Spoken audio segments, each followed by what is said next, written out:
To the left.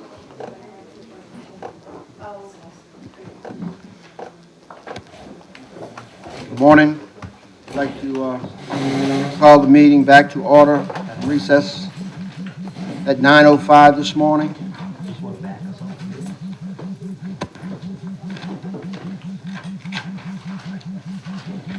Cover everybody on the phone. Excuse me? So we've got everybody on the phone. I'm going to call the roll. Councilmember Bartholomew, Here, present. Councilmember Black, Councilmember Lapine is absent, Councilmember Juneau, Councilmember Roussel, Councilmember Burt, Here. Councilmember Trufant Salvant, here, Councilmember Edgecombe is absent, and Councilwoman Williams. Here.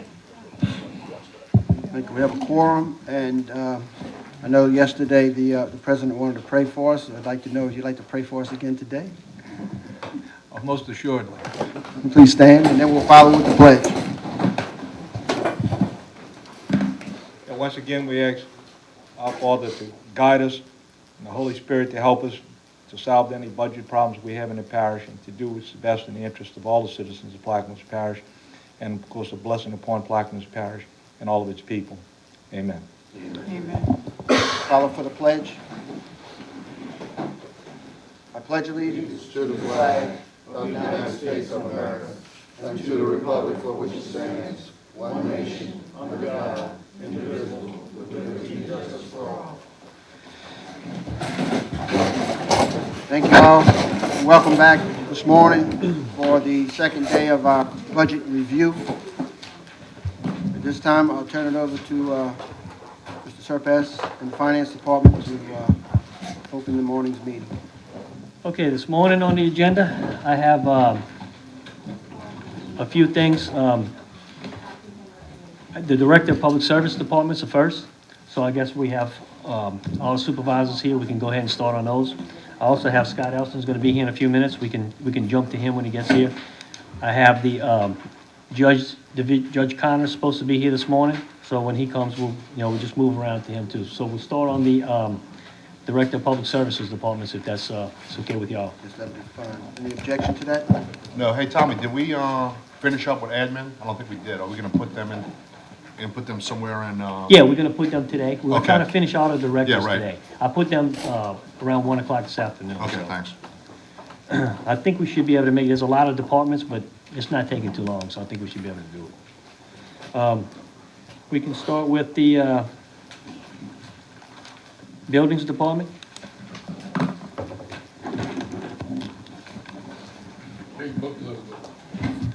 I'll find a page right now, let's see. We're gonna go through the gray pages again. Now, in the Buildings Department, if you look in the white pages, there's probably over 100 pages in this, because every building has its own budget. So we can make sure we code the stuff to the proper building, but to condense it all together, we're just gonna use the gray pages. You know what page it is? What page? Expenditures? Page 70.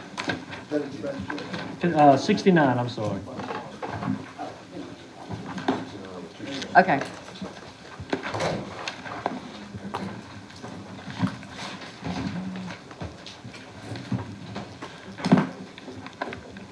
Good morning. Good morning. As we proceeded yesterday, naturally the first question is we're looking to balance the budget, and we're asking everyone who comes before us if they have anything in their budget that they think they can do without to try to get us to that magic number of $15-16 million that we have to take out. So Okay. every contribution helps to get there, and we'll let you go forward and see what you might be able to do.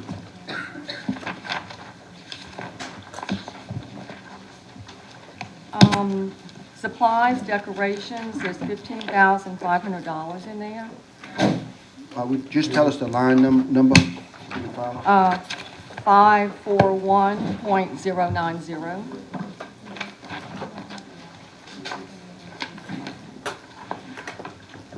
Okay. Okay, professional services. Well, that item, you want to tell us what that is, and you said we can take that out? Yeah, 541 532.090 supplies decorations. Okay.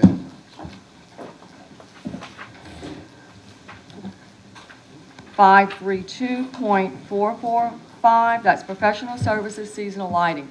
That's to put up and take down the Christmas decorations on the light poles. That's not a necessity. The decorations are beginning to look raggedy looking, so it's a matter of if we want to do that. And that contract was bid. Entergy used to put them up, and I guess they changed to a private contractor. Right, because Entergy was doing it for free and then they stopped doing it. Or is there any possibility of us getting Entergy to participate and put them up again for free? I guess we could try. What do you think? They won't do it. They will not. Yeah, I did notice that the decorations were becoming, Yeah, kind of Scarce. raggedy looking, yeah. Ms. Tony, how does that operate? I noticed for the last Yeah, it was 55. maybe 5, 6 years, they went all the way down to Myrtle Grove on the northern part. And within the last year or two, I think they only go as far as the ConocoPhillips or maybe right above ConocoPhillips. How does that work? Maybe Archie, could you give us a little information on that? Y'all are the ones that store the decorations, it's because some of them were not, too messed up to hang Well, up. I just got into the office. I'm an active superintendent, but David Riley was the one that was him and Corey. Yeah, was the one that David putting up and the, Corey were Christmas the lights ones and that was everything. handling So it. I don't know too much about that. Yours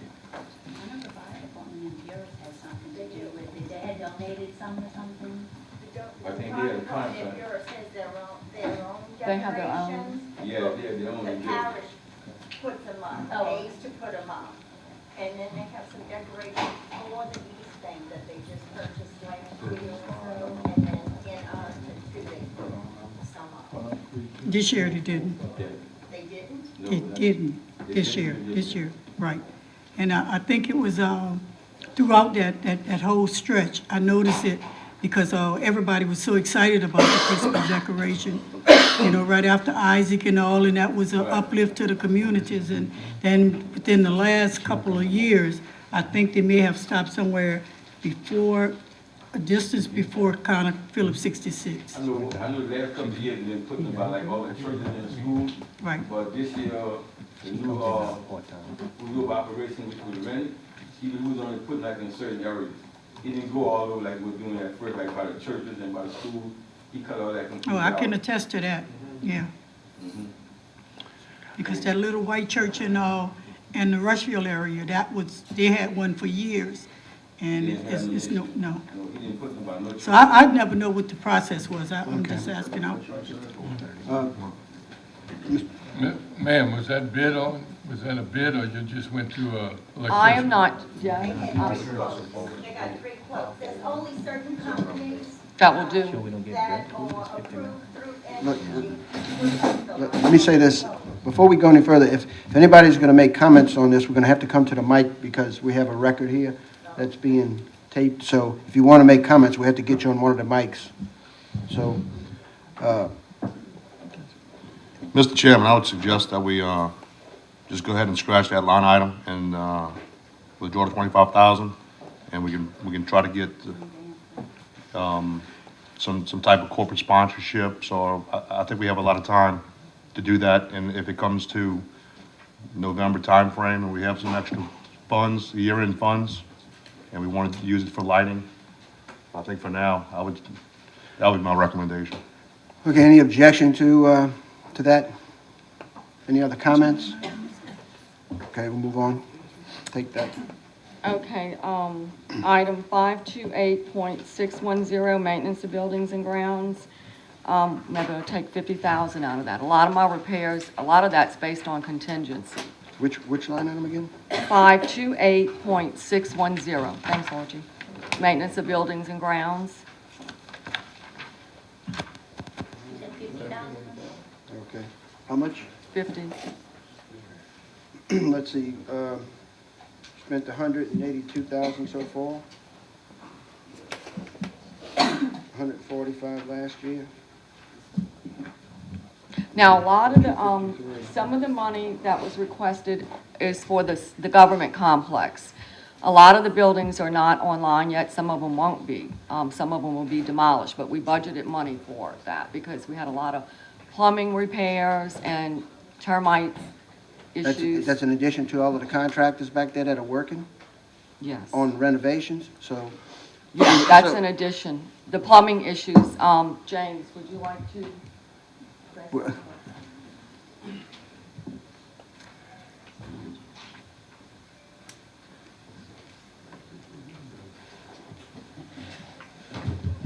Plumbing issues at the government complex.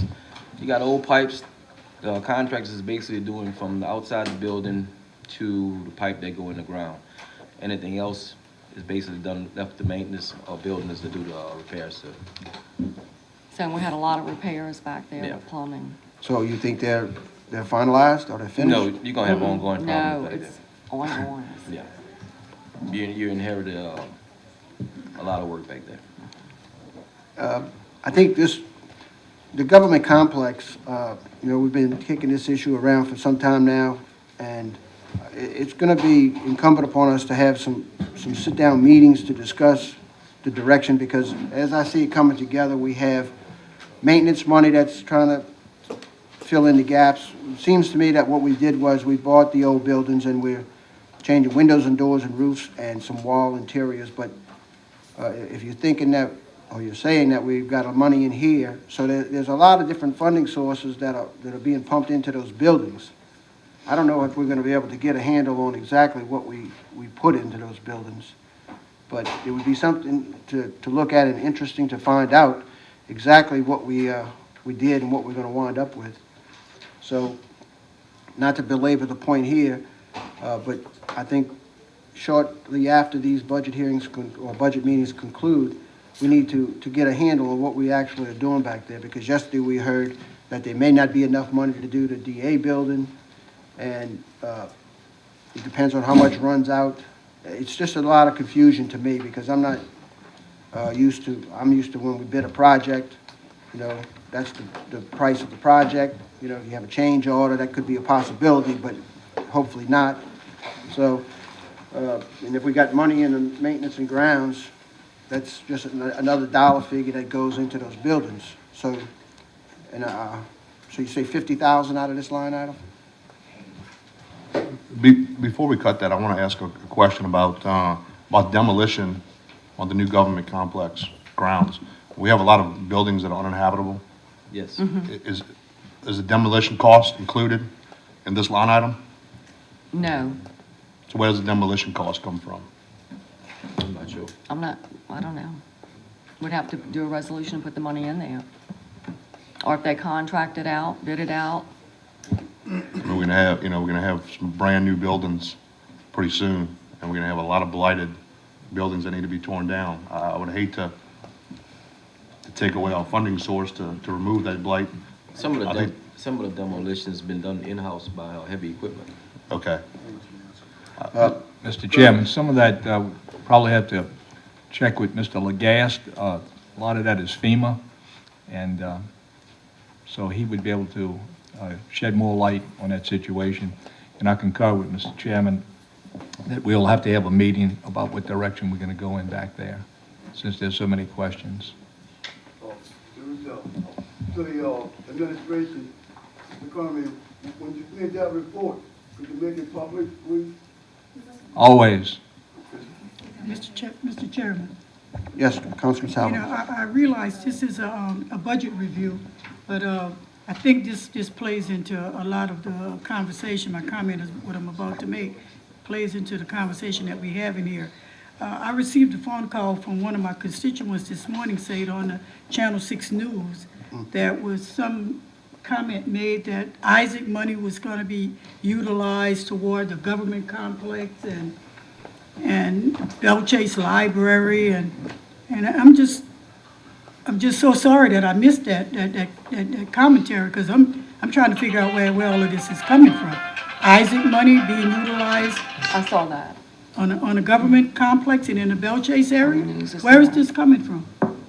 I made no statements whatsoever to any media of any type. This is news to me, and again, the only thing I can tell you is that people say things sometimes that they shouldn't say. But I don't think the media would be broadcasting something that they don't have privy to, that somebody have Well, the last time I was on authority. Fox 8 News, they had me, and I had spoken to them that I did not want to make any comments about the parish prison, that they should talk with the sheriff. And the opening statement that morning when I appeared there was to talk about the parish prison. So, those things happen. And what drew me into a tailspin was Isaac money. If you're gonna utilize Isaac money to supplement a deal that Billy Nungesser made, because we all know where this government complex came from. This was a deal made with Billy Nungesser and his boy Jendo. That's why we into this situation at the government complex. Mr. Chairman, I would request that we get back on track to the budget review and maybe take this up with the audit committee. As I said, Mr. Black, my comments still stand, and I would just add, don't rely on the news media yeah. for your information. Any, Councilman Bathalon? 541.08. Oh, First of all, let's resolve the line item we were just on. We agreed that we're going to take 50,000 out of this line item? Okay.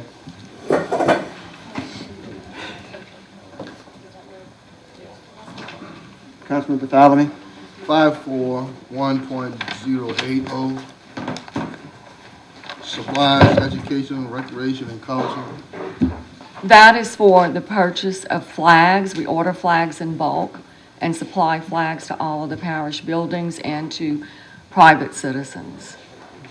And the flags that we purchase for the tunnel are about $500 apiece. So we use every bit of that and more. So you need it for next year? For flags? Yes, sir. You need 15,000 for next year? What you gonna do next year? What we doing? Wait, I thought you meant this coming year. Well, the 15 this year. Yes. So you haven't bought any flags at all? I do have some on hand, but we will use that money. All of it, to All on purchase flags. Yes. 15,000 on flags. So all the flags we bought last year is out, it's messed up, they ain't no good? We You have, see, well, I'm just trying to find out. we have a few an inventory, And we just trying but we're fixing to make another bulk purchase. And like I said, the flags that are by the tunnel that we supply, there are $500 apiece. And we may order 4 of those at a time. So it should be line items, should be flags then, instead of recreation, culture, and everything else listed. It should be specific. Well, that's what they've always charged it to. Yeah, but that's what you're spending it on, that's what it Right. needs to be directed at. We can make that All right. addition to the line item. Yeah. For Finance Department, put it flags. Let me go to, I got one more, mister, if you don't mind. Go right ahead, sir.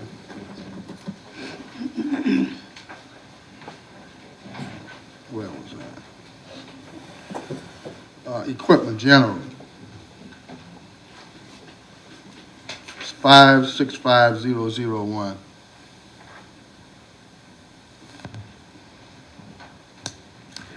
That's for the purchase of floor maintenance equipment, which we just purchased. Mr. Giles, did you approve that rec for the floor machine at Percy Griffin? I think it was $4,000. That was recently. So that money will be coming out of that. It was last week, Yeah. That wouldn't be a part. So it's for that type of equipment. So that wouldn't be a part of janitorial equipment, material? No, sir, it comes under equipment or maintenance and machinery purchase.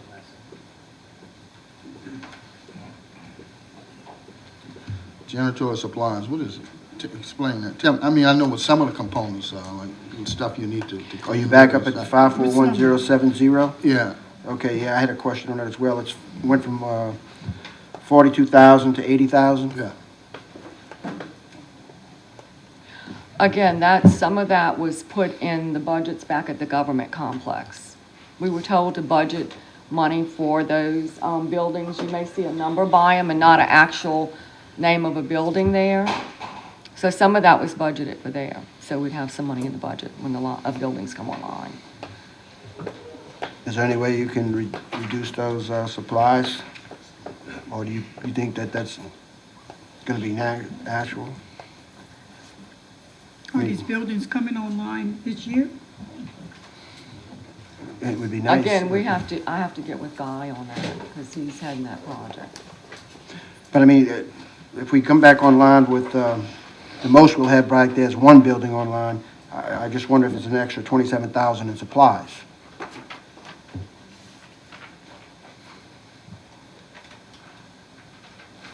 No, it wouldn't be quite that much.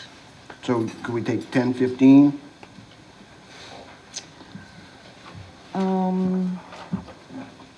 15? Okay.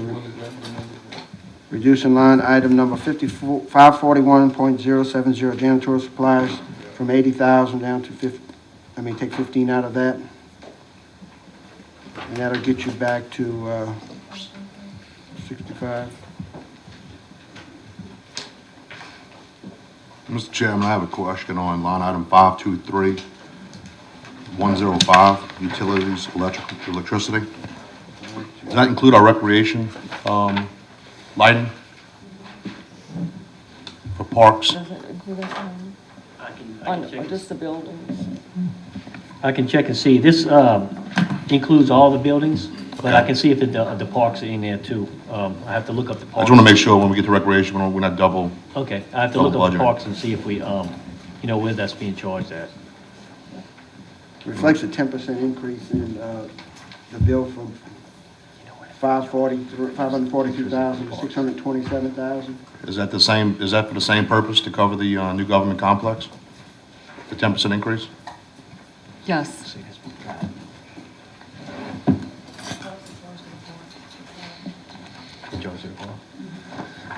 Mr. Black, the electricity for the parks are charged to the parks themselves, not in this budget. Okay, thank you. Any further comments on this item? Any further comments on buildings in general?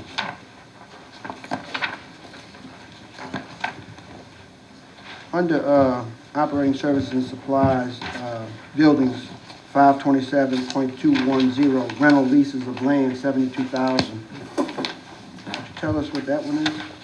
60,000 of that is for the rental, the land where the sheriff's trailer is across from the annex building. I think it's 5,000 a month. Okay.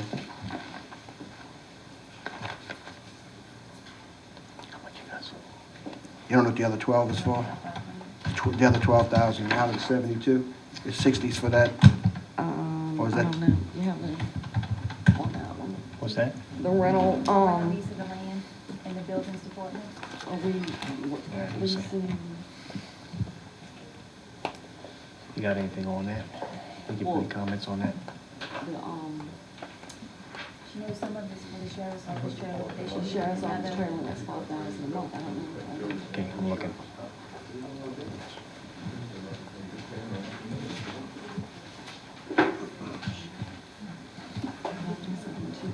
Just go ahead and move on. I'm gonna, see if I can find it. It's been 72,000 each year, so something else is in. Okay, Mr. Chairman, yes. Councilman why, Williams. if we give the sheriff's office some money as part of our budget, why are we paying for the land, the rental?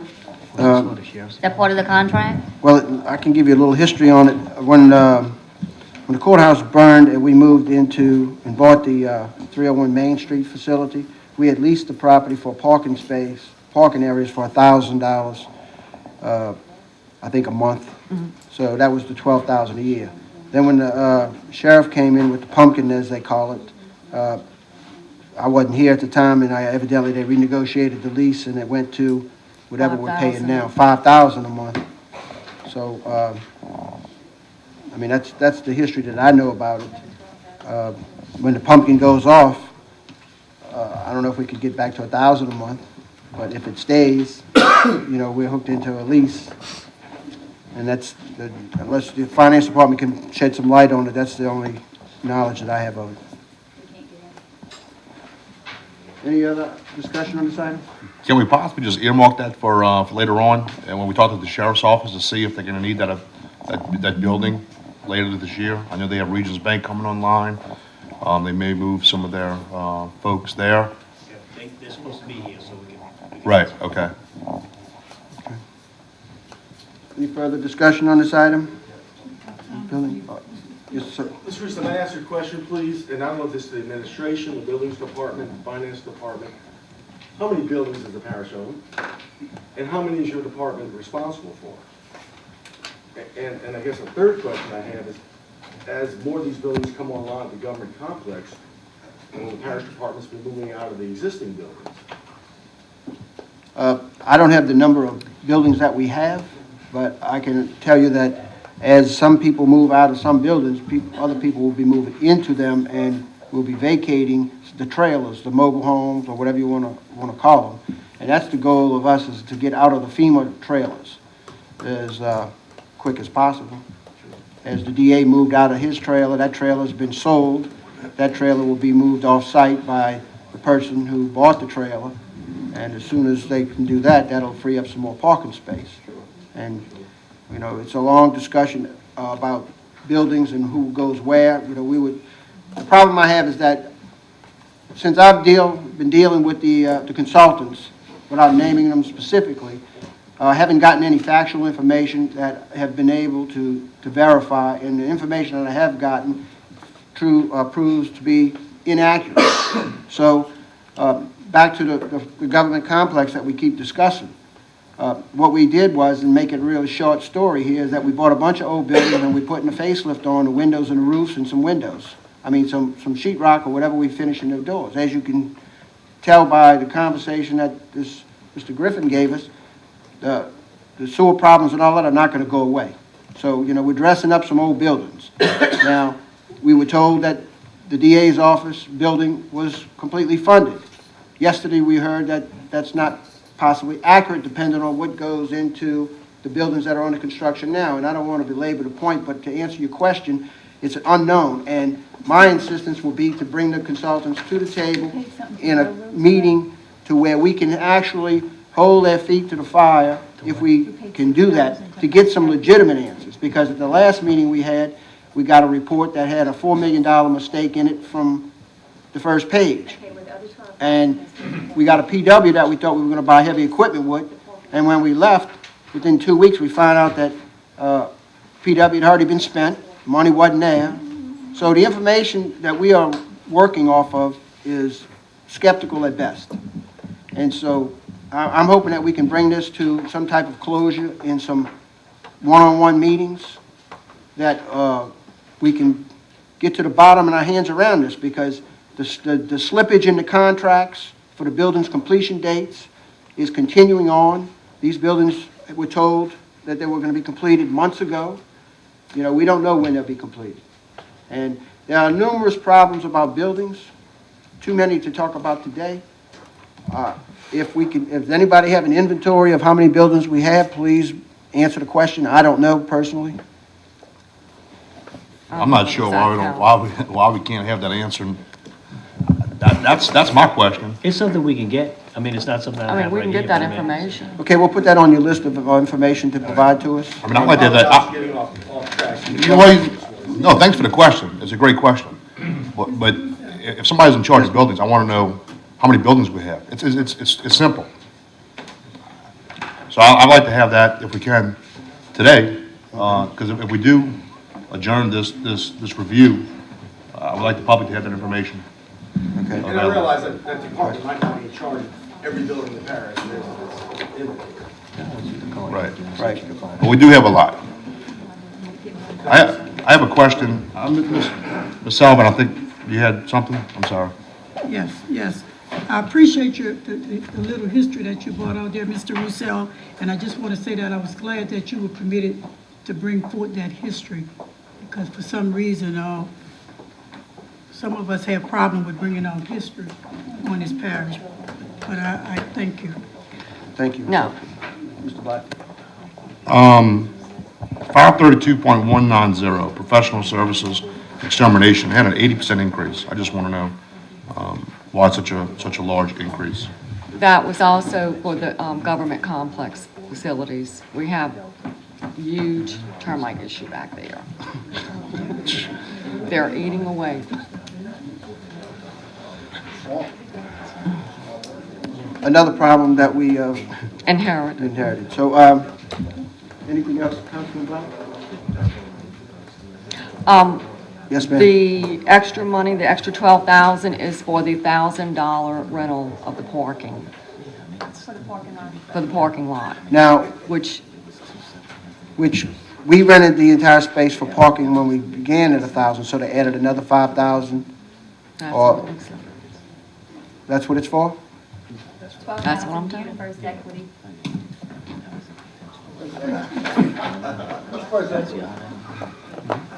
Any further comments on this item?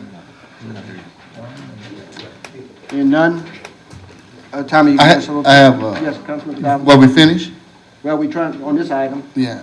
I just want to, before Ms. Martinez leave, I want to tell you that she responds very quickly to the calls that I've been so far, and I appreciate that very much. And I can't say that for everything, but I can say it about buildings. The response was very Appreciate that. effective, very efficient. Thank you. thank you. Well, we tried. Any further comments on this item? And thank you, that's all you have under your Thank department? you. The maintenance next. And Tommy, you give us a total of what might have been reduced there? Yeah, how much is that? 105, 500 out of that. 105,000? Yeah. 105,000 buildings. Out of building. 105,000. 105,000. Is what we just reduced. Oh, 100. I thought you were talking about buildings. Okay, at this time, we want to move to Mr. Elston. Yeah, we can move to Mr. Elston, who is our oil and gas consultant, and he'll give you a little historical background since we got a lot of new council members, exactly what he does. Okay, Mr. Elston, thank you for coming this morning. Yesterday, we made a decision without you. We decided to peg our future revenues at $55 per barrel. So, yesterday, when you were not here, we couldn't wait because we had to put a target in place to shoot for. So if you have some wisdom or expertise on this subject, we'd like to hear it. It's a hard one to peg down as far as oil price, as you all know, but I'm here to answer any questions that you might have concerning the Plaquemines Parish oil and gas production or income. I've been working here for the parish since 1995, so I have a really good history of what the parish is producing, and I always kind of go back to there's two components: there's price and there's volume. And of course, you know the prices have been crazy.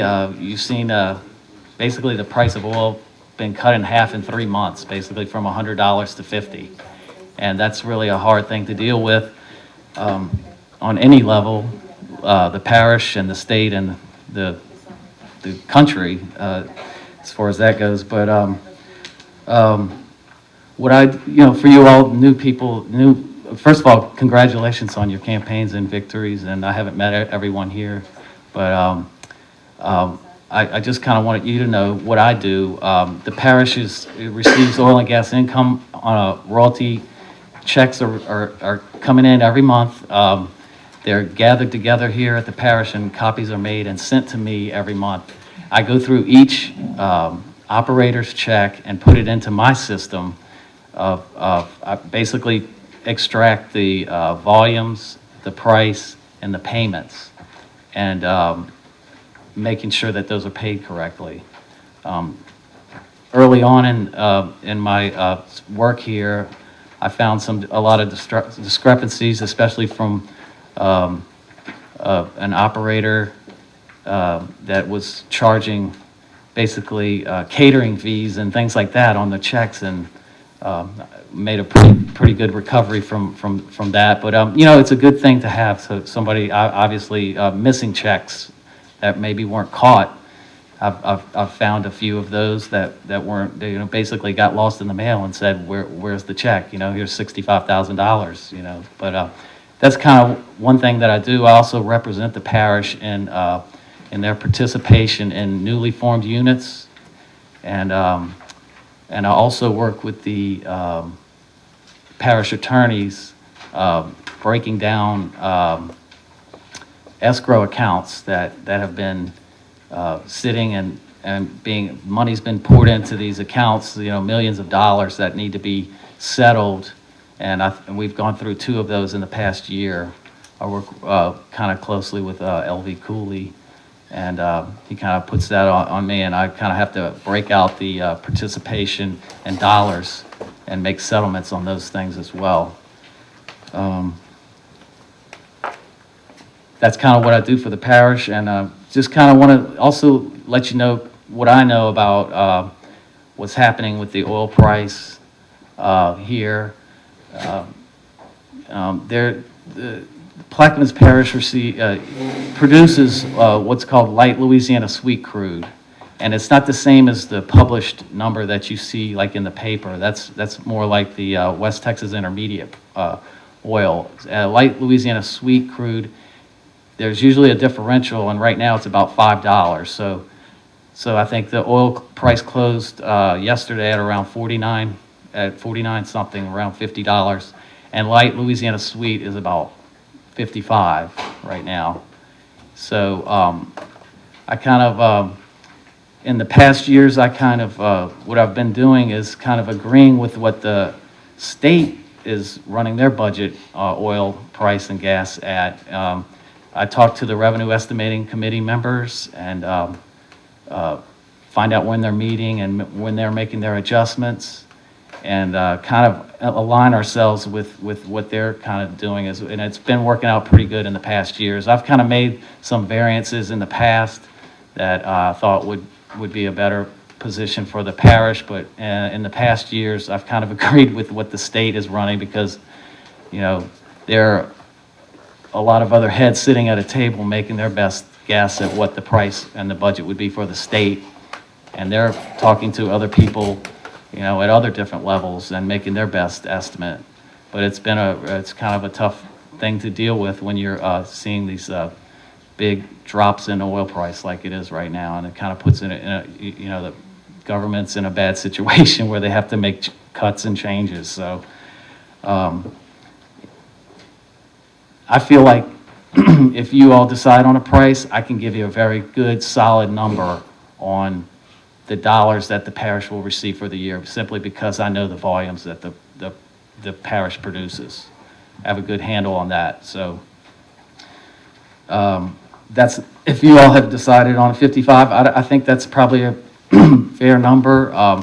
The other thing I do know, I was talking to a guy that was one of my clients, that he runs their accounting department at a larger oil company, and he said to me that he feels as if the oil price in the next 2 months will probably still continue to either kind of go down, and then after 2 months will kind of level off, and kind of through the year kind of pick up again.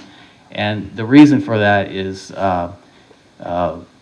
Cushing, Oklahoma is where the inventories of oil and gas, the oil is stored, and there's a glut of oil right now from all of the fracking oil and everything.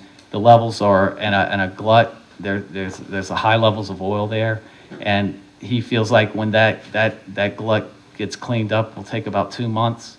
And once that's cleaned up, we'll have seeing a real kind of a recovery of oil going through the end of this year. So he didn't put any numbers to it, but he feels like we still might be at a low level and maybe go down. We'll still have a separation of the light Louisiana sweet, which is what we receive payment on. But he feels like 2 months, maybe a little lower price, and then kind of a recovery after that for the remainder of the year. So that's what I know about, and I can share with you. And if you all arrived at a $55 oil, I think that I'll give you a good number for what the dollars you'll receive for the year. The number on the sheet is what we used, and that came from you? Yeah. So we already have your information, and that's what we made the decision on. Right. And of course, it could be changed, but yesterday, the general consensus was that, we needed to go to that number. just so that we don't have any surprises down the line, and it would be great if it would come back, but all the information that has come around here and through the individual members here felt comfortable with that number. So the difference between us and the state is the state fiscal year as well. Right. So Right. they can average 6 months more of high-price oil and gas that they had last year that we start on January 1st, Right. even though our checks were on here Correct. 90 days later. So the difference is that calendar year versus that fiscal year for the Right. state. That's correct. Correct? Yes, that is correct. So let me ask you this. As far as production, some time ago, I remember that there was a discussion about production was not as much as it used to be. Did they have a dip in production, or it's always been steady production? There's a general decline, but nothing that you're going to, no drastic decline in oil. That's just a natural process of, basically, obviously, the companies want to keep their production up, obviously, and when you drill a well, you deplete a zone, deepest first, and then that zone depletes, and they usually move up the hole, reperforate, and try to keep those reserves. There's no decline that should be concerning for the parish right now. What about new production? There's a lot of activity. The Hill Corps is your #1 operator. They seem to, through the years, have absorbed a lot of other companies, and they're doing a lot of exploration and unit development. So I think you're not seeing any decline in any oil decline in the parish right now, which is a good thing. Any comments from the table? Any requests from the table for additional information? Request. Mr. Estes, is your name? Elston. Elston. Could you give us some clarity on the Delta royalties? I don't think it appears in the budget, Right. but could you give us an explanation on it? Yes.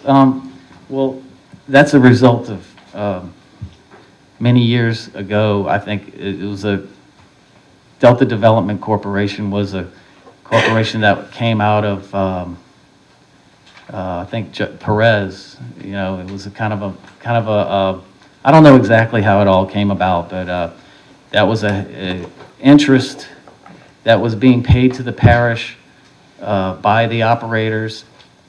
Basically, all the operators paid 2 checks.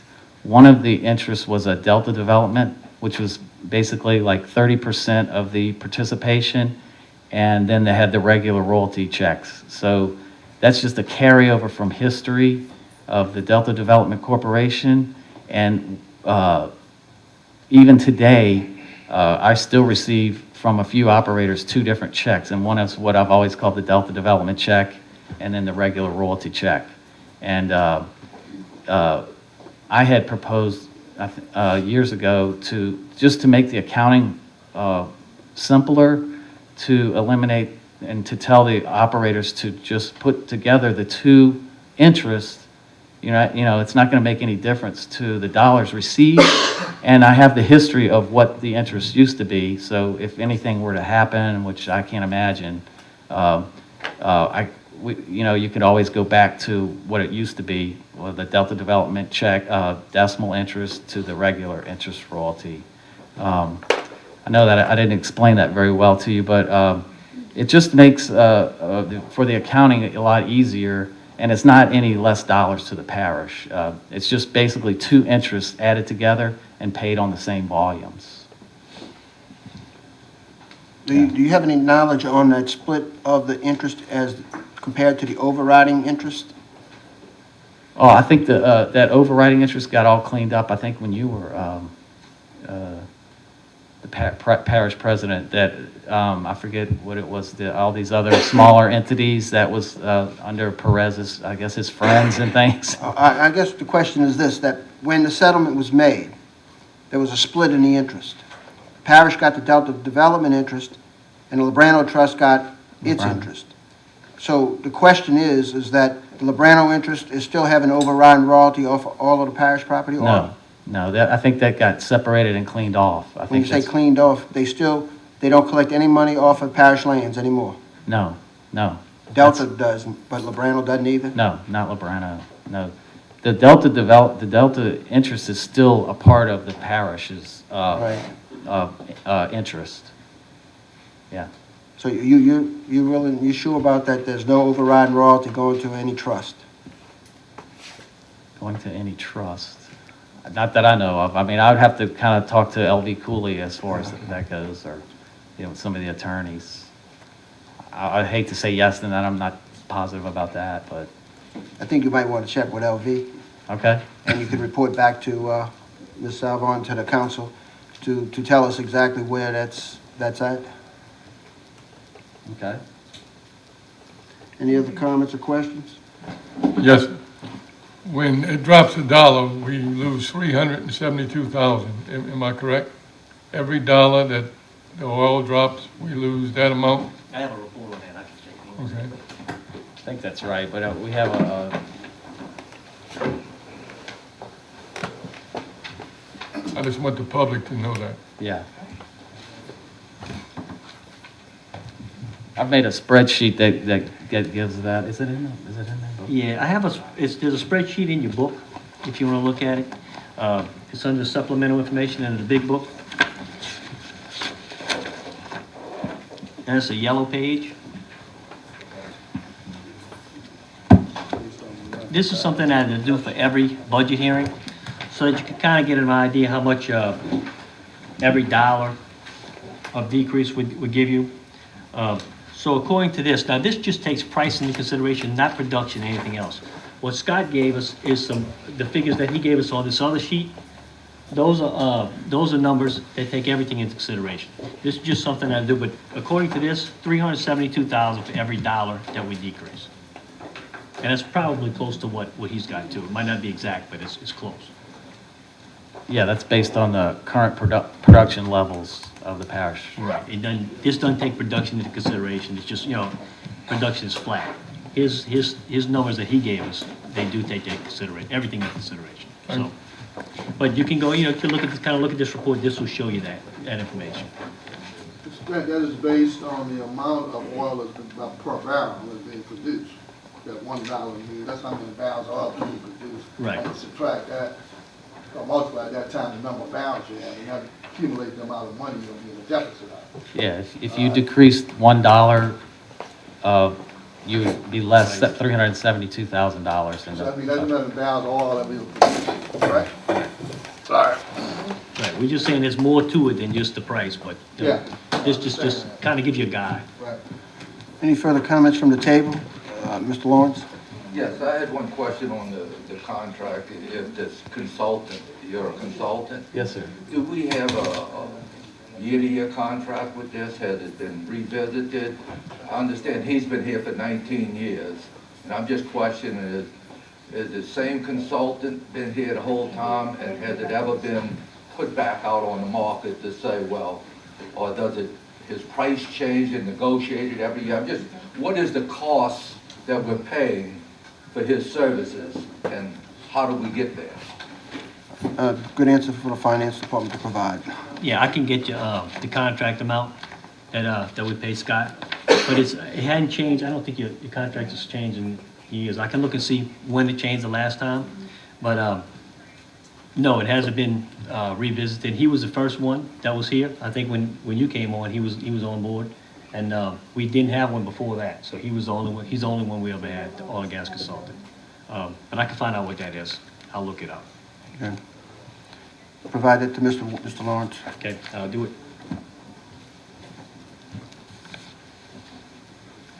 Any further comments or questions on this item? Thank you for your time. You're welcome. So you have any other recommendations? I think a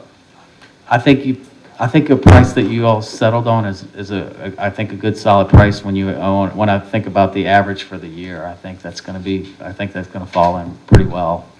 And when I tell y'all 55, I had discussed it with Scott already. It's not something I just came out of the air. I wouldn't do that.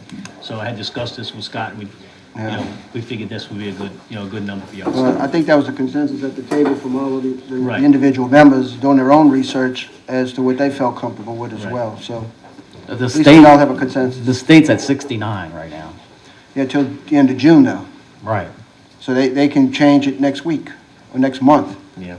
for the future budget, because their budget is ending. Ours is beginning. And I hear this story all the time, we can't print money, so we'd rather be on the low side. Absolutely. I agree. And in the past, we've always been conservative with oil and gas prices, but with the budget the way it's been the last few years, we've had to be close to what the number really is, what the state's projected, so. Right. It's always better to be conservative for Canada. Who recommended, Scott, did you recommend 96 last year? I did. That's exactly what the state was using as well. And when we did this budget, it was in October, so you gotta think about that. The price was over $100 a barrel. It was at that time. 107 a barrel at that time. Right, so 96 seemed like a good number at the time, and it dropped, in a few months. So it's just something we have to deal with, Yes. Any further comments? Historically speaking, Mr. Ellison, since history repeats itself, how many of these cycles have we gone through, and what length have they taken? I think, you mean since I've been here?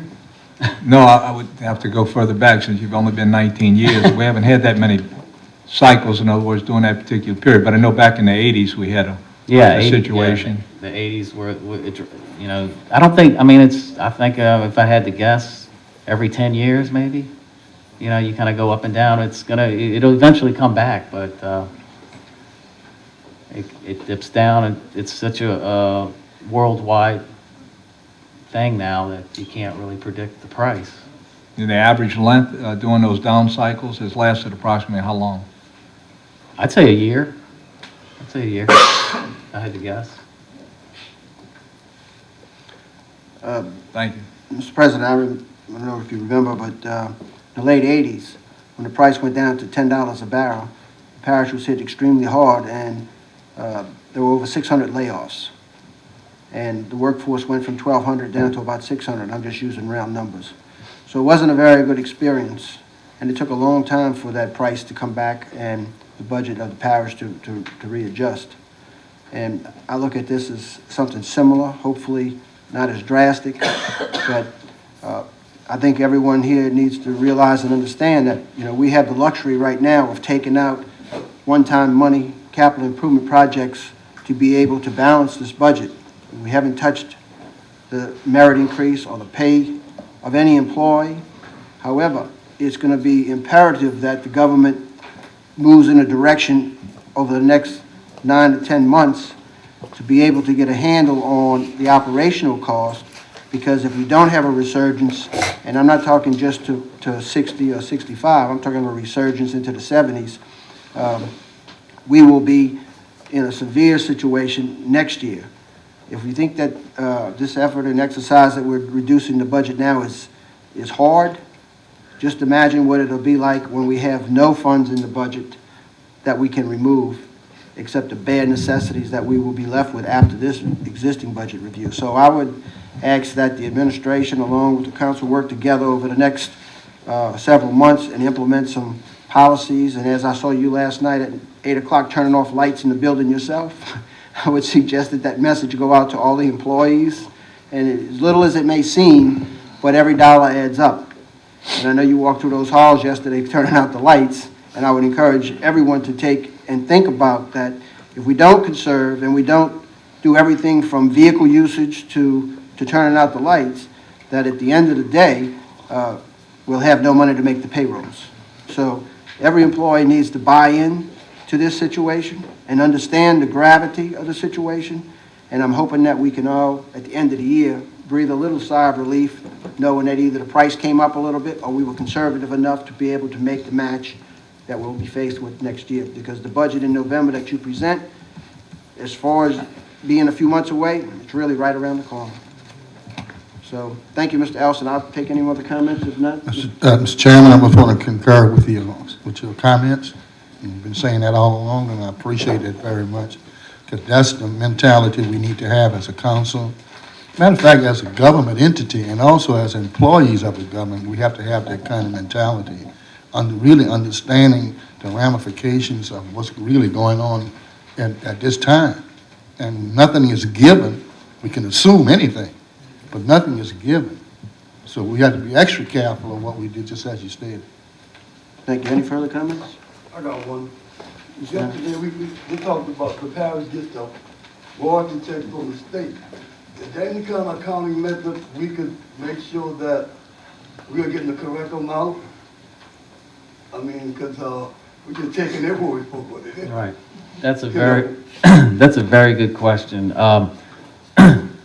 What that money is from the surrounding state leases, production, and there are literally hundreds of state leases surrounding this parish, and that is what they call a state 10% royalty or road fund, and what the parish receives is 10% of that money, and that would involve a huge amount of work to try to add up the production from every state lease that I mean, it can be done, but that's pretty much the answer. But they think it's worthwhile. You found some discrepancies with just the parish. It's probably would be a good check to maybe make that kind of do that work, but it would involve a lot of work. Yeah. Mr. Chairman, on that same order, the 10%, how did we get the 10%? Are you familiar with that? I could probably answer that. 10% royalty we receive quarterly. I understand that component, but I'm saying how did we would mandate that the state give us that amount of money, 10%? How many parishes get that 10%? All the parishes that have state leases in their parishes. So that was a legislative act or something? I assume so. Yeah, it was here when I came here 20-some odd years ago. They can take it back anytime they deem necessary. I think it's in the Constitution. Right. I might be wrong, but I know it's been around for many, Been many a while, years. yeah. Right. Because I'm just saying, if they get it, say like this shortfall, they can stick it to us. Well, you know, we've always had a threat of the state coming in and looking at the royalties, and, you know, we've been lucky in the last few years that we haven't had those attacks, but there have been many years where we've had the attacks on funding at the state level and had to actually participate in the legislative process to defeat those efforts. Right. And we are fortunate that there are enough parishes that do receive royalties that can bind together to fight that effort off. So it's a delicate balance, I guess, that we play, and that's why a lot of people don't like to talk about it a whole lot. Because this is the #1 parish that they receive more income. This parish receives more oil and gas income from that fund than all the other parishes. But we also produce one of the highest royalties to the state as well, so right. You know, we're one of the top producers. It's deserving. Consistently. It's about $1 million a month is what it is usually, around there. Any other comments or questions on this item? I think we've all learned a lot this morning, and hopefully we'll keep it in the back of our minds when we move forward. Thank you. Thank you. Okay.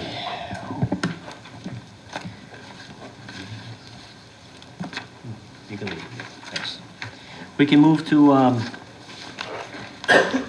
been asked if we can move to the water and sewer operations since we have Severn Trent here. Okay. We're gonna have to go into white pages for this one because the water and sewer also combines billing and collections and different things. Let me get the page number for you. Page number 494 in the white pages.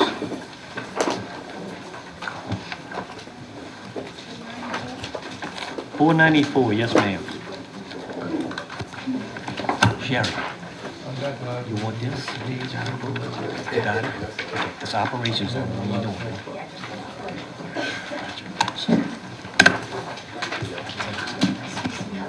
One more copy.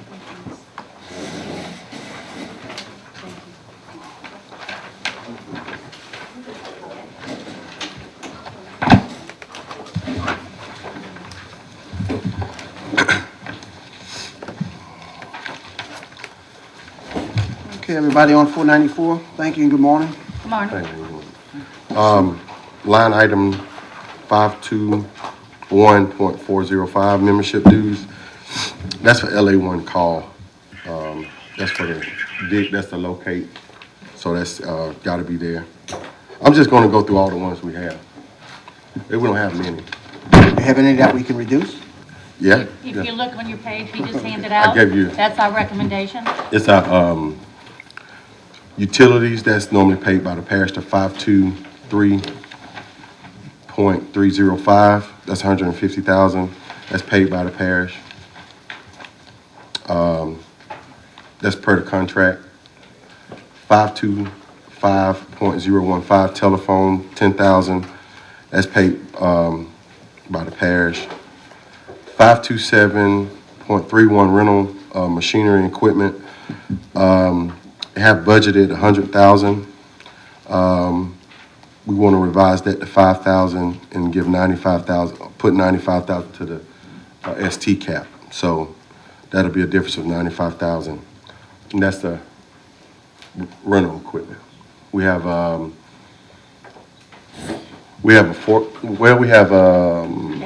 excavator, and we need a forklift and a fusion machine that we actually rent, and it's around, I think we're spending around about $2,200 a month just for rental. It's cheaper actually to purchase it instead of keep renting it. So I talked to the DPS director yesterday. A lot of the stuff, if you look on the sheet that I passed out, it says switch to ST maintenance cap. That's we're actually going to switch it to our cap. We have a cap for maintenance cap of $700,000. Well, it's close to $700,000, but $650,000.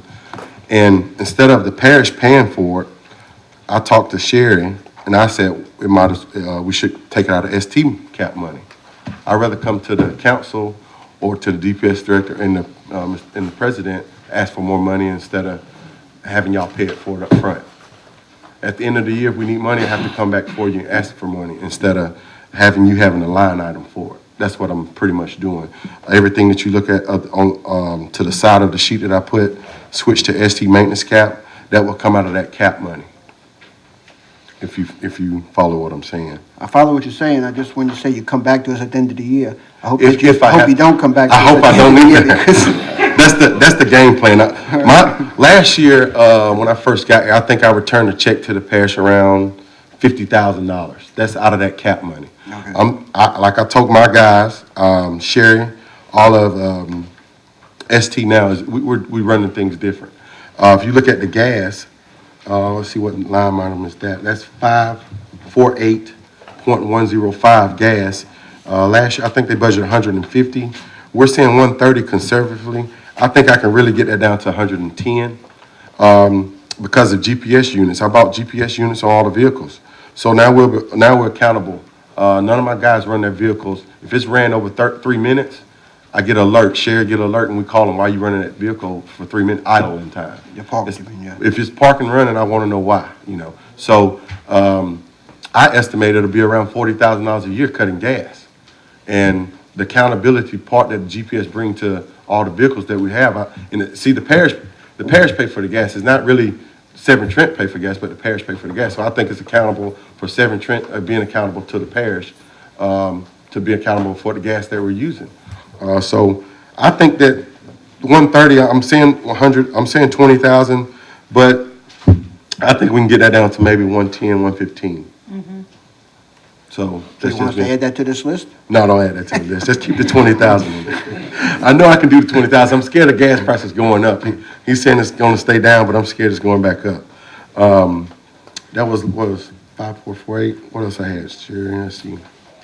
But we're not asking for action because that's up in here. You know what I'm saying? Yeah. If they look at this, this is the bottom line, what they would get back. Yeah, so the bottom line on the second page that the parish should be able to credit back to the budget is $130,503.96 from what me and Sherry came up with. It should be $130,503.96. And I'm just saying, if we switch it to that maintenance cap. A lot of the stuff is not in the contract. It's stuff that the parish said they would pay in the contract, but I think it's best that we pay it first. I think it's best that we look at it and see what we can do first with the ST cap. And if we have to, at the end of the year, ask for more money, we have to explain it to you and come back to you. I don't think we should. I don't think the line item should be in there right now. I really don't think that's the best way to go. And talked to the director yesterday. He said that'll help us out. Okay. We have any questions? Councilman White? Yeah, I do have a question. And kind of have a little story to go with it as well. I'll get to that in a second. Woodland Highway from Plaquemines Canal, FA, pretty much the northeast side of Woodland Highway up to the Orleans Parish line. All that water we receive is from Orleans Parish, correct? Yes.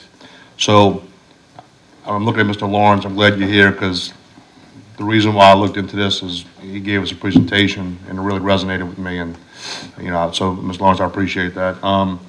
Getting back to this, kind of in layman's terms, I guess what happens is using a round number, say Orleans gives us a bill and says you guys used 1 million gallons of water this month. And then we go back out, read the meters, then charge people based on that usage? Is that kind of how it works? Is that how it works, Andy? That I don't know. Okay. The reason why, and I'll get to the story real quick, is I noticed a large... meter reading. Okay. But it still comes back, I guess, into the budget where we're losing a lot of money. I think we're losing a lot of money. You know, I'm sitting outside on Woodland Highway talking to some constituents. I see potable water flowing through the canal. A lot of potable water for months and months and months. Ken Dugas happened to drive up. Ken and his team took a walk in waste level weeds, found a fire hydrant in Orleans Parish that was just steady leaking, steady flow. Now that water, from what I understand, was being billed to us. And we were losing it for months and months and months. Talked to State Representative Leopold. He called Orleans Parish Sewage and Water Board. It was fixed the next day, thankfully, because we would have still lost that. My question is how much money are we losing in water? Are we getting charged from Orleans Parish? I'm just trying to get everybody on the same page as far as, you know, how are we billed from Orleans Parish for their water usage? And, you know, are we only charging our constituents water usage, say, 500,000 when Orleans is charging us for $1 million, and we're eating the rest?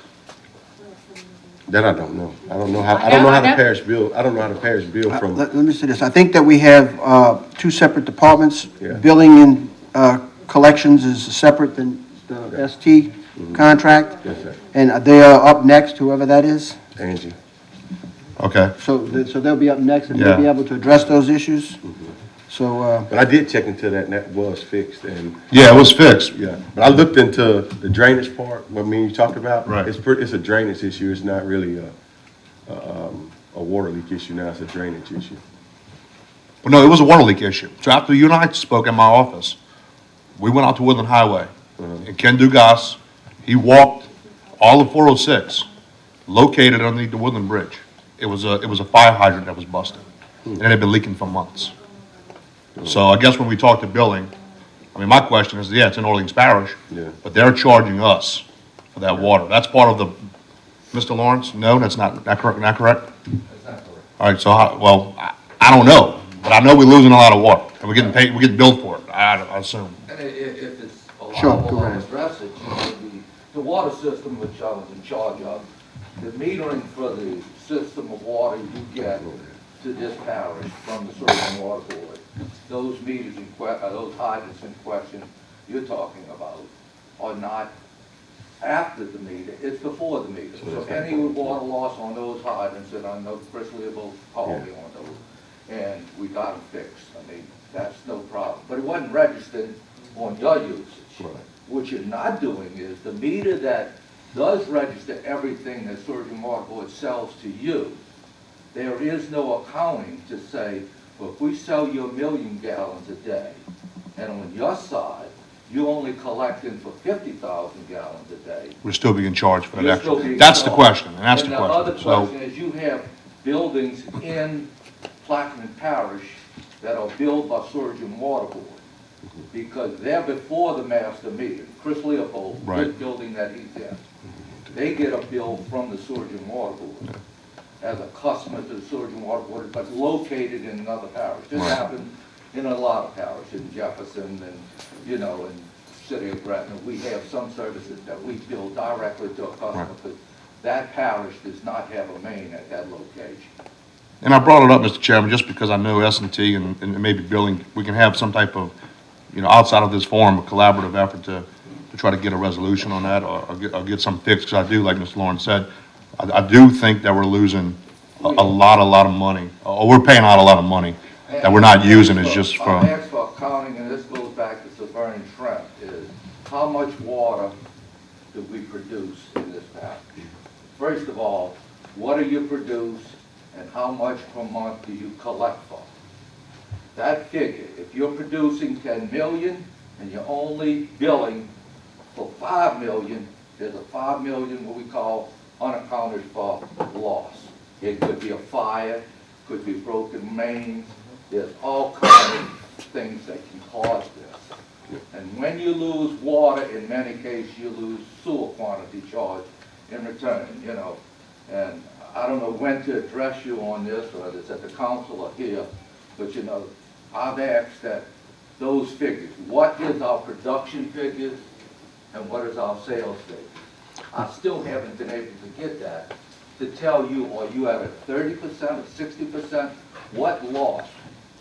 Okay. When I did this for the sewage and water board, we were at a 60% loss. The average is 28% for utility companies. Yeah, I'm sorry to get us off track. I just thought that maybe this was a budget item that we'd have involved in, but. Well, let me just say this, yeah. the solution to this might be, since we have a billing department and we have a production department, and maybe y'all two can get together and get those numbers together for us as to how much water we're making and how much water we're billing, and we can go in that direction to be able to get that One answer. other figure would be how much we give on free accounts. That would How many be, free accounts do we have in this parish? okay, that's another item that the billing department, which will be up next, can come to. So I'm sure you know how much water you produce, Yes, sir. and you don't have a clue what we bill. No, sir. Okay. Now, We have a clue, Ms. Angie, she sent us a number every month of actually what they bill. so you do know the number. We know the number of how much they bill, how much actually, What's the difference? You got an idea in your mind? What's the difference? well, it's a difference, it's a Is it a fair amount. 50% difference like Mr. Warren? I was wouldn't saying? say it's a 50% difference. Well, let's not just sit here and guess. Let's get the information Yeah, I don't think together. I can't Provide give you the an accurate information and, Yeah. to all the council members and to the director, and we can go from there. We can hunt down the losses that we're talking about that Mr. Lawrence is making, and we'll talk to billing in a few minutes. As far as your contract goes, you right now, 130,000, we're willing to put back into our general fund. Yes, sir. Let me ask you this on a couple of other items. We've had some items on our agenda concerning GIS and mapping and those type of things. Do you have any GIS mapping of the sewer and water lines in the parish? Last time, Callan Associates have turned in a GIS mapping to engineering to get ready to do the water model. That was 3 weeks ago. Now, you say water model, because we've been asked to appropriate money for GIS mapping. Their task is paid how? How Callan Associates was paid? Yeah. Out of Severn Trent contract. If you look at line item 538.25, last year was budgeted $250,000. This year is zero because that has been paid out. So how much do we pay? Callan Associates have been paid at least $250,000 for GIS. Do you know how much? It's $250, I know. That's Off the top of my head, I don't Is it remember. 375? I think it was 3. But But anyway- contract. It's in the contract. Give me one more. I'm looking at the contract. It's not to exceed number. And I know it was budgeted. And so I guess my question is, the GIS mapping that they are providing under that contract that went through you, is that actually a layer, or are we talking about another water study for pressures? I would say it's another layer. It is a layer that we can actually put on a GIS system? Yes, sir. Okay, because I want to make sure we're not duplicating effort and expenses, because we've been asked to appropriate money for $600,000 for GIS work. I said it would have to be a layer because you got the GIS and the water model. Those two should enter one another. They should be able to intercept one another. Okay, I mean, and do you know how much? let's see.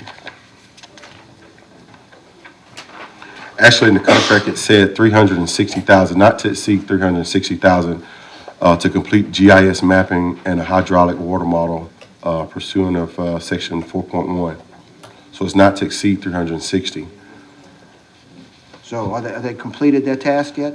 That the water model had, the GIS part is with engineering now. They making changes to it. But from my contract, Severn Trent contract stamp, they have been paid off. They have been paid completely out of our contract. They have been paid. I mean, you don't owe them any more money? No, sir. And we don't owe them any money? No, sir. Okay. Yes, sir.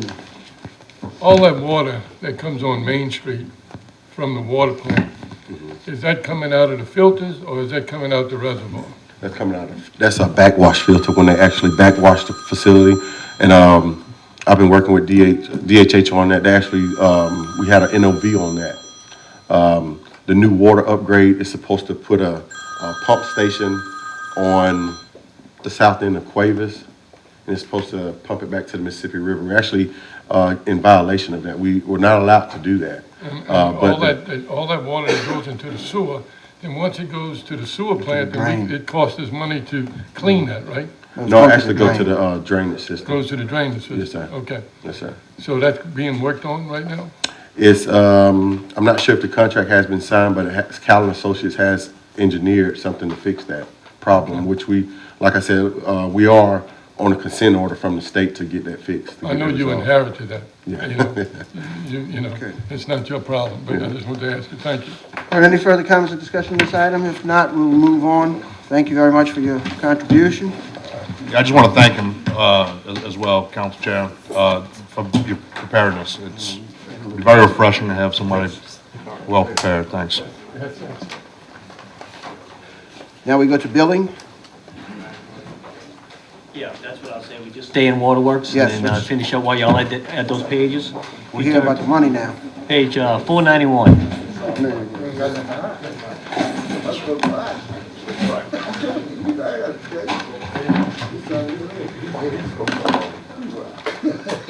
Good morning. Good morning. You ready to proceed? I guess you know what we've been asking is that if there's anything in your department that you can reduce expenditures. We've said this many times, what we're looking for is about $15 million, not out of your department alone, but as a whole to try to balance this budget. Right. And so that's what we're basically looking to do is reduce expenditures. 491.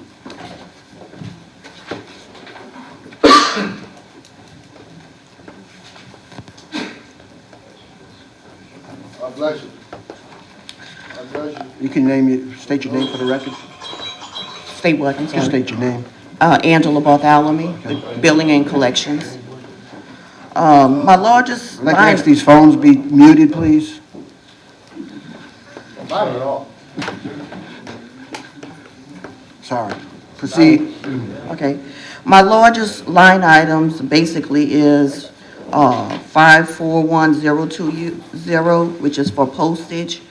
And basically that's to mail our water bills that we have to have that there. I just had to cut a check for $34,800. That's the prepaid sending of our water bills, approximately $2,900 a month. So definitely, you know, we need that line item there. While we're on that subject, let me ask you this. I've had many requests for being able to pay online. Have y'all ever looked into the possibility of online payments? We have been looking into that over the past year. We haven't come to a resolution. Our computer system that we deal with now, basically, we have two options. One would be if the parish would take all the costs and no cost to the customer. Another option would be to set up a rate to where the customers would be charged a certain amount to pay online. When we looked at it, I think 2 years ago, we kind of came up with something like maybe $1.50 cost to the customer. Last time we revisited with our computer system, Basically, what they were saying, that it would depend on the amount of payment to determine the cost. And when we looked at it, it would look at some customers paying up to $5, depending on how large their water bill was. It wasn't a consistent rate. Wait 1 second. We're gonna have to take a 5-minute recess till we get a quorum back in here. 1, 2. No, we got 5. Okay, I'm sorry. Where's the rest of these members?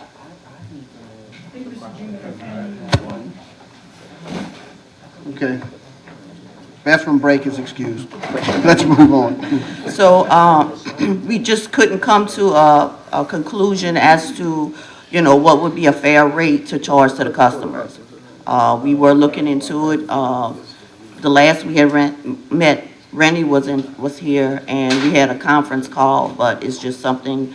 I mean, it's something we can move in that direction. I know, personally, when I pay something online, it doesn't matter the amount to me. It's usually a fixed fee, like a transaction with an occupational license or Secretary of State renewal license. There's just an administrative fee, and if it's $100 or $25, the fee is $1.50 or $2.50 or whatever Right, it we is. look, And that's the direction that I would like to see us move into, is to be able to allow people to pay online.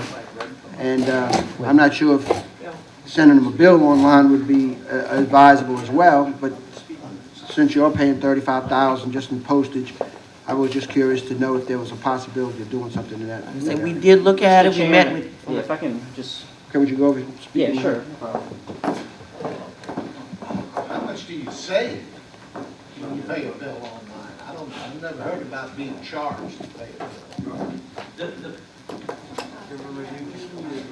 Right. The major holdup on that issue is we wanted to see where the rate study was going.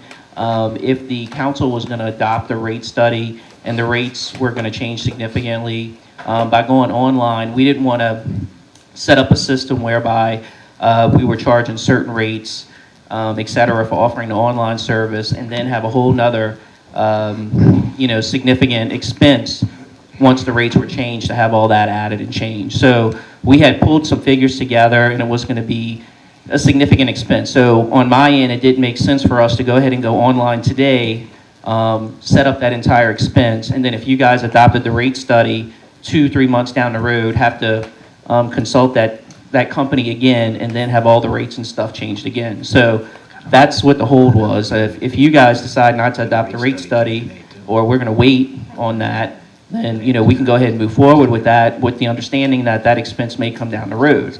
If you guys think y'all are going to adopt the rate study and we're going to move forward on that precipitously, then my suggestion is we wait till that's done, and then we kind of do everything together as one system. Yeah, well, I would agree that we do it all at once as a service to the public to be able to pay online if they're going to pay more. That's just my personal comments. Of anybody else at the table? Yeah, my question would be, how would that affect staff? Paying online? Yeah, would that decrease your staff or? I guess it would depend on how many people that utilize it.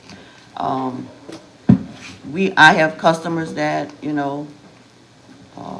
especially in the Port Sulphur area, they'll drive to Belle. Well, the office is closed in Port Sulphur right now, that just don't deal with checks or money orders. They strictly deal with cash. So it all depends on how many people, utilize the online services. We have over 9,000 bills that we send out. We do have a large volume of mail that we receive every day from the post office. Yeah, I don't see it I don't see where. eliminating the collection department. If things would develop over the years, and perhaps maybe the workload would lessen. I'm not advocating that at this point. I'm advocating the convenience for the public to be able to pay online. Mr. Lawrence, one other comment? Yeah, one question I had, I know you said paying online, but also where you would have an automatic withdrawal, you don't even have to go online. If you give my checking account, like I do with the telephone company, Right. or, I know it's a very convenient thing that automatically comes out.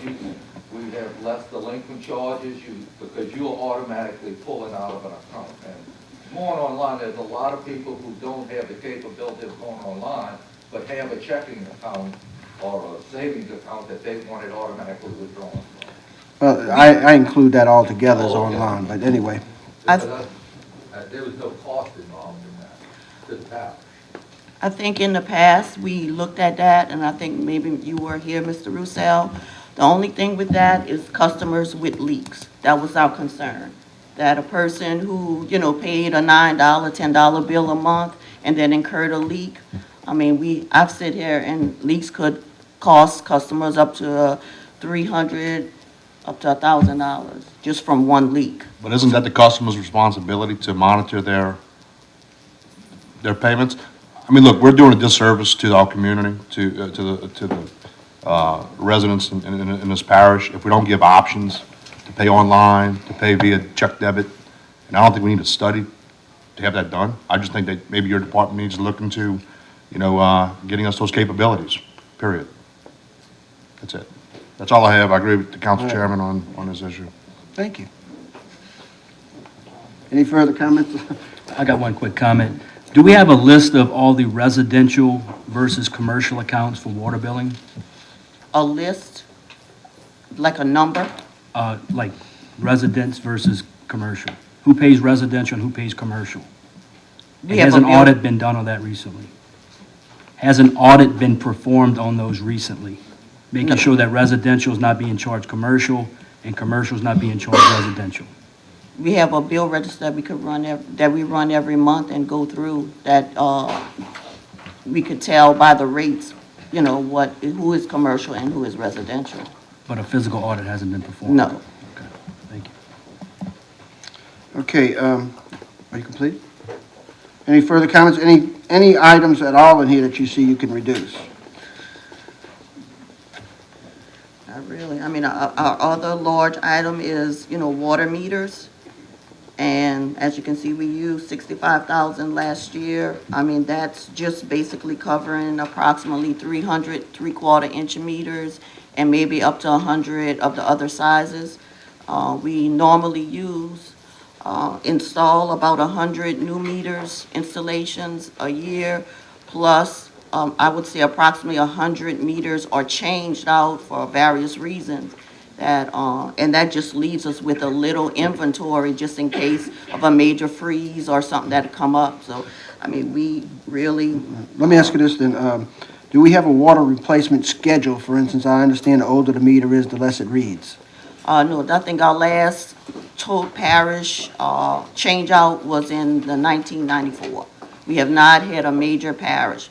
Now, with the hurricanes that in the past, like especially in the lower ends, as people were coming back, a lot of the times we did change out and put new meters in. But we do not have a scheduled meter replacement, and some of those meters have been in the ground. What we do is, as we see usages decreasing or no usage, we do a test on the meter, and if it does test faulty, we go ahead and plan and change those meters out. But we don't have a system to replace. Like I said, 66,000 is only for approximately 300 meters, and that's on bid. All right, any further comments? Mr. Lawrence? Yeah, one other question I have while you're on that, I don't know if this system has it, but when Mr. Black was talking about the, jump in consumption, like it's the automatic, as well as the customer should keep track of it.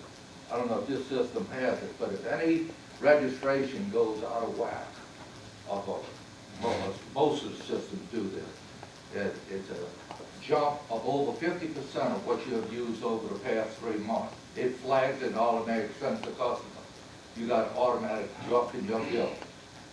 We sent out a water inspector to find out why the bill jumped. So if it went to 0, that could be a dead meter, or it could be that the meter went dead. And the customer's not going to call you when it's 0. He'll call you when it jumps. So Do we have that technology? automatically the computer would reject it as a 0. It would reject, I don't know if we use hand readers here. I don't think we do. No. I see them come up. But the hand reader automatically rejects the meter reader right then and there. He's in the field. When he reads that meter, if he plugs in a reading and it's out of more than 50% out of the consumption for the last 3 months, that computer's telling him that. it automatically flags him, it will not take his reading. He has to go look at the meter registering, is it not registering, is the house vacant? He has to override it and say what's going on. And that's a system that is built in, and, you know. That's in the computer system? The software system you're talking about? Yes. We read all our meters manually. We don't have any system. We hand read our meters. The Right. meter readers has a route sheet, and they have no previous history with them when they're reading the meters. I understand, but we're talking about trying to Right. upgrade the system, basically, so. Right. What I'm saying, would it but be we don't yeah, have anything. We would current. encourage you to, and the director to look into that area and come back with some maybe recommendations as to what we could possibly do to incorporate as many ideas as you heard from the table today and then from the audience today to move in a direction of doing similar things. You're putting meters in the ground with readers on them and not using them. Right, because we don't have, right. Right. And we had it a while back. You're buying a meter with a reader, but you're not buying the software to read it. You're Oh, well, reading it. so it might not be as expensive as we think, if we already have the meters on, that have the readers, we're just not buying the second piece of the problem, the project.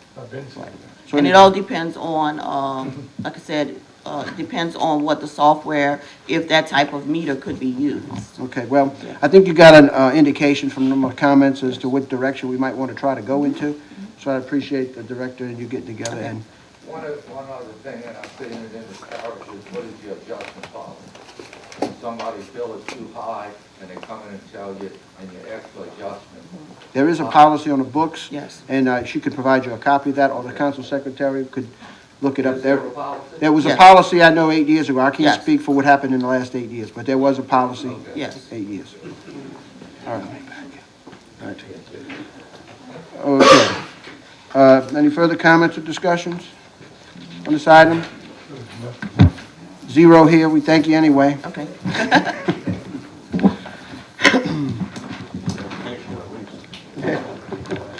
For sure. I'm just gonna clean up the waterworks we've been doing that. Yes, sir. While we're back here, you got a page on 490, which is financial administration. We could just look at these so we could get done with the waterworks. Come to order, please. 490, page 490? 490, yes.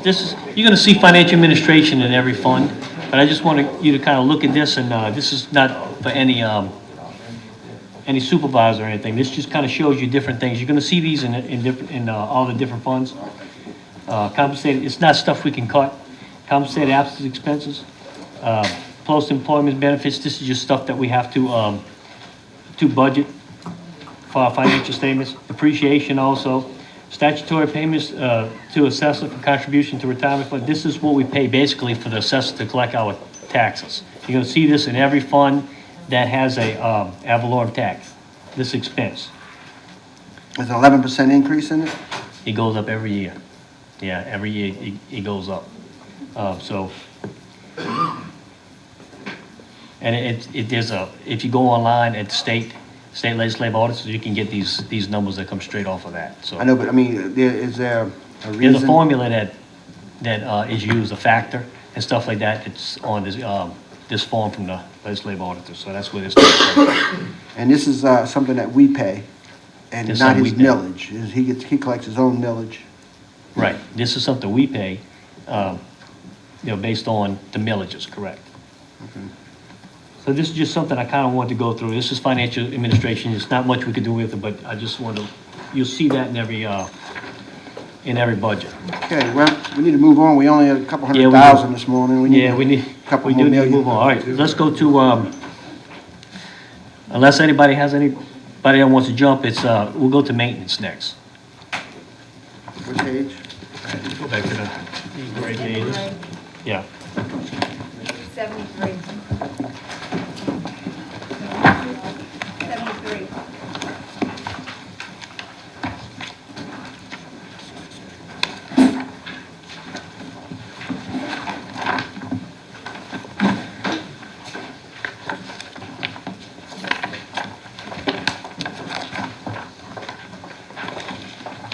Okay. Morning. Good morning. James Griffin, Building Maintenance. Sir.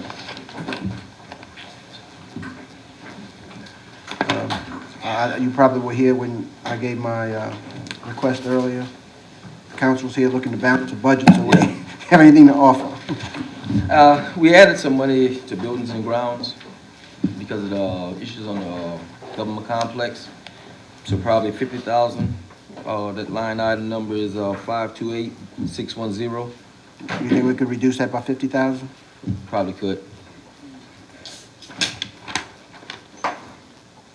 Okay. Materials and plumbing, that line item is 546610. Probably about 5,000.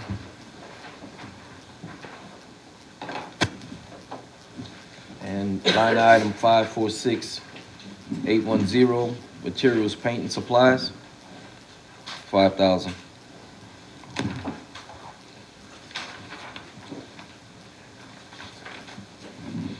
What was the one prior to that?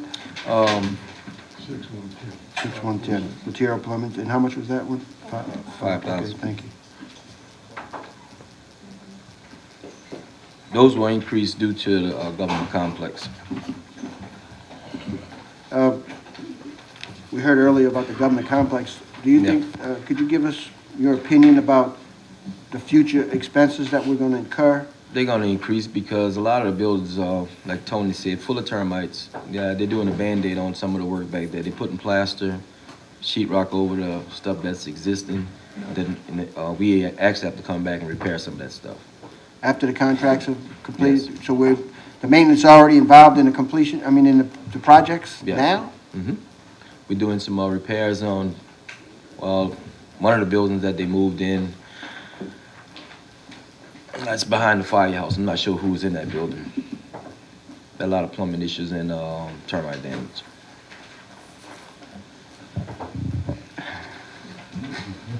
Mr. Lucille, Councilman Salvo. I know some not going to want to hear it. Microphone, please. But I was a previous employee at the state school.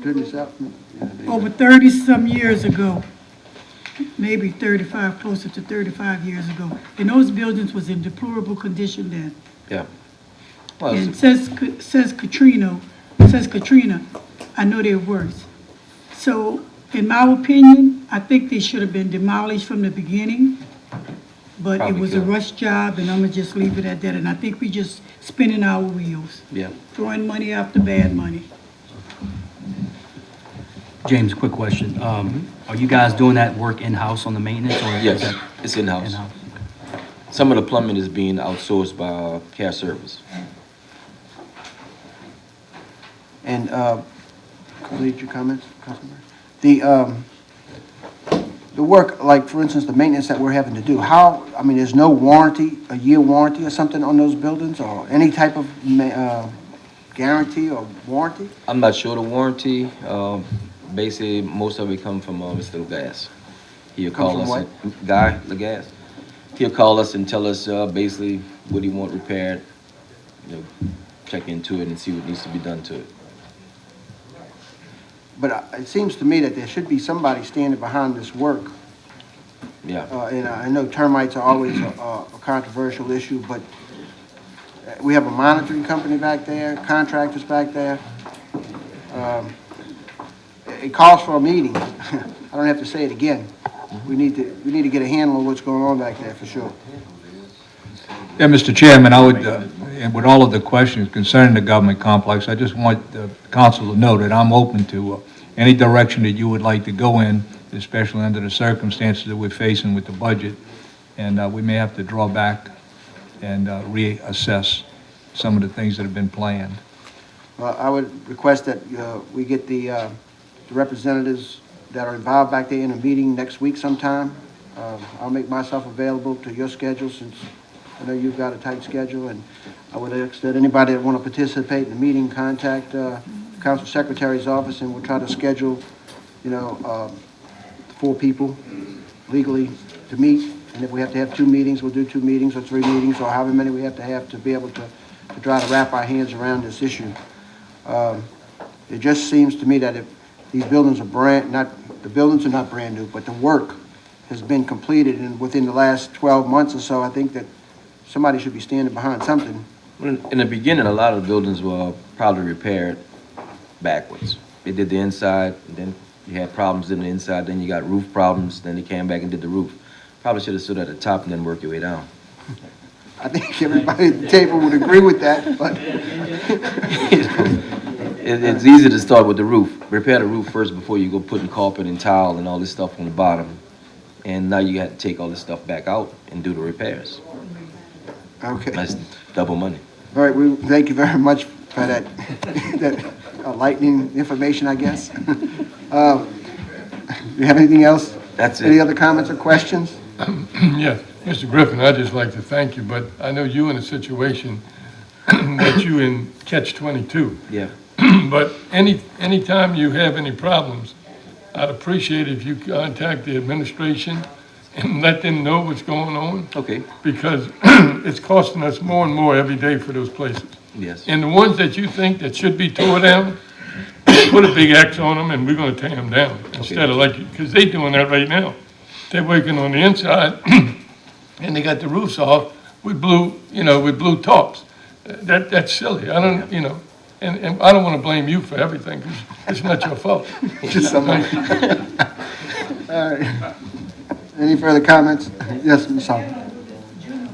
I concur with his comments, because now you have the liberty to make recommendations. Okay. I think with the current administration and president, you have the authority to make that recommendation. I know that wasn't the case in the past, and I'm finished again. Okay. All right, we thank you, and what's the total?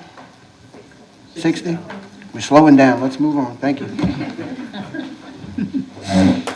When we're talking about the government complex, we were able to get a number of the buildings in the parish that you had asked for. Total of 89 buildings without the government complex. 55 buildings back there in the government complex. We're not sure which ones will be torn down, which ones will be used. How many back there? 55. So a total of 144 buildings with those buildings. There's 13 trailers and 6 boat harbors. She gave me that too, but that one is really what you're looking for. And just for the record, I would love to introduce legislation to tear most of those buildings down back there, so. I'm sure the council secretary would be able to draft that for you. I'll be waiting. Okay. All right. Okay. Next one, we're going to go to recreation. Mr. Thomas, excuse me, you were out of the room just now, and the question that you had asked, about the buildings, the answer has come in, and Mr. Serpez has just gave us the answer, and he can repeat it for you. 89 buildings, not including the buildings at the government complex. It's 55 buildings there, so a total of 144 buildings. Does that include fire department buildings? I'd have to check and see. I just asked her. No, it's not. Okay. I can find out, but she. Yeah, I know once upon a time, before the new structure of the paid fire departments, they were parish buildings. Right. Yeah, they should be included in there because they are parish buildings. Correct. Okay. So they still come out of their budget. They should, right. They should be Okay, part so of it. that's a lot of, my point is, there's a lot of buildings coming out of their budget. Right, absolutely. And I'll check and see and make sure, but I think it should include the fire departments. Thank you very much. Okay. Yes, sir.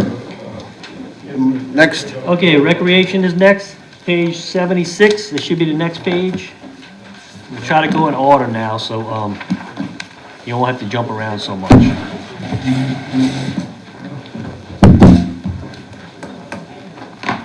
My Archie Gussie with the Recreation Department. Good morning. Hi, Celeste Taylor. Okay. We're looking through the budgets, and we're asking supervisors to provide any reductions in the budget that they can possibly do comfortably. And if it's a little painful, we'll accept that as well. But we do have to get down to a balanced budget. And I keep repeating myself, but I know you were in the building earlier. So we can go through your budget, and if you have anything to offer, or if any council members have any questions, move forward. In the back. I have a question on utilities, electricity. What number, line item? I want to say it's 523.105. I'm not sure if we have any other ones that reflects, but I guess the question is, and I don't know if it's high, a 39% increase because of, I don't think we have any new facilities, but, FA Day Bears in District 2, and I take Woodland Highway quite a bit, and when I go over to Woodland Bridge, the lights are on 24/7. I've turned them off personally, myself. Can you explain to me what's the mechanism to control the usage of those lights, the accessibility to turn them on, turn them off? Well, most of the time, when we leave and we turn the lights off, we have kids that's come back there doing the park. And most of the time they go in there and just turn the lights on, just play around back there a while, and they just leave them on. We can't put a lock? Well, we was locking them, but what they do is they jump over the fence. Yeah. Because the fence has the opening in the top. Right. They get over the fence and get in there and turn the lights back on. Most of our fences are close to the box to where you could jig your arm in there and just click them up yourself. Yeah. Just hit They can lock the switch box. Yeah. No, that's what the request is. Can you lock the? They did. They did panel? have a lock on there, and somebody cut it off. Okay, can you put another one? Yeah, we have. They did have them on there, but that was been the issue, is that we turn them off, and then people go out there and they see them. And like, we know people that have called and said, hey, the lights are on, and they turn them off. So we put locks, and you go out there and the lock's on the ground the next day. So I don't know what other solution we can come to for that. You can do it like a squirrel cage. What is The that? way they stop squirrels from making the transformers. What about signage, putting up You put a top signage? on top. You put a top on They did have signage. on it, and Mhm. if they cut it, call the police. And I know that we had talked with Mr. John Espinal. He has the contract for Star Electric, and we were looking at different things. If there was a code that we could put on, so those are different things. How that we about were a looking into. padlock? Let's start off with a padlock. No, that's what they cut No. off. That's what they cut off. They cut From off. the lock, from the light box? From the Yes. light box. Excuse me, is it possible to put some type of timer that the lights would go off automatically? Yes, That that's what- can happen. That's what we were talking to Mr. John about, and he said he was going to look into that and get pricing for us. It was All very. right, we're losing money every day. Right. Because the next time I see it on, I don't want to call Mr. Giles in the middle of the night, because I'm not getting up and going to turn them off. That's not what I'm paid to do. We pay people to do that, and it's in this budget. So all I'm asking politely is to please rectify the problem. Find a way. I don't want to discuss little bitty items in this whole thing, but I know it went up 39%, probably because we put a basketball court and a volleyball court back there and a little playground, and people want to utilize those things, which is great. Right. But up until a certain hour. Right. And then turn the lights off. That's all. I'll move on from this. Okay. Does the department have anything to offer on here that might be able to reduce before we start What we got taking on care there? of it? Let's see. I would suggest on that line item, as we reduce that by 5,000.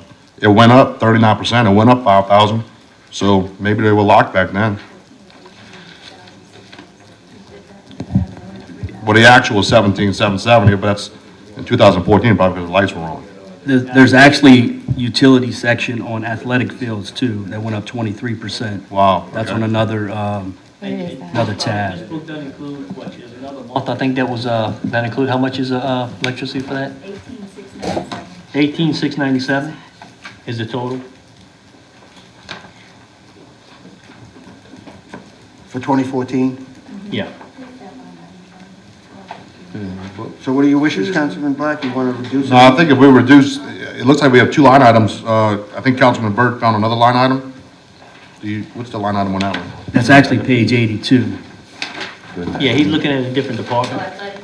You're gonna have electricity on probably on each one. It's all the same department, recreation, it's just a different category. Yeah, it's just like, there's different departments like tennis courts, so have its own department. Yeah, that's 97,000. But if that deals throughout the parish. Yeah.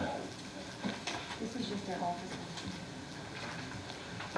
Okay, back to my original question. Do you have anything on that you want to offer up? There's line item 541.010, office supplies. We can take 2,000 out of that one. 2,000.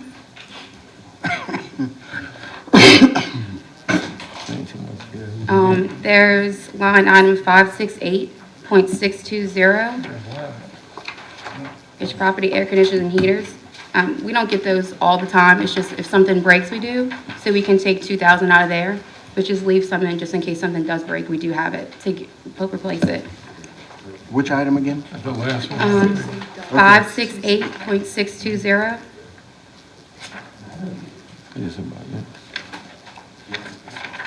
it. There's also 527.620, which is portable leases.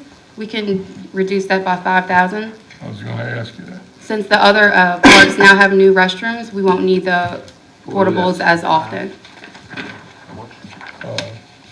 And then 528.105, we can reduce that one by 5,000 also.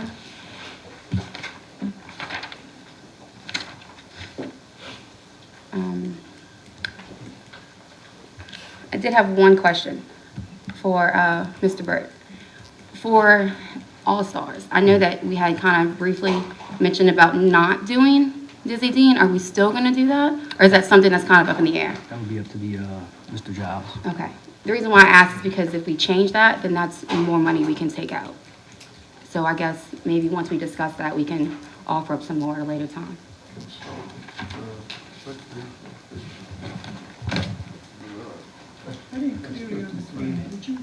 I'll explain it real quick. Okay. In baseball, there's different affiliations that kids can play under. For example, Plaquemines Parish plays under Dizzy Dean, where there's like USSSA or Babe Ruth.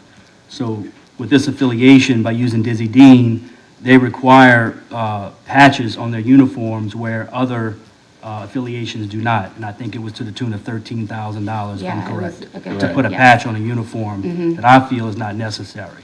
So that conversation came up a few months ago to look at other avenues and different affiliations Right. for our children to play baseball. So if we decide to do that, it would Right. And definitely then reduce also by switching, it would $13,000. keep it local and not going to South Haven, and that would also reduce, you know, Which is another item I want to bring up real quick while I'm on the mic. What line item, is that 541.8080? What was it again? I'm sorry. Page 77, Recreation, 541.080. Just so the public's aware, this has been going on for many, many years, and me as a coach, I've also experienced it. The parish actually pays for parents and children to travel to South Haven, Mississippi to play in the All-Star World Series. I believe the parish works up about 8 hotel rooms, and each Yeah. player, coach gets about $25 per day per diem. If you do the math on it, it's upwards to $100,000 to $150,000 a year. It's a lot. Mr. Barrett, I can tell you that, that's actually charged under 557605, special promotion.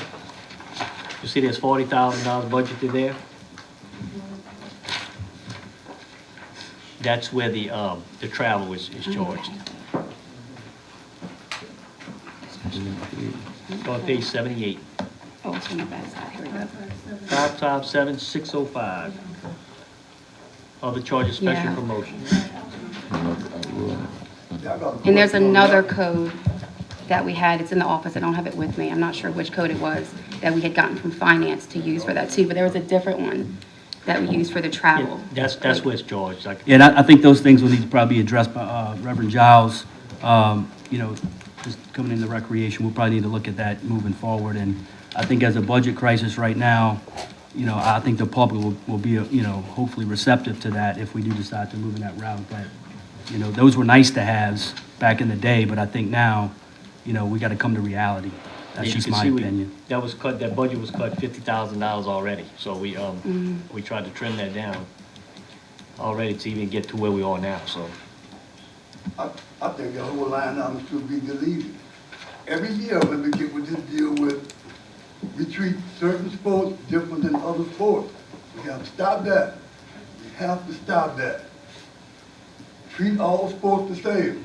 All you guys ran on recreation, all of you guys, recreation. What you're gonna do is do it fair for everyone. Don't just do it for one sport. I preached that for years here. We gotta stop it. Gotta stop it, man. Is that a motion? Oh, yeah, I'm motion, $40,000 to go, of course. All right. Let me ask you this question on 548.015, fuel, gasoline, 42% increase. What is the situation with so much additional fuel, especially with the prices of fuel going down? That I don't know. I wouldn't be able to answer that. Most of the vehicles we run like throughout the parish. That's for like all the trucks and vehicles in the parish. And sometimes we run throughout the parish backwards and forward, like from Boothville coming back. Certain times we go out there and work on fields and do things. We don't have employees that are located in the area that can... It's certain employees do certain jobs. You know, because some of them might be able to do something on the field and some of them don't know how to do it. So we have to take somebody from up here and run them down the road to take care of business and come right back up. Mr. Chairman, I think we have a Recreation North and a Recreation South, correct? Yeah. And Recreation North also covers the East Bank. Right. So we don't have departments that cover those particular areas? Not all the time. Okay. Not all the time. Because see, most of the time, if they have a football game down in Port Southwell High School, we have to run men from up here to go down there and do the work because the ones they hire down there, they can't really do it. Right, well, I guess my question is that a 42% increase with the price of fuel going down is why I'm asking the question. $85,000 for fuel for gasoline. That's a lot of gas. It is. That's a lot of gas. I think we might need to try to focus on doing some cross-training within the department. Look, and I'm not being hard on you guys just for no reason. Besides running water, your department is the most important department in this parish. That's my opinion. Because you're talking about the kids. Right. You know, and I think everybody here grew up playing recreation sports. We want to see it get to where it needs to be. So that's why we're being a little bit tough. I want to spend some time on this. I want to get this thing right. I know some of my colleagues have been working very hard. So I mean, just take a look at the budget and see what you guys think, and you know, make some recommendations. I do think you're underfunded, but you know, we'll get to that later on. But just take a look through the budget and make some recommendations for us.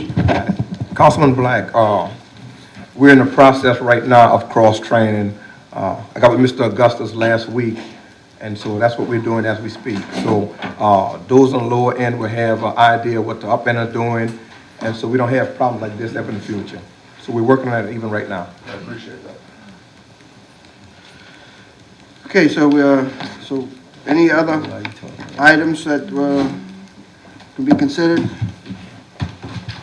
There isn't anything else that I can see, but if y'all have questions about it, then I can look at it and answer a question. Because the big line items that we have is basically for uniforms and paying the officials. Those are our two biggest ones. Yeah. Yeah, but that's something that we do need to supply the kids. Line item 532, 532, professional services.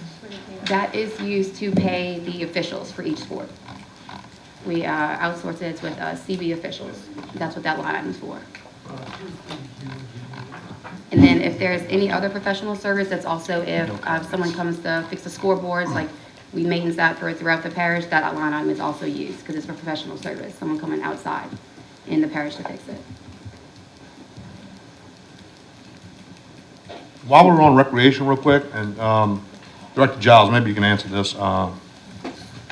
The sheriff's office is coming in later on today, and we talked about buildings. Narcotics is right next to where you guys operate from. I mean, is that a type of building that you may need for some expansion? I mean, would that help you guys out and maybe, because I will address that with them later on, but I wanted to get your opinion while you're here. Is that a facility? I mean, are you short on building space? For storage, yeah, we actually use part of the state school right now to store some of our stuff because it's climate controlled. Where the recreation office is, if you're familiar with upstairs, it's in the open. So we can only store certain things there. So, I mean, it would be something to look at. So you guys could probably consolidate everything into one location. Right. You're looking for efficiency. Yeah. You know, we consolidate all of that. Like, especially if it's climate controlled, it would be good to have it there and keep everything in there. Because before we did have an issue with it being out in the open and having to replace things. Mr. Black, I think you make a very good point, because I worked next door. When I was at Community Action, I was directly next door, and I could basically warn any drug dealer when the bus was going out, because they would be out, everybody that was in the undercover cops, drug persons, they would be out front, you would see 30, 40 policemen out front, and I think it still goes on today. It does. You know, so I think that's a very good point. I think that's a bad location for these folks. Absolutely. I mean, it's too, you know, I remember being a kid, you go get your uniforms right next door. And they have confidential informants, whoever else going into narcotics. So, I mean, that's just something that we're gonna have to address, but, no, thanks. Mr. Chairman, if I could just ask them briefly while I have all of the council members, or most of the council members here, if you could give any suggestions about uniforms. You said uniform and officials were our biggest cost. What could you advise us on uniforms as far as trying to get a handle on that? Basketball uniforms are the only ones that we get back. We do supply them with soccer, baseball, and I wouldn't advise getting those back. They're pretty funky after being out using them. But as far as equipment goes, if we could have, I know that Mr. Rennie had put into place that if they didn't return it, then they would be held accountable. If we could move forward with that, that would help a lot. That would mean the legal department would have to, I guess, send out letters, whatever way we can get that done to hold them accountable to return their items. And I think another way we can do it too is we can go up in our registration fee, because I think $10. Definitely. I'm gonna recommend that. You know, is That would be, I think, my first thing is to up those Definitely. fees. I just know for soccer, for instance, because I coach soccer, they got a nice uniform, 3 balls, some cones, and each kid only paid $10. Yeah. And I'm just as guilty as the rest of the coaches. I haven't brought my equipment back yet. So there's definitely money being lost in those areas without a doubt. Yeah. I think the fees need to go up. Yeah. Definitely. And like I said, just a way that for our department and have like legal or whoever make them accountable for returning the items. Because that is one of the biggest problems. You know, we send out letters, I send out messages, emails, I call. I can't force them to bring it back. We need that reinforcement. There also can be, most kids play all sports. Yeah. So there could be a policy, you know, until they return it from the previous sport, they're not Right. allowed to sign up. It just needs to be executed. Right. And we started that when Mr. Rennie was in, he did implement that, and that did help a lot. We got probably about 75% of our football equipment back, which is way more than normal. And I need to know how funky is funky. Like, You know, sweaty, 'cause faded. what I'm saying, and I'm not trying to be disrespectful, but, you know, Right. I'm a former athlete. I played all sports in high school. And the bottom line is, you wear the uniform was given to you. You keep uniform for years at a time. Right. You know, so to purchase uniform every year Yeah. for every sport is just crazy to me. Then you have a lot of teams that buy their own uniforms. I know us, we don't use Yeah. the recreation department's uniforms. Right. You know, we have a sponsor and we buy our own. Yeah. The East Bank does the same thing. Right. And if they buy uniforms, they're not allowed to get them from the parish. Right. I don't give out uniforms if they purchase their own. Like, I know sometimes, like I said, and it's not easy to get it back. But like when the little kids are out there, they're in the dirt, they come back, their shirts are ripped, they're stained, we can't do anything with it. The basketball jerseys aren't as bad, I think it's just baseball's the worst one. Well, you may not be able to collect every uniform that you give out. You should be able to collect most of them. Yes. And if that's something that y'all suggest we do, we can do that. It was never done, so I guess we just never did it. Excuse me. But I hadn't fooled with the recreation department in a long time, but I had 3 sons that participated. Mm-hmm. My wife cleaned those uniforms. As soon as they got home, we cleaned them and we returned them clean. We put up money. And this is what we have to do now. You put up $50 or $75 from the parents.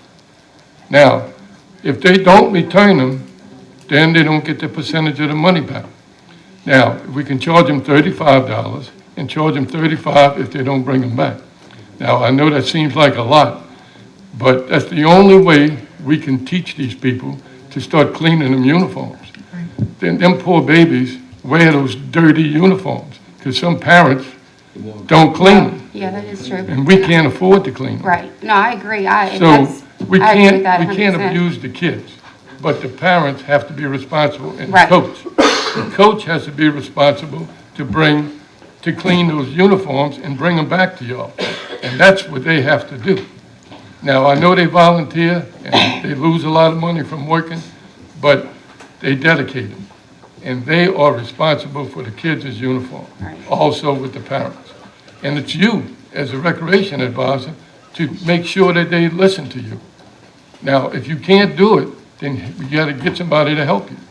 That's all I gotta say. Because we're looking at $90,000 just for uniforms And that's every year. every year. Well, from the comments that you've heard, you know, you got some challenges, but you also have some opportunities to be able to change the department into some of their ways, and you have some dedicated members on this council that want to see it change. So you'll have the backup, and I'm sure the coach over there, who's now the president, has some input, which will be able to move in that direction. But before we leave, I have a 528.105, maintenance of vehicles, light vehicles. What's that? 150% increase in that. You know, that's took 5,000 out. Aside from that one, yeah. Is it because the vehicles are old, or is that? The old vehicles. Oh, yeah, they're bad. Some of them are pretty bad. They're old. Very old. What's gonna have like close to 200,000 miles? I mean, so what about your equipment as far as grass cutting equipment and tractors and those type of things? Well, those are they are in pretty good shape. We just got, I got 3 on the East Bank. I think you got 2 down in Boonville, 1 in Beerus, and I think they have like 2 in Belchase. How old are those? We got those about 2 years ago. Yeah, they holding up? They're holding up pretty good. Okay. I had a call the other day, said that we might want to look at our equipment because maintenance was going to start eating us up. But if they're holding up, fine. Yeah, they're holding up pretty good. Anybody else have anything? If not, how much did we get here? 14,000. Oh. Had a lot of conversation for 14,000. While they're still here, we got a couple other departments, small Okay. departments. Playgrounds is next, the next page, page 79. Okay. You know, there's not much money there, you know, leaves, portable toilet. Okay. The next one is swimming pool. The only one thing there, that's professional services, 30,000, well, also 5,000 for water. Okay. What's the 30,000 professional services? Lifeguards? I don't have anything. It's maintenance for the day van pool We have a contractor? Yeah. with party pools. And has it been rebid lately? I don't know. What about the one in Buras? I don't know. I know they do that one sometimes, but I know the one that I usually get. But is that from day included van. though in Yes. here? Y'all, okay. Yes, that's included with party pools. Okay. For South Civic Center and Dearest Community Center. All part of that. Next thing, is tennis courts. Portable toilets, electricity. What page, Tom? 81. What's that? What page? That was on page 81. Page 82, athletic field. Now, here we have an increase of 105% on supplies, education, recreation, and culture. Is that flags? No, that, what line item was that? What page? That's on page 82. Supplies, education, recreation, and culture, 105% increase. I don't have that.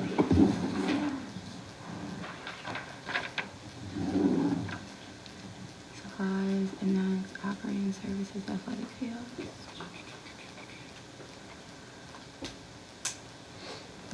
That's not grass seeds, something like that? No, athletic.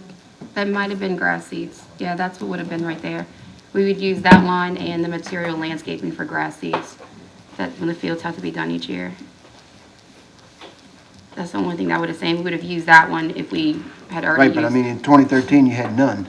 You had $103.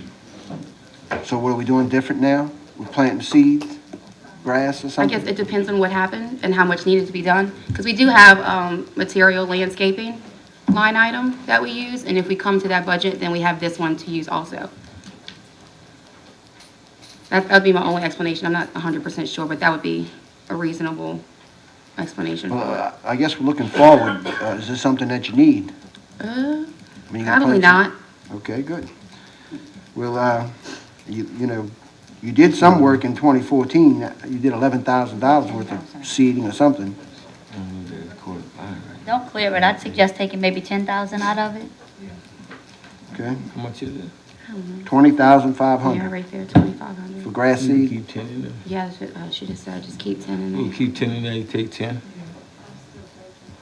Okay, you got that, Sorry. Tommy? All right. Sorry, I put on your paper, and it wasn't mine. Yeah. We see up and down throughout the parish for recreation. Is that something that we contract out, or those signs are done in-house? No, Any signs for the parish, is that in-house or we contract that? No, I think we Those contract. are done through Prinall. We get 3 quotes, but usually Prinall is the one that. The one that go get the with. bid all the time. Okay, thank you. Can our sign department accomplish that? I'm not sure. I can look We into never, it. we I never don't- did. They never did ask them to do it. It always was like contracted out.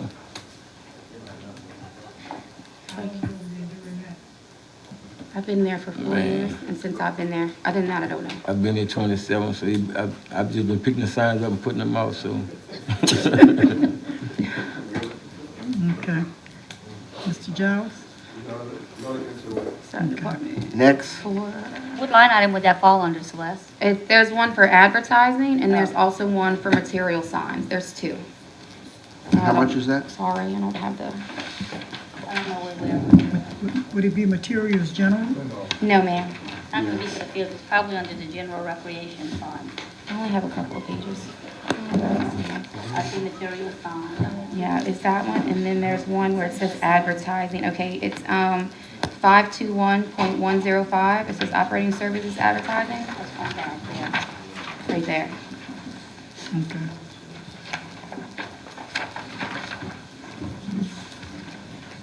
Anybody have anything else? Any comments, questions? Did y'all get a total? Or did y'all miss something? No, it's 10,000. I don't think we missed anything. We missing a lot. We need to move on. I don't know, if they take care of this department of Parks and Monuments, Fort Jackson. so it's probably Port Jackson, yeah. I don't know who's gonna do that budget, but that's next. Well, there's not a whole lot of money in Fort Jackson. Not a lot. No, there's not. Some We took a salaries. lot of it out already because we stopped doing maintenance down there. If that's it, we want to thank you for coming. From all the discussion that you heard, we were able to, how much out of your budget? 24,000 or so? So if you could go back and take and implement with the director some of these ideas and bring us about another 100, we'll be satisfied. 1,000, that is. Thank you. Page 96, berries. Oh, 96 berries. Page 96, ferries.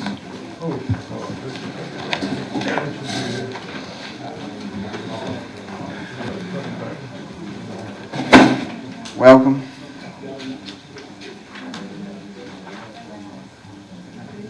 '96, ferries, general.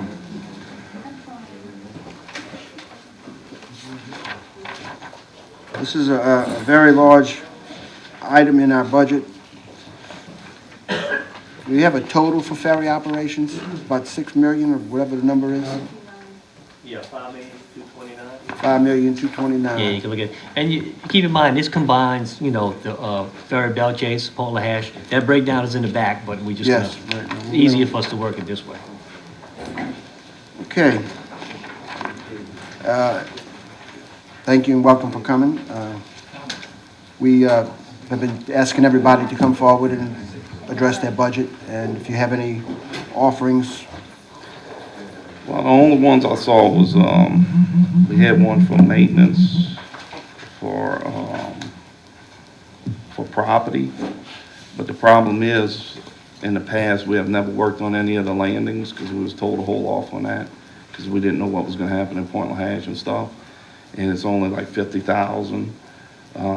It's property and equipment. Yeah, 528, 510. Now, so we have been neglecting the maintenance because of what? Well, no, we have been keeping up, but they didn't want to do no major operations, you know, because those landings in Point LaHash are looking bad. And they talked about redoing them at one time, and Corps said we couldn't because they have rocks under the water right there that they put, and they were talking about moving the landings.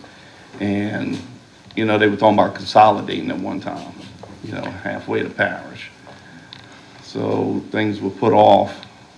I mean, we keep them up and running and keep them what the state tells us to keep them at, you know, but they could use a lot of work to them. So you need that The barge is 50,000? up there, the landing's down the road, but what we're gonna need done is gonna be about more than $50,000. I mean, that's something I hadn't used in the past. It's one of the items. Well, is that something that you're gonna use now? Depends on what y'all want done to the landings, because that has to go higher than me, you know, what's gonna need to be done down there. And we're working on some grants for work up here, so we have to wait and see how that pans out for the grants. So right now, we can do what we can to get it out of there, and then, you know, if we have to come back, we have to come back. Okay, any other items you see in here? I have little small items like some leasing of buildings, which we don't lease our buildings. What number is that? 527-110. 527-110.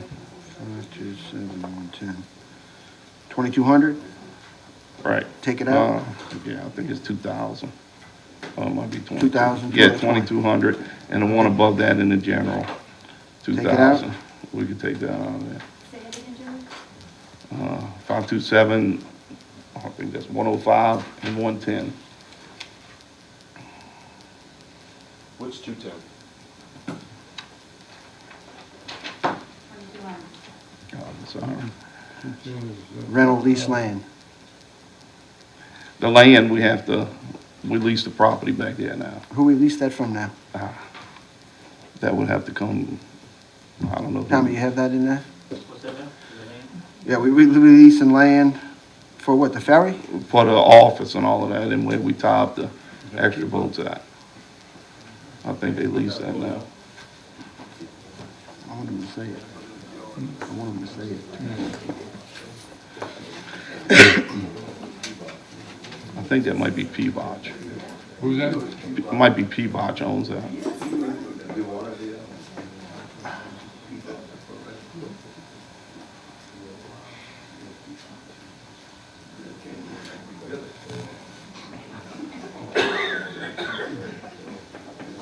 Still looking, Tommy? Yeah, we're looking. Y'all want Yeah, so, we got rental lease land there for 12,000. Equiland Incorporated? Yeah, that's the same people. Got it. So, let me ask you, so we paying rent for the ferry, we paying rent for the water line, all in the same area?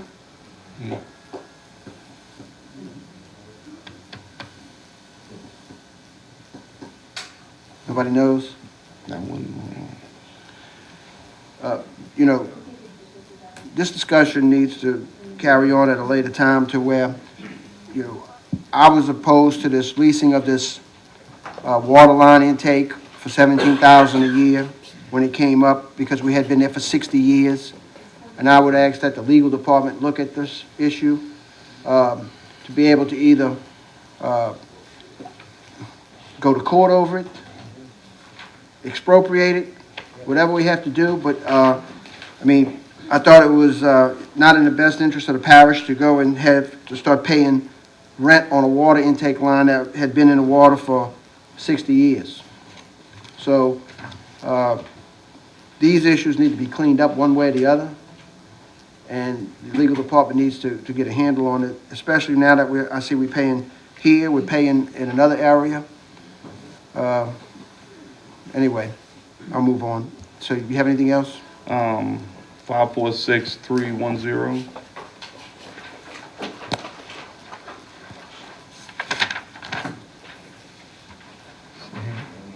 $2,000. 54610. You don't need that? 2,000? The only time we ever use sand was when we have a freeze, and we're done with that, so. And This goes through December next year, you know? Huh? This goes through December of next year. We'll find sand, I'm sure. Off the batch, right? Right. Okay. Next. 546410. 4, 6, 4, 10. That's cement and asphalt. That's 5,000. Okay. I think that's about it, unless y'all have any other recommendations on anything. Well, while we're gonna talk about the ferries, we'll have some conversation here that might not be able to take money out of your budget right now, but we definitely need to address the operational scheme that we're under. And I'll give you my viewpoints, and anybody else at the table can chime in and give their viewpoints, but first of all, the red stickers. The red stickers need to go, in my opinion. We need to change them out to a blue sticker or whoever qualifies under the ordinance, if we're gonna have free passage at all. From what I see in the budget, we're not even collecting enough to pay the fuel. And to have a $6 million operation where you can't even pay the fuel, we got to look at the operations. So I would hope that we could get something with the administration to issue a policy. I was thinking this morning, either passing out letters, give 30-day notice, people that want to qualify by the ordinance, and I think upon the council members, we need to look at the ordinance and address the free passage. But there is an ordinance on the books now that describes the free passage, and I'm not sure, but I see an awful lot of stickers coming and going, and maybe you can enlighten me as to how many have we issued. I don't have that number on the issues, but I can tell you or ask y'all, why are we not charging on both sides of the river? They doing it up at the state now. Why we have never raised the tolls? I say do away with the free passage. We have to give a discount for people that's handicapped or Medicare and Medicaid and all. I mean, that's part of our, I don't know, federal funding or something like that. We could look over with. You have a lot of stickers as, you know, it's parish employees, schools, you know, it's just a number. I know from having the big boat just running last year.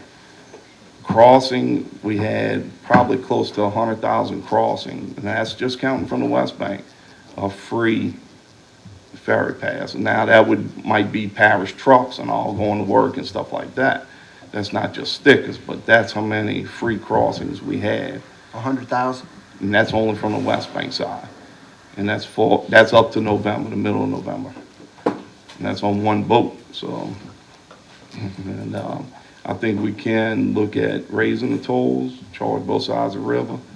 I'd be happy to get rid of the stickers. Get rid of those half-price coupon books we have, you know, because we don't sell a lot of those. And the people that do qualify, as long as you give a discount, I think that's the way it is. You don't have to let people cross for free that has, you know, that meets those You're talking about the qualifications in the ordinance. Now, the ordinance, yes, we would have to change that because No, but I'm saying, when you talk about. Oh, that's like, there's schools. No, wait. Oh, okay, I'm sorry. When you talk about a discount, you're talking about some other law than the parish ordinance that requires us to provide Yes, I think it's discount? something with the federal funding. I would have to get with Ms. Hilda a lot on that. But I think it's something with the federal We'd funding, like to FTA clear or that something. up, so we don't step on any federal Right. regulation that you might know of, but I don't know of. I know. Or anybody else might know of. Frank Patty, him and I crossed the river in Chalmette 2 years ago, and I had my $2 out to pay. He said, do not pay. If you're over 65, they passed a legislature, y'all passed something in legislature, that if you're over 65, you show your driver's license and you can go across for nothing. Now, that's law. Okay? Well, that is law, but the problem is that we would like to come out, like you said, with another type of sticker, because it makes it a lot quicker for our guys to know, instead of sitting there trying to figure out driver's license and things like that. They would have to come to the office and we would issue that sticker that they over 65. That's what we do now. We try not to let people get on without a sticker. They have to come to our office and get one. If not, they get charged across, because it's so hard for them when you're loading, you know, 50 cars at a time, to stop and check every car that wants to come on to figure out their When driver's license. you stop every car, they gotta pay. So when they hand you the dollar, you say thank you, and they're off. Right. When they hand you the license, if they're intelligent enough to look at the date of the man that's sitting in the car and he's not 35 or 40 or 10, then you know how old he is. I mean, if he's an older gentleman, you know, you check it. If he's a younger man, you say, no, you owe me the money. It's- But I say it's scrap. simple to- It's simple, yeah. But do you think there's more cars now using our ferry since Oh, yes. Chalmette went up? Oh, yeah. So we get an abundance of them. Most of our vehicles is from another parish, they not Plaquemines To Parish. save $1. Mhm. Well, it's a couple dollars a day, because they charge $2 per car and then $1 for each additional person in the vehicle. Oh, okay. And they don't, if you go up there with a $20 bill, you don't get change, no change. Right. So, At least they have a little cart that they put the money in. And, Right. you know, we ought to look into something like that because when a deckhand or somebody's up there collecting the money and I don't He's like holding it in to his fold it and put it in his top pocket, that doesn't look Right. good, Right. you know? Make sure it Exactly. all comes back out and, you know, there's always a Exactly. question See, there. our problem is a lot with, we still give change, they don't give change. So if they drop all their money, then nobody gets change. That's where we run into that problem too. I saw that yesterday, yeah. Yeah. As far as the Pride, when will it be back in service? We have Coast Guard out there right now. We're getting a stability test done because with the bigger engines and all that had to be redone. I think we just about finished with the 5-year inspection. The engines, they coming down to the wire on that. I'm hoping the middle of March, we should be looking at it, test running and stuff like that, having it. Now, once we get it here, my guys are gonna be doing a lot of work to it, so we'll be back in our service in the morning, because we have to paint the whole boat, you know, so that's gonna take a little time. And to save money, I'm gonna have my guys doing it instead of having a contractor come out and do it. Because we are gonna need money. I mean, this has been going on for a long time with these engines, and the FTA put us on a deadline come November. Last November, we had to have that boat on the shipyard. We put it off every year because the storm season would come. And they kept putting it off. Well, now you come to a year, money's tight, you know, we're using as much grant money as well. I wasn't expecting that small boat to be going down, having all those problems that we did have with it. So that took a lot of my grant money that I was gonna use on the big boat. So now, when it comes time to pay for the boat to get off the shipyard for that money, for the new engines and the 5-year inspection, which are both ran in at the same time, we're gonna have to come up with a few dollars for that. Okay, let's talk about some money here. 1.19 million for fuel, diesel, 25% increase. I understood we put the ferry on the shipyard because we're gonna be more fuel efficient. Right. So is there any potential to reduce that number? So far, the new engines are looking like we saving fuel. The reason we increased is because the price of fuel kept going up every year. Well, we didn't know it was gonna take that drastic drop, or I would have never even raised it from where it was at. Well, let me ask you this, you got $236,000 increase in there. Is that possibly be taken out? This is the bottom line for me. We either have to bring this operation close, or we have to sacrifice and run only one ferry south, one ferry north, and this is just me speaking personally, and do away with the split shift ferry shifts. But we have to have some drastic action in this department to even get close to where we need to be, which we'll never balance, but to be running a $6 million deficit and collecting $100 and something thousand in fees doesn't make good business sense to anybody. Exactly. So, I'm asking, I guess, can that 236,000 be taken out?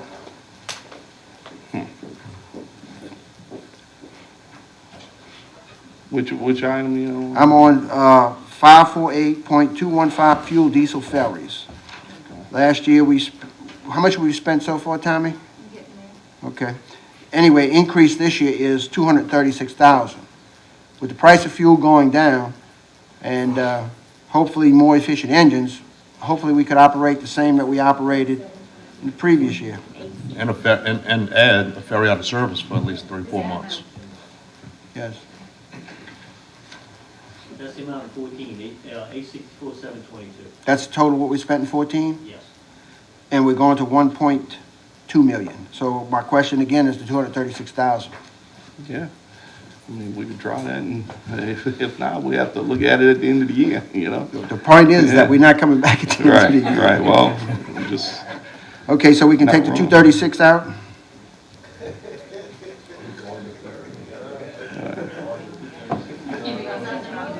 Okay. And also in Belle Chase, we could look at, I know we run every 15 minutes. After 9 o'clock, our traffic slows down. And we could look at going on the hour schedule like we do in Portland Hash after 7 o'clock. So after 9 o'clock up here, we could also look into that, you know, and instead of, you save fuel on that. That would be a good add to the overall discussion that we just had. And I guess the director's gonna have a challenge.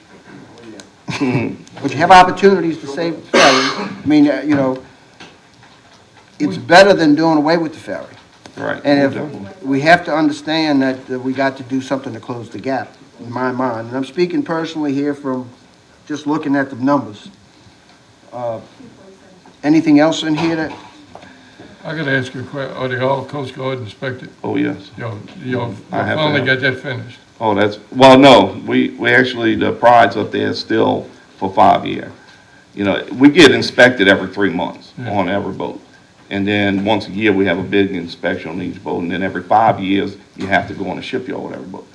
The Point LaHash, well, its date is, I think, January or February of next year. It's got to go on the shipyard. But a lot of work was done on that boat when we was up putting a new engine. So it shouldn't take a lot of money to have that done. And that shouldn't take too long to do that inspection on that boat. I have two items, 551405. It went from, it's a pretty big increase. Just kind of explain that increase. 551405. Is that for captain's certifications or? For training? Yeah, Well, we really don't have any training. I think that might have dropped down. You know, the licensings, you know, we pay for the captain's license, we reimburse. Right, but that's on the item above that, that went up 143%. Right, training one, I really don't, I mean. So we can scratch that? Yeah, we have never used that really. Mr. Chairman, that's fine. thank you. And then we go down to 565110, communication equipment.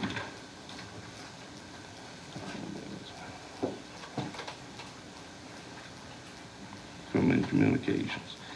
That's, we usually use that, which last year we never used it because we had grant money. We bought a couple new radars. That's if, our radios or radars or anything like that, we'll use it under. But that's required, regulated? Sir? Is it all regulated, things that you have to operate? Oh, we have to have operational, yes. Right, but I guess the question is this, you got equipment, communication, then you got property and maintenance. That's air conditioners and heaters though, that's different. But what about property, major repairs? Is that all you have in there for the? That's also, for our landings and all. That's like that 50,000 that we took out earlier.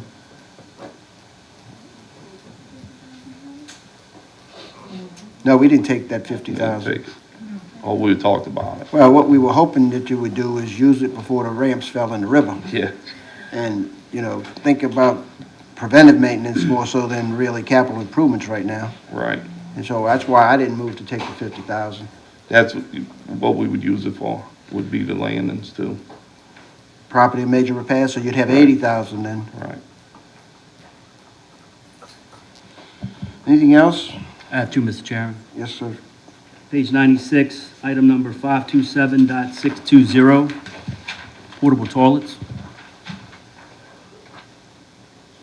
$23,000 budget. We have toilets on each landings, and we also have one on the boat that's on the Pride. And at our office, we have 2 holding tanks. Actually, we have 3 holding tanks at our office. And that's where that's used at.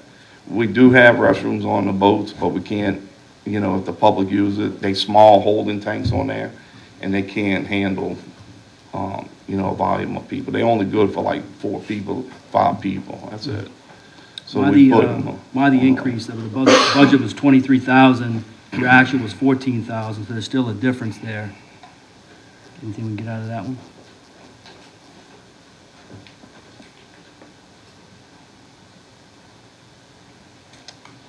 Which number you on? You still on the general? Is that where we at? Still on Ferries the- general? Okay. I Page got it. 96. I got it. What's that? They're looking at somebody. Oh, okay.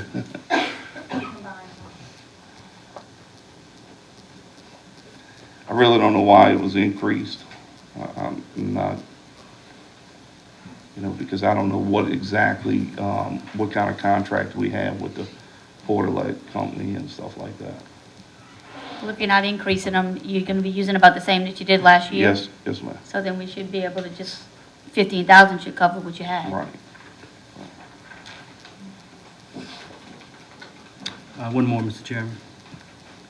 541.070 janitorial supplies, Are we cutting that previous one? Is that what we? 15,000 out of that other one I mentioned, right? No, I would give him 15 and us take the rest. What number you said, sir? 541.070 janitorial supplies.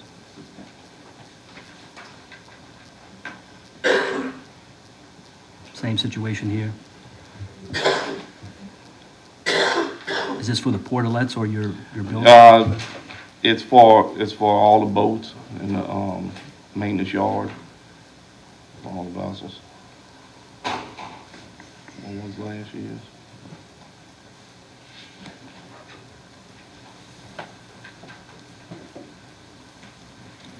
They've never used over 6,000. Right.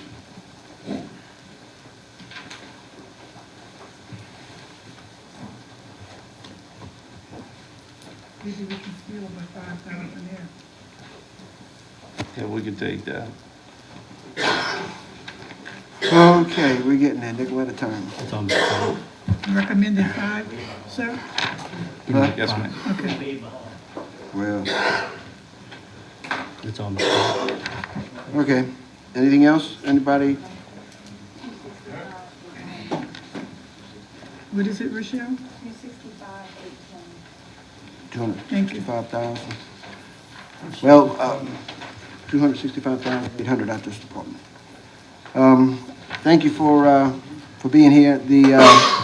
I guess the goal of this effort is to have some outcome from discussion that was made here, from the stickers to the usage of the facilities and the boats. So I'm hoping that we'll have some dialogue between the director and I your would give department. Mr. Giles, because I think we need to really look at Well, raising the tolls and stuff. you know, we'd like to have as much input from the people who are operating the facility so that we don't make a grave mistake, even though we may have to get a little serious at one point and do more than what maybe the department would like. Right. So if we can get as much from the department that we can cooperate on, it'd be much better in the end. Okay. And so, having said that, I'd like to thank you and move on. I'd like to ask real quick on, my secretary retired, she's a clerk too, and I'm wanting to put that as a secretary's position, because I need somebody more with, that knows Excel and stuff like that on the computer system. And, I'd like to see if y'all could, get that changed. I think that you can deal with the director and see what civil service and all has to do with changing the position or whatever. Okay. And we'll go from there. All right, thank you. Thank you. Mr. Chairman, the administration is sympathetic to what's been said about the passes on the ferry and the other changes that might be forthcoming. Thank you. Thank you, Mr. President. We need to have some implementation now. Next. We'll go to solid waste. Now, solid waste, we have two different superintendents for the north and the south, so I think the best thing to do would be to go to the back. To the white pages? 65. White pages? 820. White pages, correct. What page? No, ferry, yeah, And it's 265. 410. Big cut, huh? Big one in the back where?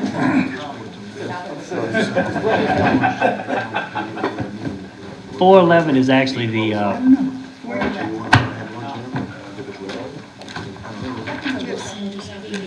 yeah, if you want to, that's fine. Everything's ready. Okay, gentlemen, it's been suggested that since we are slipping in our time schedule, that anybody that wants to have lunch, have it now at the table. We continue to work through lunch, so we're not going to really break. We're going to just work through. So next, anybody who wants to do that, sandwiches in the left over from yesterday. As you can see, we're working on a tight schedule and a budget, so we'll just keep on plugging away. So anybody that wants to do lunch, go right ahead. Page 411 in the white pages in the back.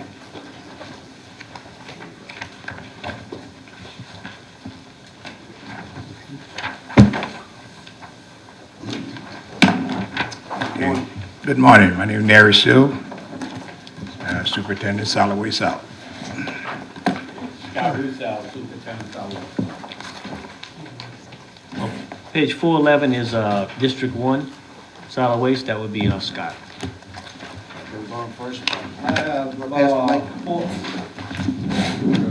I have four line items. It's 532.001 is professional services, general, 29.5. They just always put it in there, you can take it, take that one. Also, I have 532.070, professional services, disposal of garbage. That's just garbage fees. Last year, we spent about $380. So, I could give up about $50,000 on that. I got a question real quick on that, Mr. Russell.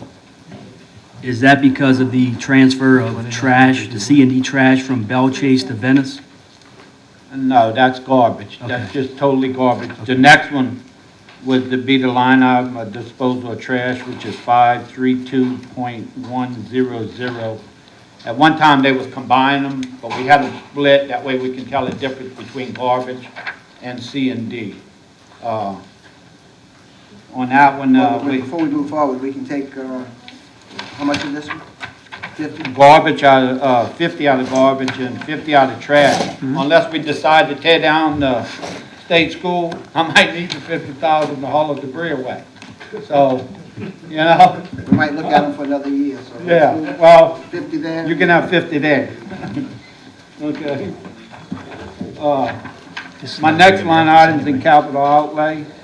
It was, Real quick, Mr. Russell, let's go back to 532.100. Yeah. You took 50 out of that also? okay.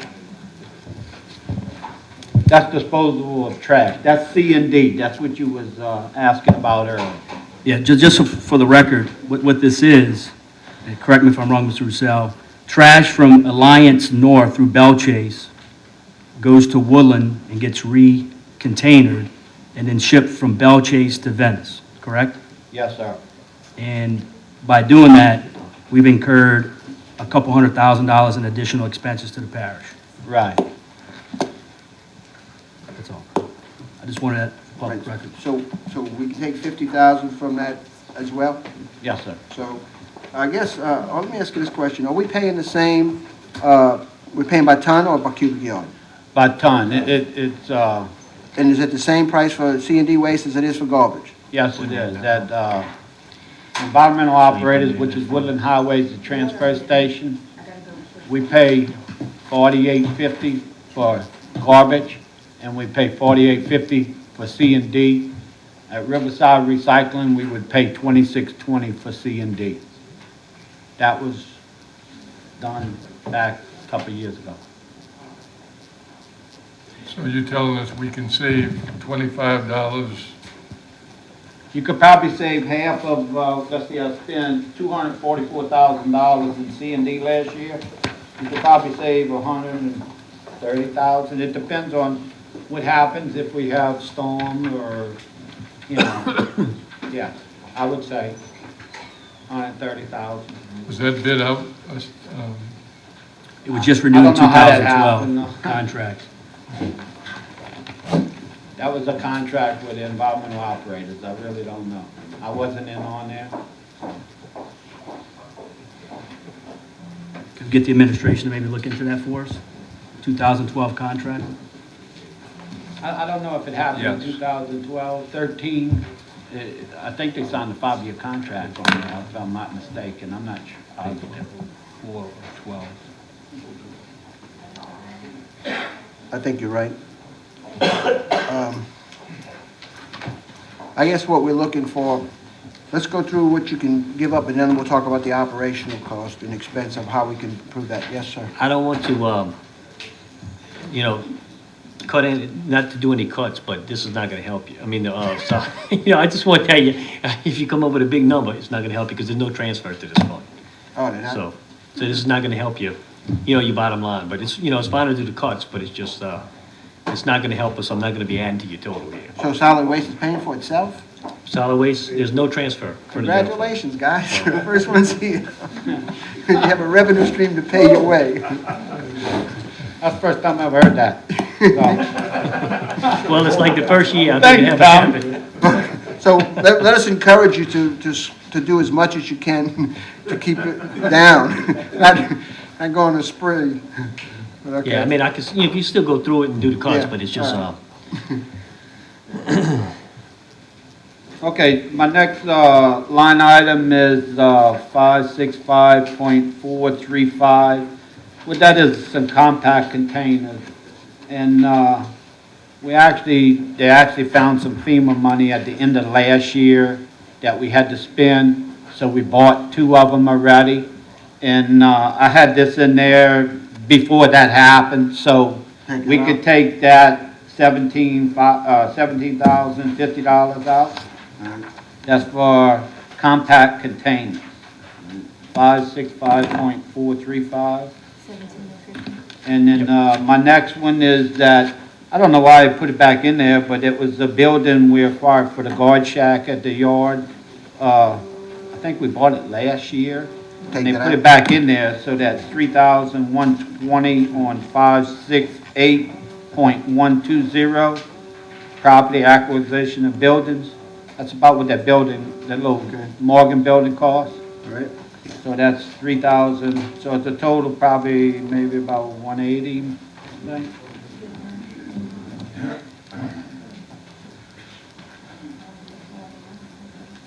It's 180s, 250s, and then 17.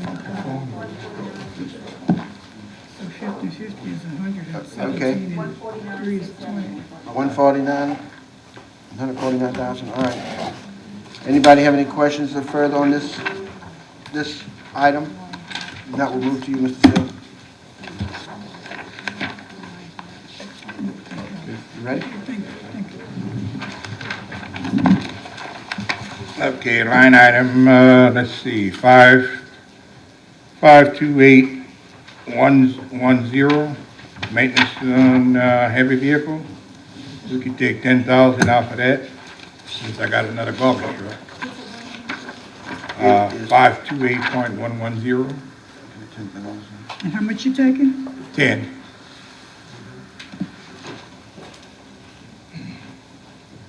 On this 532001, professional service general, y'all could never use that. You could take that 25,000 out of that. Good. On line item 532.070, disposal of garbage, 250,000. I spent about 140,000 last year, so we could take 80,000 off of that just in case, you know, price goes up. The best food so far today. On this,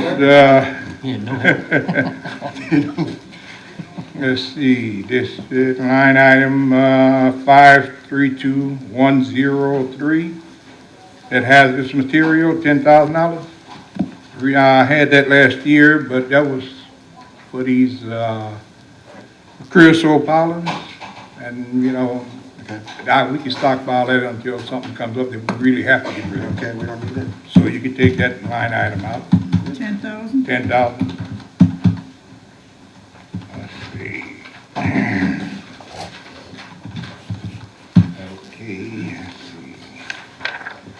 on line item 543120.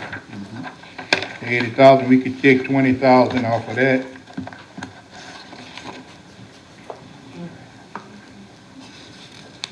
And, okay, they have 543510 tires. I could take 10,000 off of that line item. And, line item, let's see, 565435. That's the compactor containers. We just got 2 brand new, so we could, take that away. That's 27,800 there. Which number was that? 565? Yeah, 435. And the one, the 440, that was, we could take that away too. Very good. 13,740. Very good. Any comments or questions? Yeah, I think these guys need to be commended. Yeah, me too. I do too. Thank y'all very much. Y'all were well prepared. Look at it. Very good. How much? What about that other deal? 196,000? What about the other deal? Where you can save his money? Oh, yeah. Well, thank y'all for those contributions to your own fund, because it's not a transfer. But what we ought to do, I think, is look at, again, the operational scheme, and I'm sure these 2 superintendents will be glad to sit down and make recommendations on how we could possibly improve the department as far as its operation and cost. So, having said that, thank you. And you heard them. They got some ideas on how to save some big bucks. Move on. Thank you. Next one, I think this is the last department for the Director of Public Service, and it's the libraries. This is another one that This one is not gonna help that have you. any transfers. Okay. We'll take you out very quickly since you're a self-sufficient agency as well. What page we on? We're on page, well, back in the gray pages again. Page 144.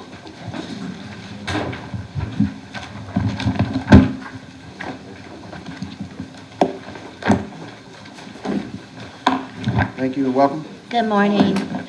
I'm Patricia Walker. I'm the Assistant Library Director, serving as interim director right now for the library.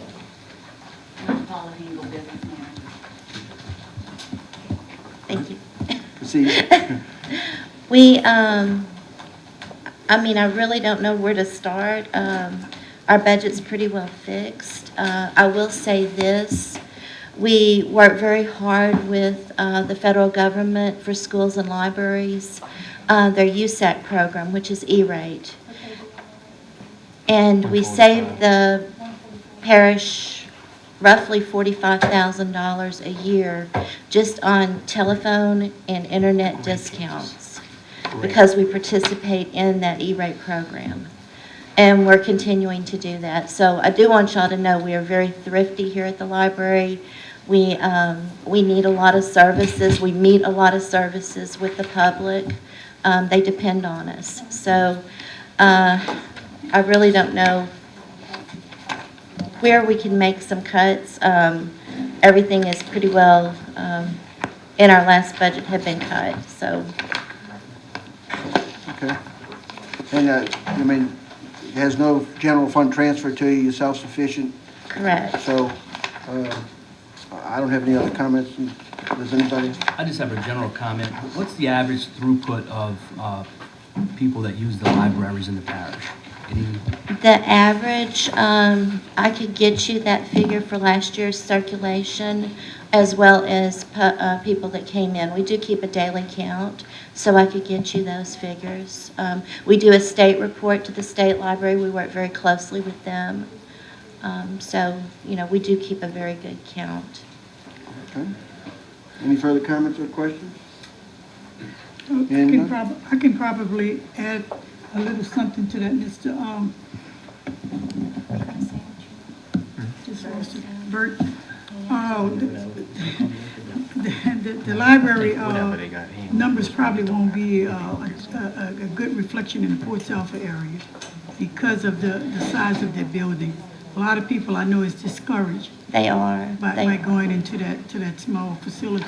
So it probably won't be an accurate account for that area. That's true. We are, but they do have a big group that come. It's just the facility is so small, and that's something maybe we can address at another time. I know this is all about budget, but we really need a Yeah, but I facility was just there. responding on what Mr. Yes, ma'am, and I agree with you totally. We're paying $7,000, I think, a year for the lease of that building. Whenever Isaac came through, we had to replace the building that was there. Of course, it was temporary also, and they brought us a smaller building. So we have to go to the YMCA just to do the children's program in Port Sulphur, and we have about 40 kids that participate at Port Sulphur. So just letting y'all know, Which is shameful. It is, and we make the best of what we have. Okay. Thank you. Thank y'all for coming. Thank you. Mr. Chairman, just a question. You're talking about a 7,000-year lease, and the property where the library was originally is vacant? Yes, sir. The lease is for the building. It's with William Scotsman. Okay, not for the property? Not just for the building. property, no, sir. Mr. Russo, she had mentioned to me earlier that she needed an increase for library books, because we took all that out when we did the cuts, because we had to balance the revenues and expenses. So we're gonna be coming to y'all with an ordinance to increase that. Of course, it's not gonna affect this, but I just wanted to let you know we're gonna She has the money to cover it. Right, to cover those increases for us. So we're not gonna put it with this big ordinance, we'll do it separately. I just wanted to let you know. Okay. Because we're at zero now. Okay. Thank you. Thank you very much Thank for you coming. very much. Thank you. Do we have a total of what we've done so far this morning? Just to the general fund? I don't know about this morning, but I can give you a total of everything. Okay. Thank you. At the top, because you take add that to. 3,024,000. How many? 3,024,000. Is what we're, That's what we cut totally, not today. not just today, no. No, I just don't have today. She just keeps adding, so. And so, let's see, let's give me the total number. We're shooting for 15, Well, counting that ordinance let's see. that's on the table. And basically, yeah, we shoot for 15,785, 950. The ordinance.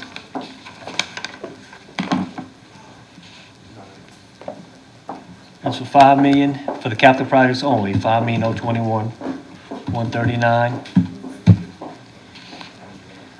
We're gonna take 3,000,007 out of the unreserved undesignated. 1,056,572 out of the parish-wide sewer. It was 1 million what? Hang on a second, I'm trying to get straight here. All right, so that gives us 5,908. That's what we need to cut total. And if we subtract out what we cut so far, it's roughly 2,000,008 left. That much? Yeah. Okay. Mr. Chairman, Yes. is there some capital improvement that we should be referring back to today? Did we have any updates on the points we passed on yesterday? I know we had talked about putting a few on the side to get some answers on. Yeah, we can go back to them if you want to. I mean, I don't know if y'all want to do that now or whenever. Well, Mr. Dugas is here. We've got to close this 2.8 gap today. Okay. Better get it funny, guy. Yeah. Go back to the small book.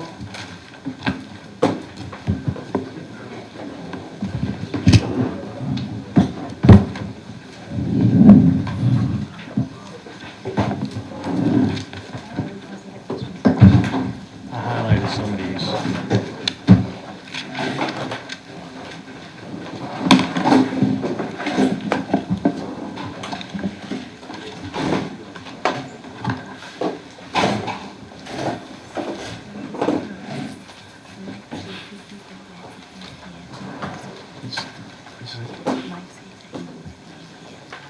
Did Severn Trent come by this morning? They did. To discuss sewer and water?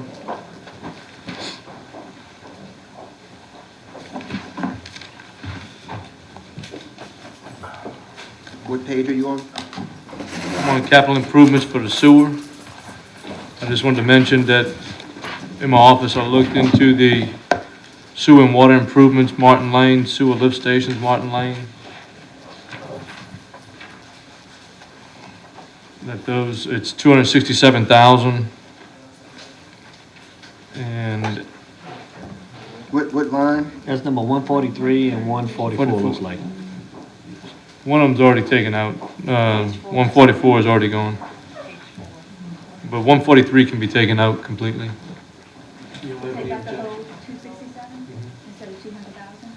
Yeah, we had taken out 200. Right, I checked on it. The encumbrance covers the remainder of the contract. So how much can we take out? 267 is gonna, That goes back in the general fund? Well, I think we took out 200 already, you said? You're still in the remaining 67? Right, we're going to take out the remaining. It was only an additional 67. Refresh me again, Mr. Douglas, on what's happening here. Ms. Audrey, we were trying to seal the lift stations on the outside level to keep the infiltration from us pumping and treating the marsh water, the tidal water. That design is complete. And as soon as we get the $800,000, $900,000 to make that improvement, So that's one of those that they were referring to shelving. You're going to shelve that one, right? Instead of money to come available. yes, ma'am. Okay. I think we probably need to look into leasing a building for all these shelved items. Sorry, I didn't object that. It's just, it's growing. You're but- absolutely correct. And I think you might want to put it on the southern end, Mr. Black. Yeah, we got room at the new complex. I don't know. Okay. Okay, thanks for the explanation. Okay. Did y'all talk to Councilman Edgecombe regarding the dredging of the Empire Channel? 333,000. I think he had mentioned it to me yesterday afternoon, prior to when he left. I thought he would be back today. I thought he said that he was going to cut it. 206. If you give me a minute, I can call him. Why don't you do that, because he mentioned something to me too, but he was concerned that he didn't want to cut his if the south end wasn't cutting theirs. Yeah, it had something to do with yours, Nicole. Yeah, it was like, Nicole, are you gonna still do yours? He didn't want to give his up without making, I don't know what you have. Well, I don't know which one is mine. I didn't see anything on here for. You had another dredging, let's see. Yeah, it's two dredging. We're gonna do away with both dredging or none. I don't think they had one for the Dennis Cove. Yeah. All we had was the permits that were being done for the boat harbor. But wait a minute They're now. done? Now, we shelved mine now, Mr. Chairman. What's that? I said we shelved mine, the dredging at Suzie. Yeah, well, we're gonna do this too, but, we were trying to get 3 instead of just 2. If there's 3 out there, that's what, Okay. you know what I mean? I don't think there's anything listed on the capital project for the Dennis Cove. Okay. That's what I Well, was telling you Mr. Black is on the yesterday. phone with him now, so we'll get an answer in a second. Got something next, Mr. Dugas? Okay.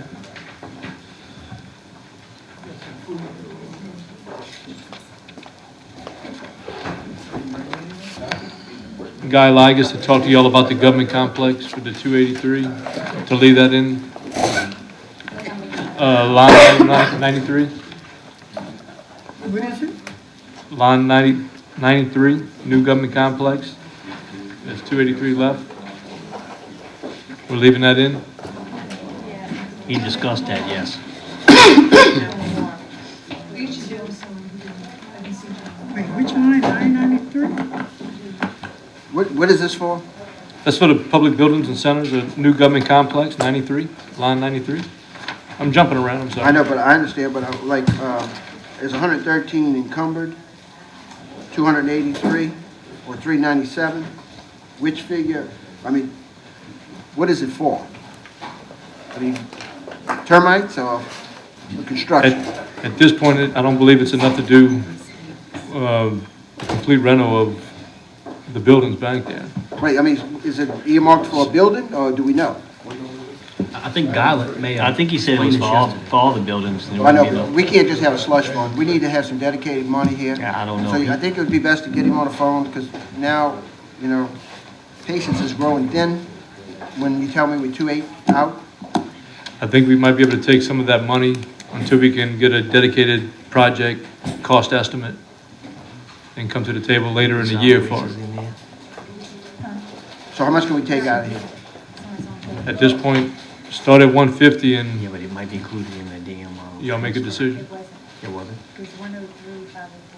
And they were talking earlier about termites and problems back there. And we had mentioned some of them buildings have to be tore down rather than brought back up. Right. I just wanted to mention that to you. Okay, well, the administration can decide how they want to tear the buildings down. If they want to do something through the abatement process in-house, or they want to hire somebody. No, look, we don't want to spend any money. We're here cutting. Right, I understand. So, my question is, what is this money earmarked for? Right. And, you know, a specific project, not just all of the buildings, because not all of the buildings are gonna be existing at the end of the day. I would leave something in there. If you want to leave 83 and take 200. But Mr. could Dugas, be I a- don't think you're answering Mr. Russo's question. What is it earmarked for? I do not have that answer for you.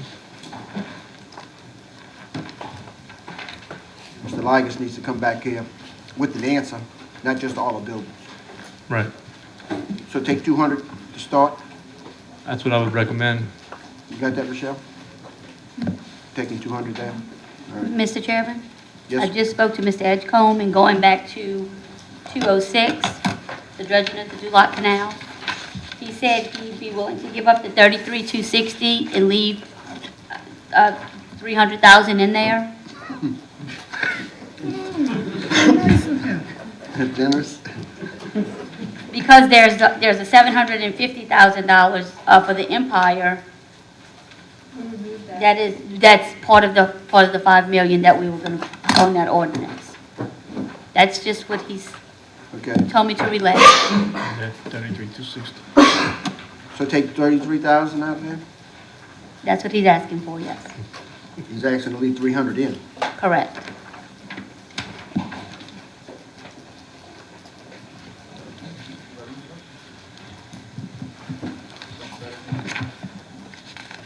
Okay, next.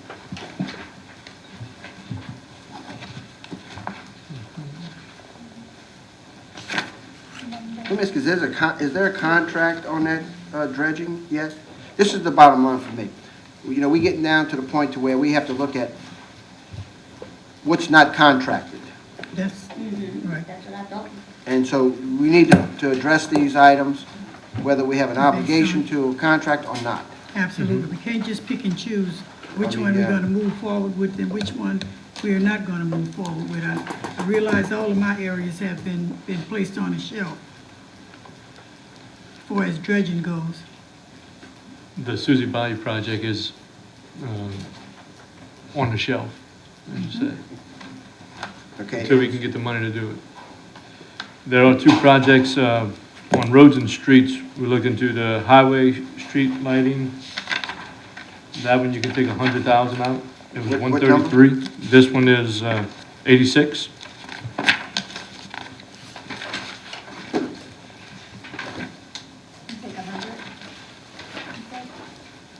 Take 100 on that one, on 86, and then on 85, I confirmed, let's see.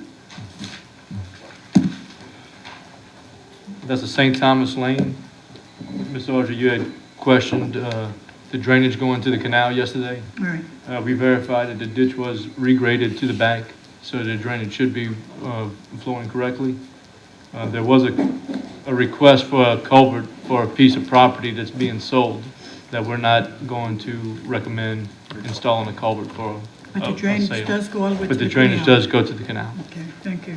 So you can take that 111, if you haven't already, 85, I took 70 of that. you can take the rest. Okay, I have a check mark by Recreation and Parks, 132. I think that would be under Mr. Burt on the Jessup Bend Park. Did we get answers on that? We needed to know about the reversionary rights and all of that stuff. That's gonna be one of those legal, Let me ask you this, is there a Questions? contract on this 146,000? not to my knowledge. It shouldn't What is be. it for? I believe that was handled by the prior administration. Yeah, that was actually for playground equipment for the park. Those funds have been encumbered. Encumbered, but do we have a contract? No, and that was on the only way out to do it. Wait, let's get something on the table here. Under the new world system, all money is supposed to be encumbered, but whether we have a contract is a separate issue, because we can easily unencumber funds. Right. It's harder to break a contract. Right. So, There's no contract, to my knowledge. so we need to get down to the nitty gritty here about where we're gonna cut and where we got to go. I mean, I have a couple of parks that need equipment. Mine went away. Just for the record, too, that's Jeff Edgecomb's district, not District 6. Oh, I'm sorry. What time will Jeff be here, you know? He said he was on his way. He was in Fort Sulphur when I spoke to him shortly. Okay. A while ago. I'll put this one on the list as a potential.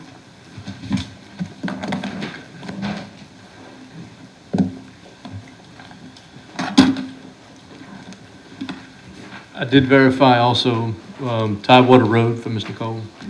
The money that's in the budget is for the construction, so we can't, the engineering is encumbered, but the 800,000 that was in the roads and streets for Tidewater, it's, What number is that? 887, it's, That's for number the actual 67 project is the actual line item. itself. Ma'am? That's for the project itself. for the Yes, road ma'am, and as for the construction, so we can't take that money out unless we put the project off What number? the shelf. 67. That was 67. That's the third phase of Tidewater. It would go and tie into the lower side of Target's plant and kind of close the, Completed with the project administration. All right.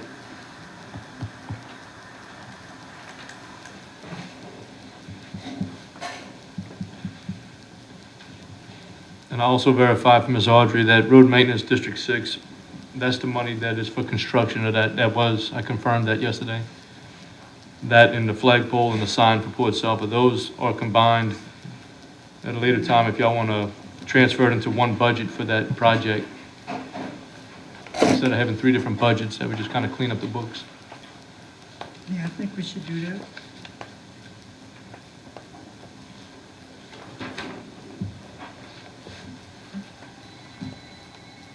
And that's all I have.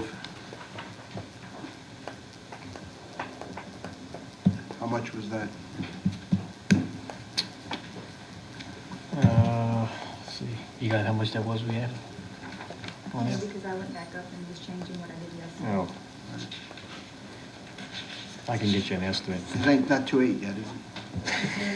How you know that? No. Okay, what's our next move to which, that's all you've got to? For capital improvements. I had a question mark at number 161, I don't know why, with the booster station. 861, 382. Did we take anything from that budget? No. That's something to do with DEQ, I think. We're in the first phase, that's the first phase of a 20-inch main being run to the Belle Chase plant. That we're gonna need more than this 800,000 to do the second phase. We do have enough in the budget right now that's encumbered for the construction of phase 1 and a design of phase 2, but we do not have enough for the construction of phase 2. If you want to take money from there for now, you could take something out of there, but Design we're gonna need, for phase 2? When you say. we haven't phase one- encumbered phase 2 yet. I know, so let me ask you this, phase 1, after construction, will it be a dead-end line? No, sir. Okay, so phase 2. It's tying into an separate existing project? main by Russell Drive going to the booster station at Cedar Grove. So how much do you have in there for design for phase 2? We haven't encumbered it yet, but we're estimating around 350 And that's in this figure? with the surveying, because you're coming through the neighborhoods and everything. And that's gonna be out of the 860. So if you take 400,000, that would leave us something in there for the design of phase 2. Okay? I mean, 400? that's something, We got to get to this point now to where, you know, even if it's encumbered, there's no contract. If we can't find enough, we got to go after encumbered. And encumbered simply means that we are promising somebody to do it under New World computer system. Okay? That was number 161. Is that right? Yes. What about the Portage Electrical? I had a mark by that, someone was supposed to check into that. I didn't find out on that one. So we talked about 154. 154.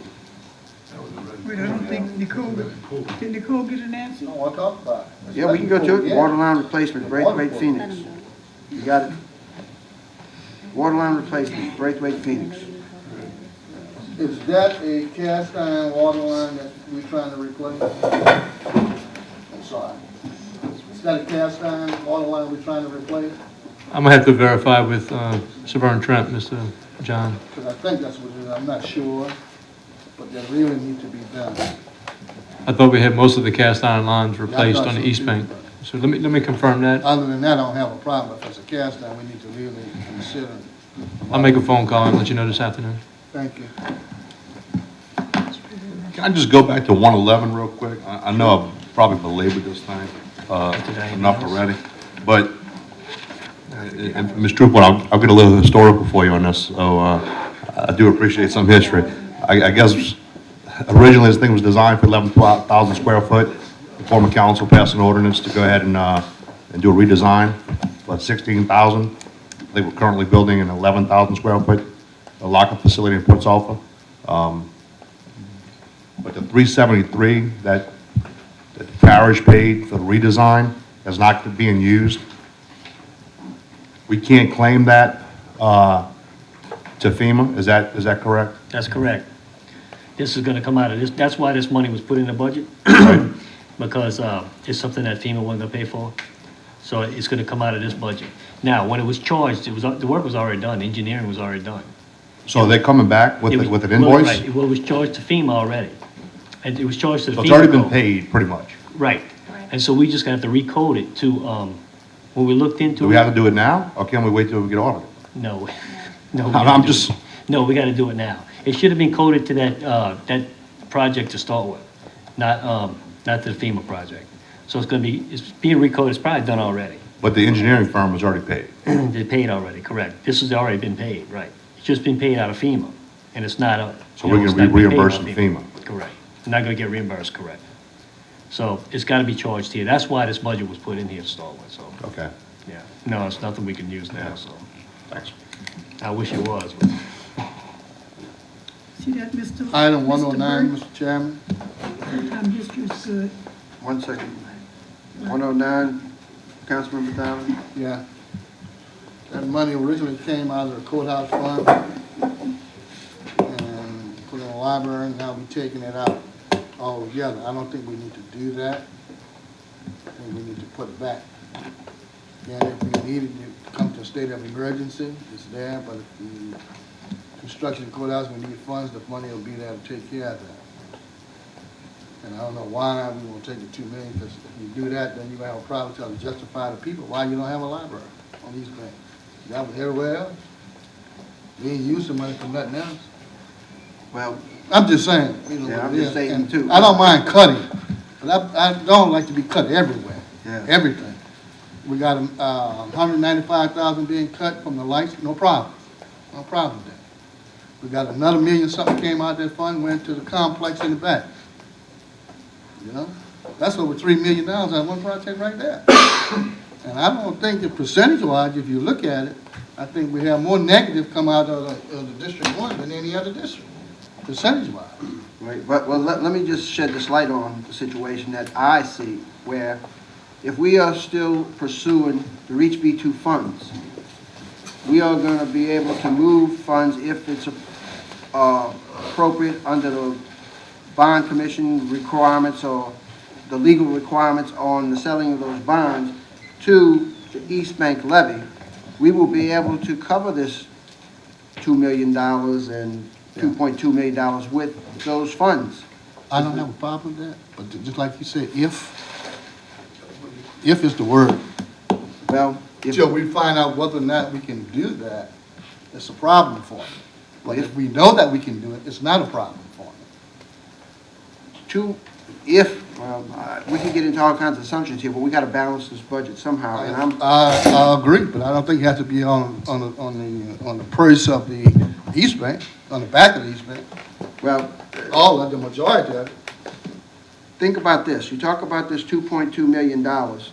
We have paid out of the general fund just interest on the $25 million, probably $3.6 million.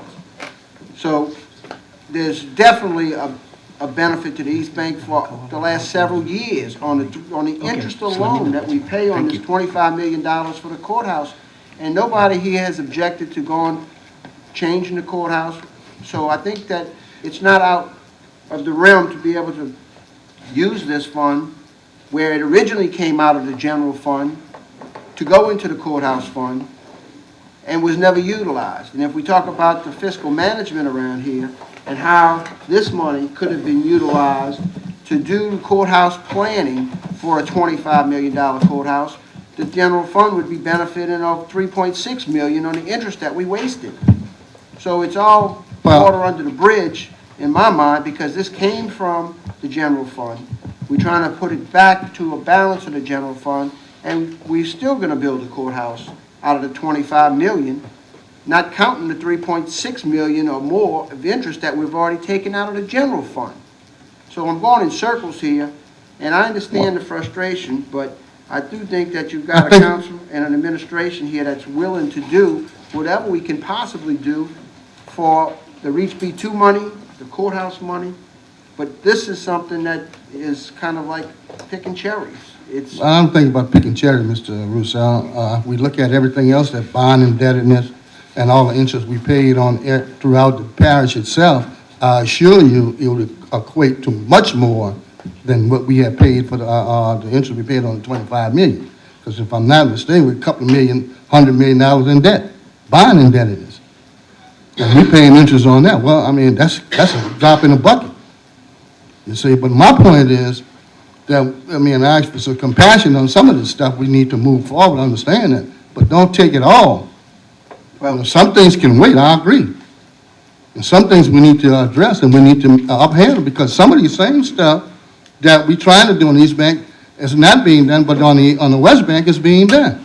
Well, point those out. Same projects. Let's point them out, but my compassion is that we're supporting $25 million. First one is the high with the lights, the streets. No, I'm talking about in other areas that we can address. You're asking me, I'm just saying. No, I'm asking you for the ones that you're saying are not being done in the other areas, so we can go to them and address them.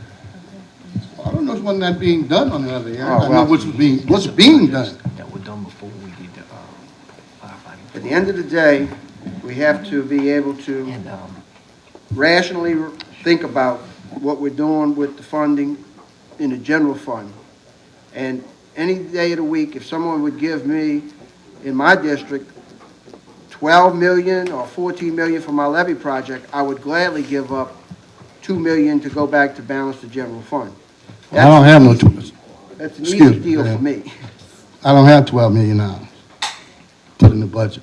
Do you have it? Isn't that it shows on the where it's at? I don't see it. Well, this goes back to the confidence and faith that you have in the colleagues and the legal opinion that we received back from the Reach B2 funds. So we have received the results back from that? Have we got a result? No, as at this particular time, we do not have that information available. They're working on it, and we're trying to speed up that process naturally to get those answers available to you.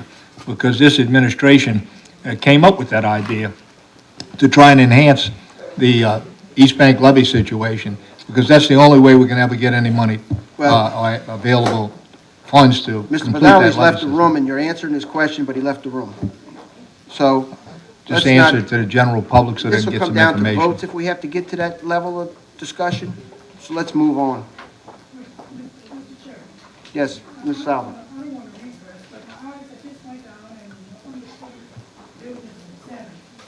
Which item?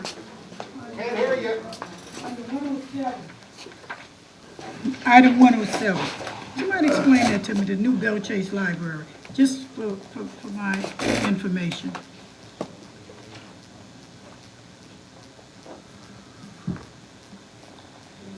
Yeah, what is that? Is it general fund money? Library fund money. We need to go up on intergovernmental service charges.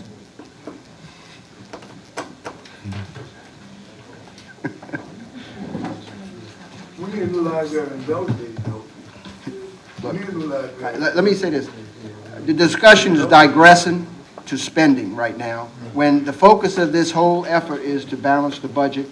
And we need a lot of things, but believe me, we're not going to get them today or tomorrow with a $15 million deficit in this operating budget. So I'm hoping we can focus on what we're here for. And do you have anything else that we can address? The capital improvements, no, sir. So do you have a target that we're still short? What's the total, I guess you could say, for capital improvements that Mr. Dugas just went over? Do you have a total of that from today? Oh, just from today? Well, yeah, we Ken just went over. See, yeah, that's a substantial. Oh, you what? Okay. No, it just sounded like you had a substantial amount of money that we. We were just over half of the contracts in our office this morning, preparing a list for the administration, and we're up to 75 contracts, and that's just over half of what the list is going to include. Hopefully, when we get the list complete, there may be some that we can make some decisions on as well. Yeah, that was going to be my next question, the professional services contract. I said, well, that includes construction and professional services, consultants. So it's going to be well over 100 contracts that are going to be in our office. Those are actively open contracts? Yes, sir. We're in the process of scanning them and creating a list showing the renewable contracts as well as the contracts that have an expiration.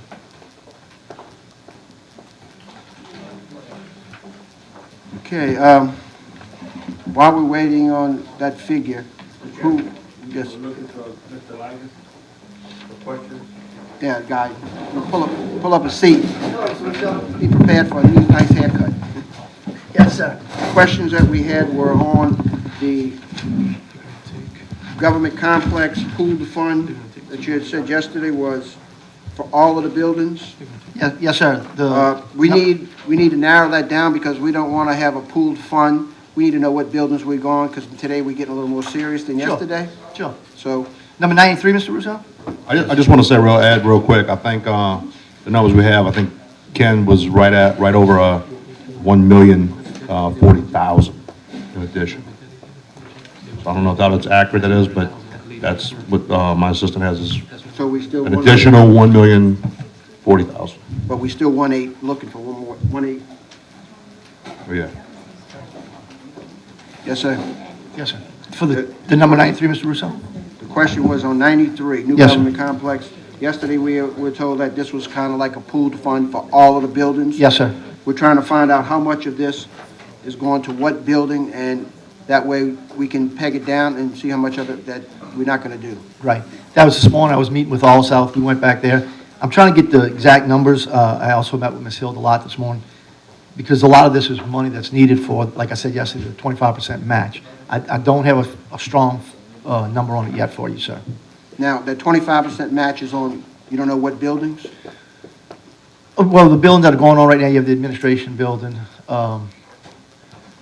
We have the pavilion. I'm trying to think of all the constructions that's back there. Lighting of the roadway, the overtopping of the, overlaying of the roadway. Well, that doesn't need a match. That's coming out of another. I believe we already took That's some of all. this money while you were gone. Did we take some money out of number 93, we took 200,000 out of there. Okay. I mean, I can't give you the exact answers, Mr. Russo. Obviously, we'd have to come back to you if it comes up where we're going to need a match in the future. But as of right now, it's not money that's going to be needed tomorrow. No, sir. So we've already taken 200, right? Yes. Oh, the signage project was also on that one. I'm thinking off the top of my head. So, That's where we're at right now. okay.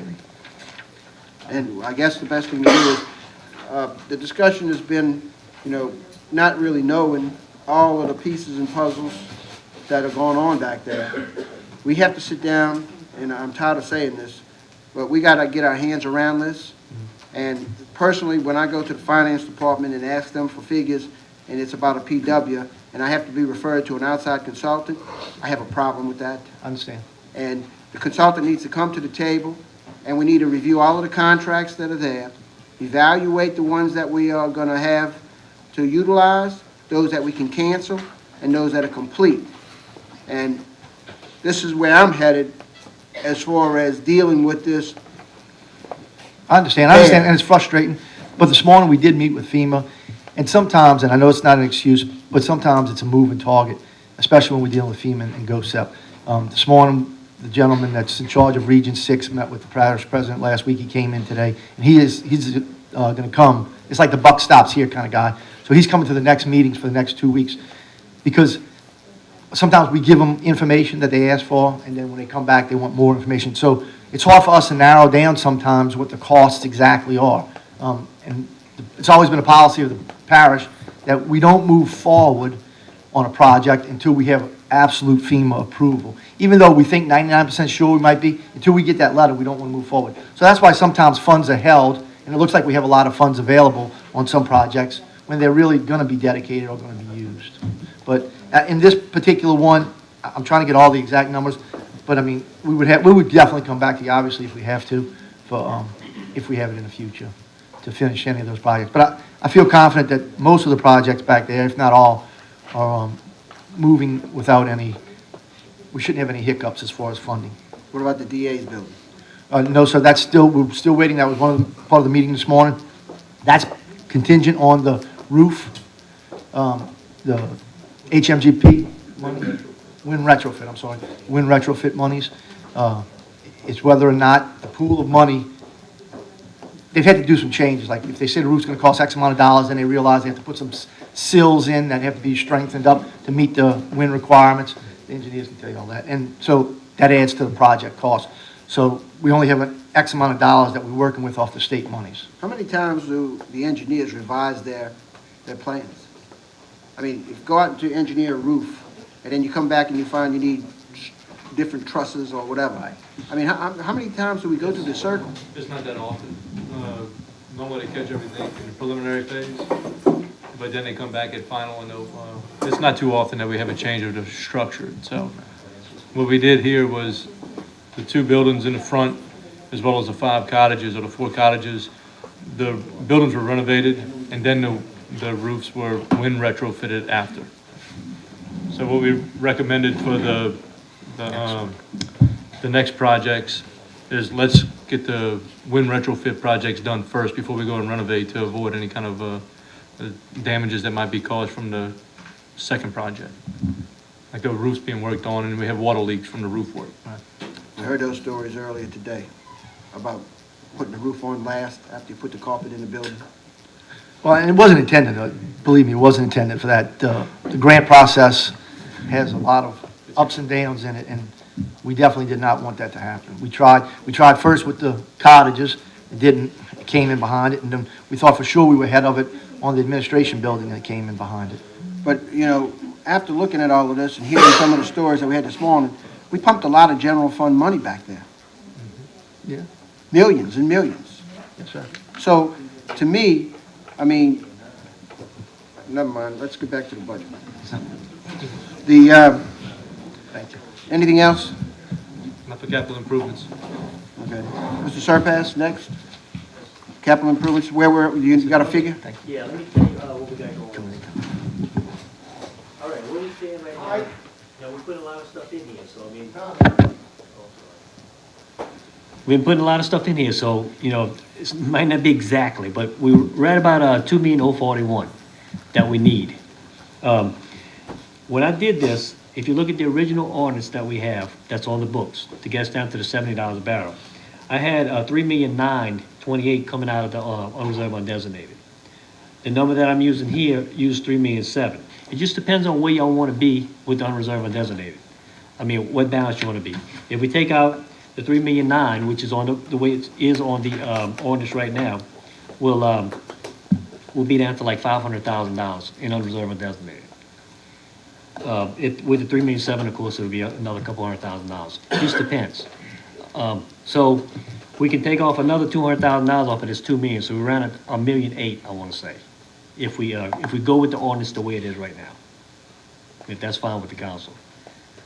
That's the thing, this is taking money out of our designations. I mean, how much do you feel comfortable leaving in the, unreserved undesignated? That's the question. Well, the difference is that after going through this painstaking event, I don't know that anybody's gonna be able to go and try to put a project back in out of unreserved, Right. undesignated fund when Right. it's not gonna be there. So, I mean, sewer fund's not there, we're not gonna be able to hit it. No. Nope. So realistically, what I'm saying is you're closer to like $1.8 million if we leave everything the way it is. That we still need to find. We still need to find, yes. Now, keep in mind, we still have 2 directors to go through. We have, also have the manpower table to go through too. Okay, let's get to some real money. Where's it at? Well, The orange tab in the little book. Where? Orange tab, little book. you wanna go to manpower? Yeah, we can do that.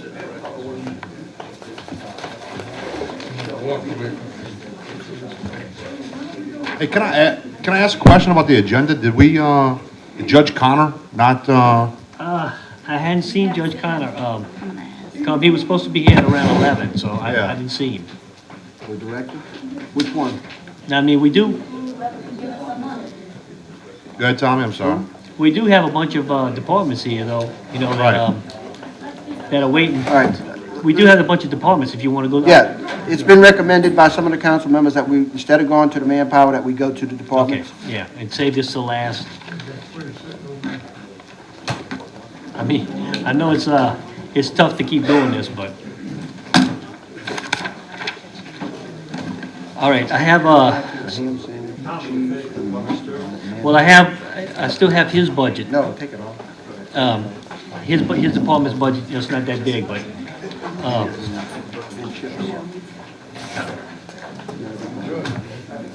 Director of Public Service, we can go to that one. It's 27, page 27, In the gray?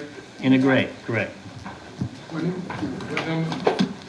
Page 27. Okay.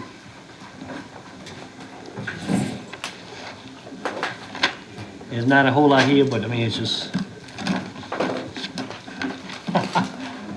I'm trying to cover all the departments, but I mean, we could just go right through it if you want to. It's up to you. Okay, Director of Public Service, Right. What's next? you're done? I'm done, nothing. Okay. Director Right, of Operations? I see I have Larry Ghettos here. He was, should have been on one of the early ones, so we'll go ahead and take him safety. Okay. Okay, Mr. Gallo? I got a page on that one. 36. Page 30, page 36. Turn the mic on, Mr. Gallo. Turn it on, Larry, turn the mic on. It on? Yes, thank As you. long as it's green.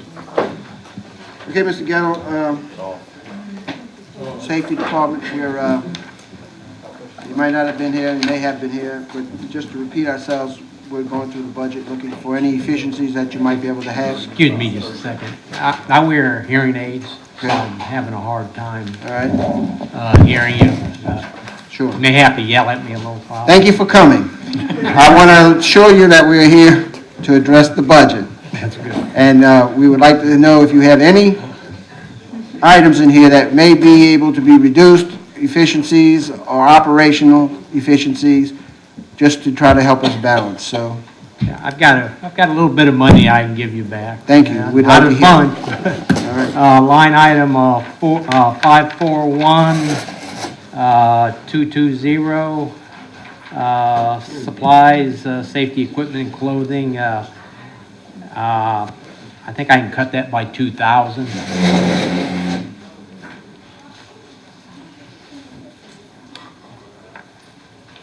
And line item. 1 second, 1 second. We need a quorum in here.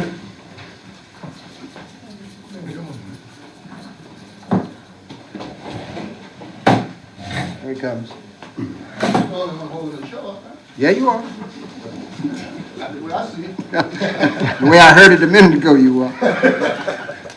Oh, Mr. Geller. Line item 548.105, fuel, I can cut that by 1,000. And that's about it. Yeah, well, I could understand since you don't really have anything in here, hardly. Professional services general, you do have 4,000 in there. Are going to utilize that as well? Well, I use that for drug testing. Okay. About $1,000 of that goes for drug testing, and You got two line items, one for professional services drug testing and one professional services general. I could probably cut that by 1,000. The 4,000 one? Right. All right, thank you.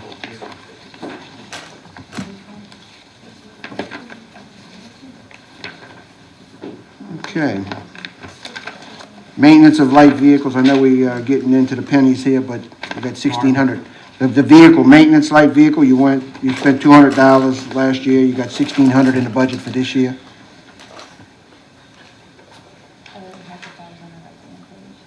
Doesn't matter. You gotta work with what you gotta work with. What page is it, 35? That's the 528. 105, yes, sir.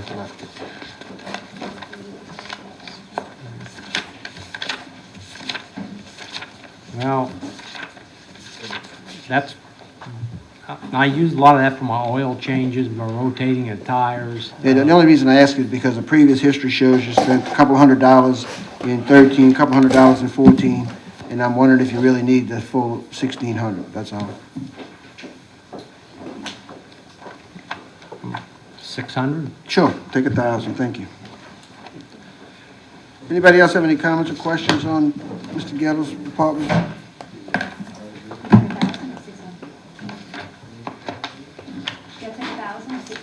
$1,000. Thank you so much. Appreciate your cooperation. Thanks for turning it down. You're welcome.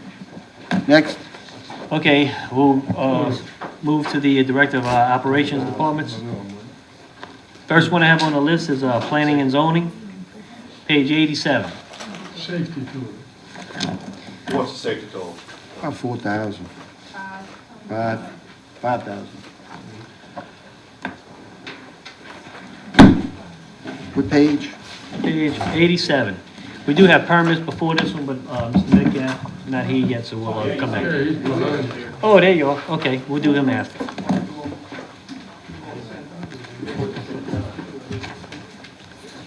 Yeah, you can if you want to. I mean, we got to go through each separate one, but I mean, that's fine.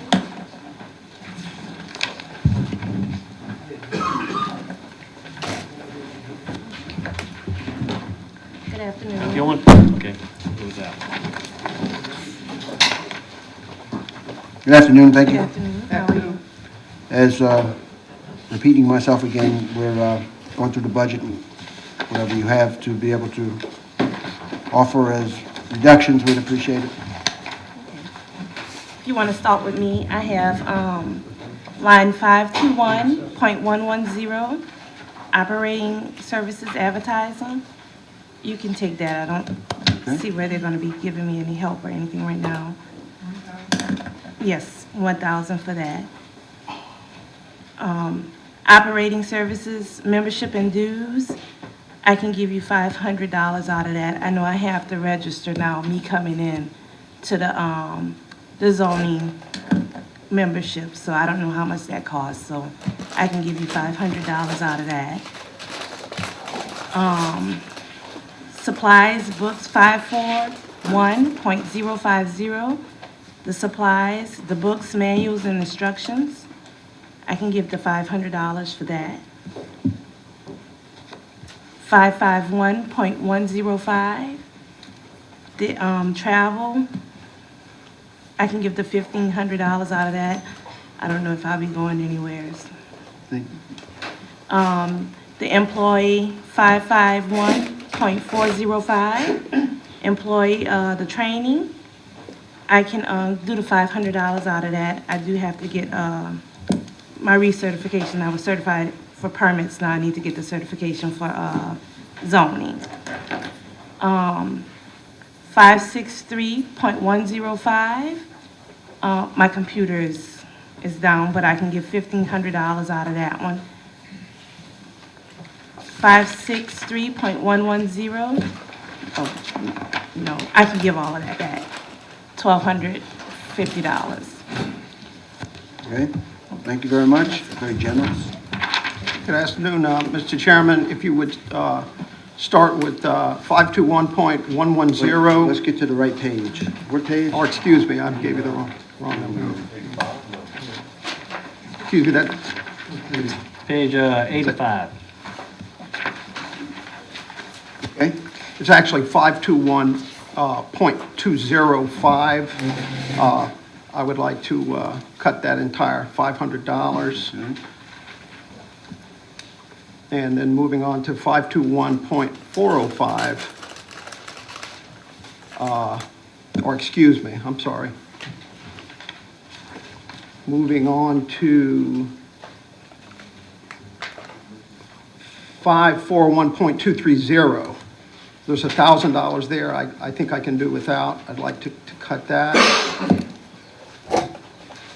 Right beneath it, 541.260. There's $500 there I would like to give you.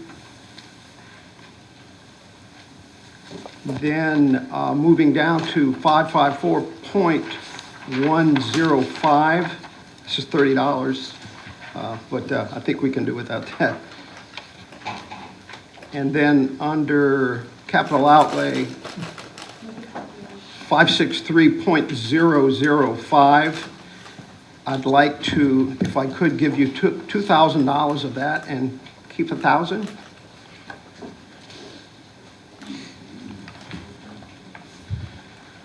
And I think that's pretty much it, unless you had any questions. Any questions? Any comments?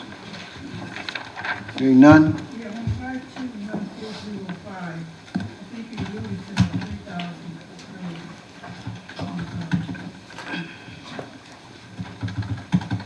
$3,000 is needed, Mr. Mitchell? Oh, I'm sorry, Councilmember, I went to that by accident. That was the one above it. That is you're referring to the line item operating services membership dues? Yes. Yes. Would you like me to address that, or? Yeah, I was just wondering if the $3,000 is needed. Yes, it is. We feel that it is. We are a member of several associations, some of which offer our state certifications through. If you'd like me to try to work it a little for you, No, that's good enough, thank you. we want to try, so. Sorry. Yes, ma'am? Can I come back and redirect? On my professional services, at first it was $50,000 and now it's dropped down to $20,000. Maybe during the year I might have to come back and ask for more because the master plan is still being looked at. There was once a grant that had a guy, an outside service, come in and do the master plan for us. That was for 2 years. Now that's gone. The master plan is with the council, so if you all review it and see that there's any changes that you all need, I will have to hire outside help for that. And then also, I plan on updating the comprehensive zone ordinance that we have now. There are some changes that I would like to make that would help the citizens and as well as our sign departments, because I have to keep regenerating signs, using a lot of wordage, a lot of ink, and a lot of things. And it's costing a lot of money. So I would need the outside legal opinion to be able to help me with the advertising, to be able to get it straight. Can you use the inside house lawyers? Yes, I plan on using it. Oh, I don't know. Yes. I'll have to see about that. Why would you not be able to use the in-house lawyers? I don't know. It was always outside sourced by Mr. Regal Beso at one time. I know now he's no longer, the service is needed. So I don't know how it was done prior to me coming in. Now, going back to the master plan, you're talking about the $1 million master plan? Yes, sir. No, I hear, Mitigation plan, is that? No, the master plan that was gonna replace the comprehensive zoning ordinance that we have now. Yes, or amended. There was something that was being worked with a gentleman named Mark Black. He provided different ways to explain the zoning, different overlays and stuff that came into place, and they handed it over to the previous council. I don't have a copy of that. I'm sorry, but that person was in. It was a grant that was provided. He came in for 2 years. He worked on some things, and I don't know if you all are gonna address it, look at it, or whatever changes you might need to make from that. we are talking about the same $1 million master plan. Yes. And so it has to be, Looked at by you all right. and approved. But other than that, but I thought the last council voted to accept the master plan. No, they voted to consider looking over it. Yeah, they never adopted it, but No, they sir. accepted it. Yes, yes, Just so sir. the contractor could get paid. Yes, sir. Right, so we have an accepted master plan that's sitting on the shelf over there, but you saying it might need to be reviewed or revised? Yes, by you all. If you all are not, pleased with whatever Mr. Black came up with, you might have some changes. But we haven't adopted anything. No, sir. Well, those items can probably be taken under consideration at the time that we're adopting them, so. Yes. So you don't need that money right now? No, sir. Okay. Anybody, any other questions, comments? None? Thank you. Thank you.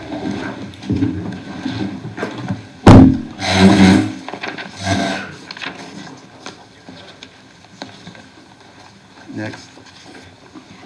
Next one is engineering.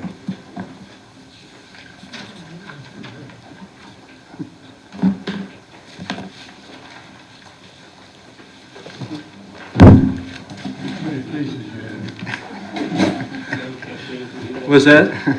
So how many faces you have? Just one. Page 92.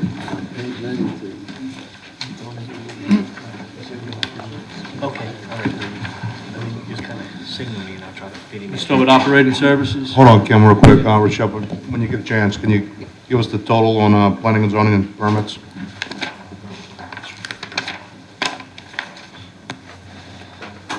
Planning and zoning, I had 6,750. And on permits, I had 4,030.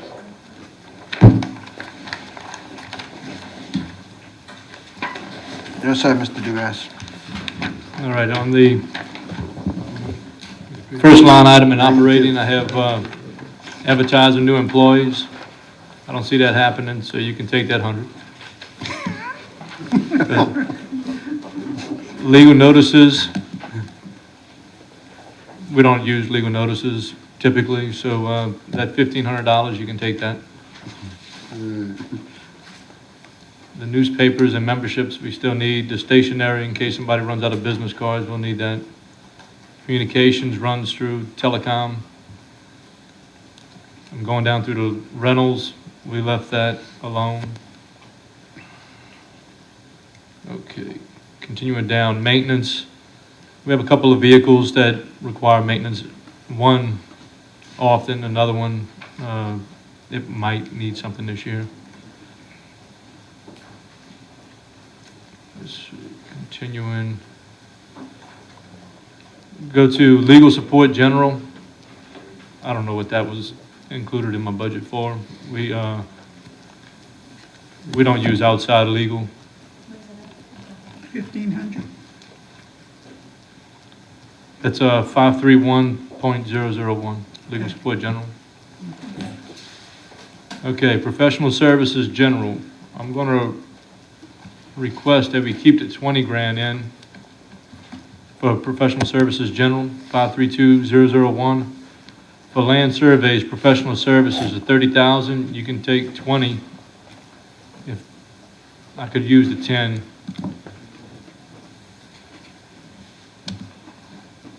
And then if you go down to consultant engineering, the 534,310, at 40,000, you can have all of that.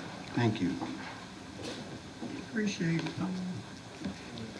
Okay, computer supplies, I deducted the 2,500, only because the office supplies has 7,000. They increased it 1,500 to give me 7,000, so I don't need the 2,500. That takes us through supplies. The second page. Took all in. For the materials general, I'm asking to increase from 1,500 to 2,500. If you can give me another 1,000 for that one. And I'm gonna show you where I'm getting it from. We're gonna get rid of the cement and asphalt 1,000, the catch basins 2,000, and the drainage pipe 2,500. So I'll end up with 2,500 in materials general, and we can use it in the appropriate item. But you'll gain 4,500 out of that. Ken, can we just not make that increase so we don't have all these, have an increase in the middle of all these decreases? Okay. I mean, just leave an item. anyway. Just get rid of, leave the cement and asphalt in the 1,500 for materials general. That'll be enough. And then take the 2,000 and 2,500.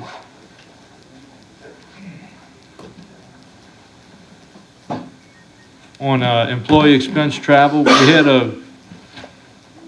in 2014, NACE, which is the National Association of County Engineers, the conference was in Baton Rouge, so that cost kind of went up for that 1 year, but we're normally not a part of NACE, but we did participate when it was in Baton Rouge, and normally it's in other states, and we don't go out of state for classes. So you could take 1,000 off of my 551,105, and just leave 2,000 in there. And then mileage, the 250 for mileage, I don't need that. We don't normally pay for mileage.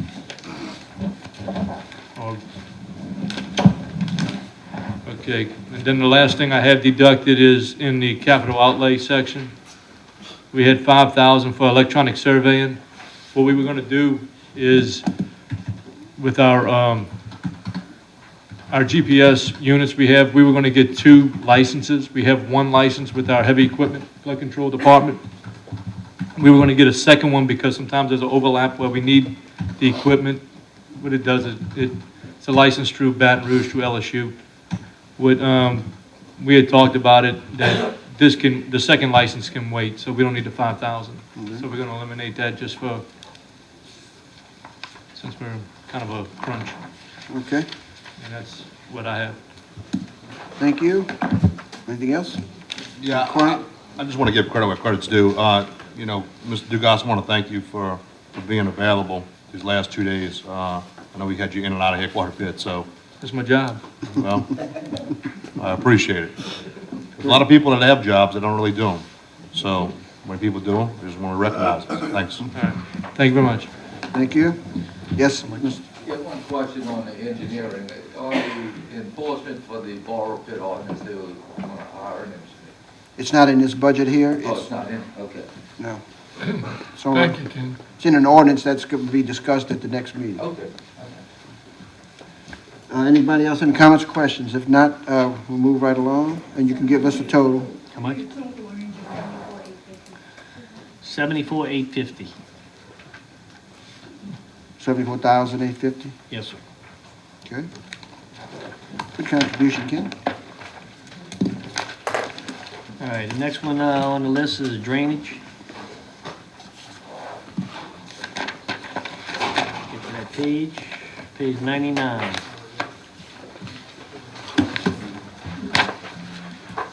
Good afternoon. As you might have heard, we're going through the budget and looking for anything that might be able to produce a savings to the budget as far as expenditures or operation procedures as well. So proceed.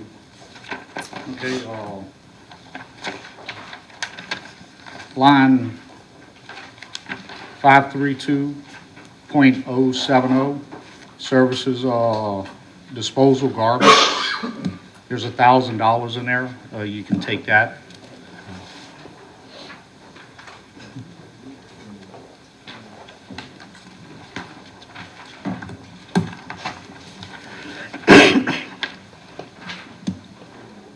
$532.170, professional services tree clearing. You can take $7,000 from that line. 532.170. Yeah, okay, 7,000.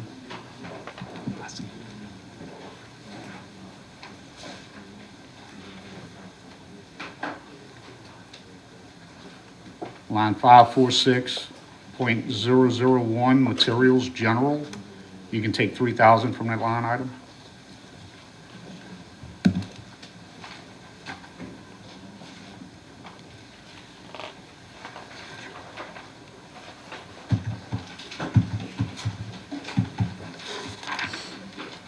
In capital outlay, 563.005, office equipment. I'll offer 4,800.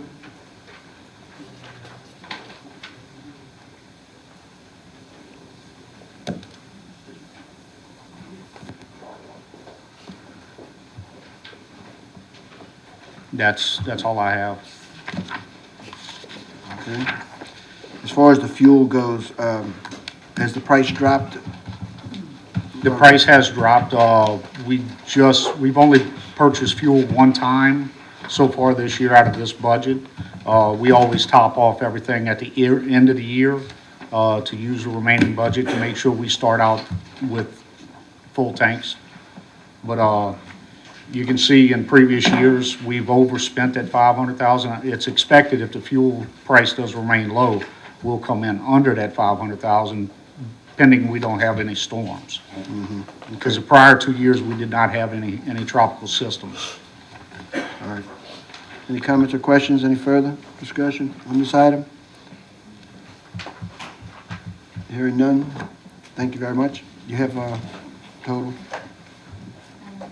15,800 is what I had. I mean, 15,800? yeah, 15,800. Okay. Moving right along. Okay, Mr. Johns just informed me that we have the gentleman here for the consultant with the rate study for water and sewer. Is that something I want to go to now? Yes, why not? Yes, sir.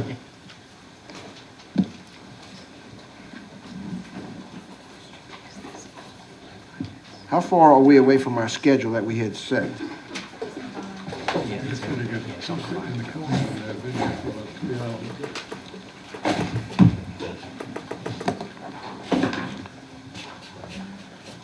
Well, good afternoon. Good afternoon. Would you introduce yourself and name for the record? Certainly. My name is David Spiegler. I'm a principal of Utilworks Consulting. Okay, we're willing to hear your presentation. As you know, as you may not know, we are dealing with a budget that has approximately $700,000 of increased sewer and water rates in this budget with no authorization to collect it. And obviously, this figure must have came from some numbers that you have generated through your study. So what we'd like you to do at this time is to present your report and explain those items, and we'll move forward from there. Absolutely. I'd be happy to. We conducted an analysis of the water and sewer as well as the solid waste to analyze where the expenditures were over current and over the next 10 years and what the projected revenues would look like. On the water and sewer, clearly the rates had not been updated since the 1970s, and so as a result, they're very much out of date, and the water and sewer operations are running at significant losses. In fact, we ran the analysis over the, as I mentioned, over the next 10 years, and we forecasted that water and sewer, if current projections continued forward, if current usage patterns and no rates changes were made, that combined they would result in $52 million of losses over a 10-year period of time. There would be $52 million would have to come out of the general fund in order to cover those shortages. We also found another, solid waste was in much better shape, but also at running at a loss. They were going to run at $2.4 million over a 10-year period. So what we've proposed is a changing of the rate schedule. The structure itself, we believe, makes sense in terms of you have a progressive rate structure in both the residential and the commercial, that effectively there's a step function that once a user goes above a certain limit, there's a minimum charge and then several step functions above that. We believe that that structure makes sense. It's aligned with what with the needs of the community are, but we believe that those rates have to be updated. So what we have recommended in terms of the proposed rate changes going forward on the water side, first of all, we believe that there has to be an increase in the minimum charge. Currently, for residential, the minimum charge is $2.80. We're proposing that move up to $10. And on the commercial side, go from $10 to $35.71.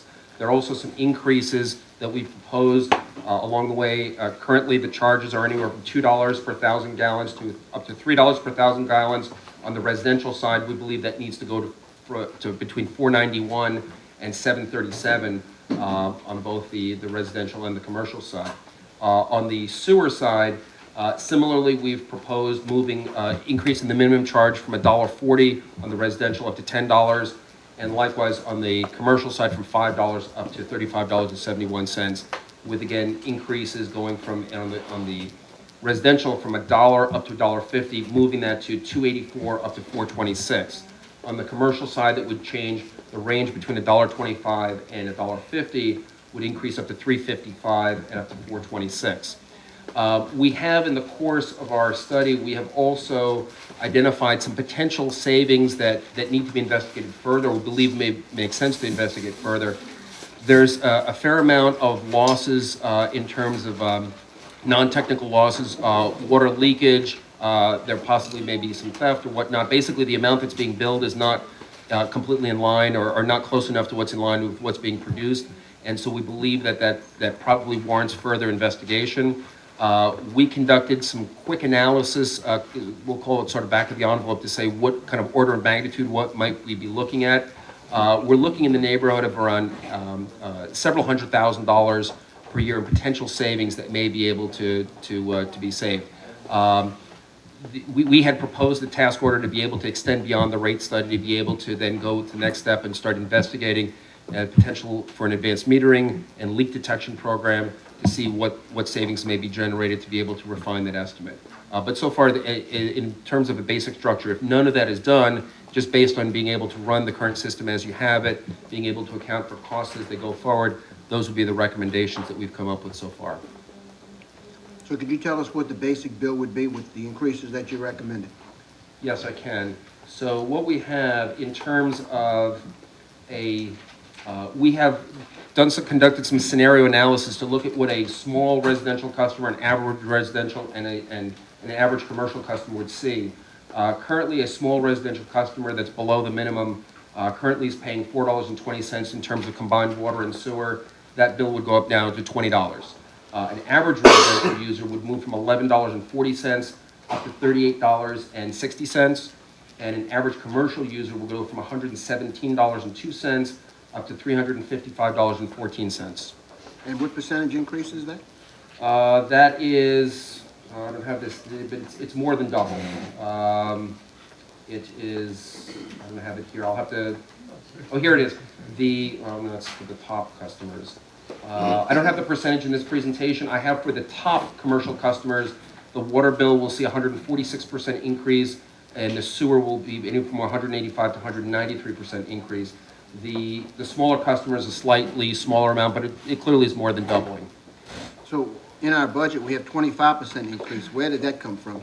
Well, they didn't come from them. That's just something that we came up with. We just put that in there, as a small increase, because we have no idea how much it would be.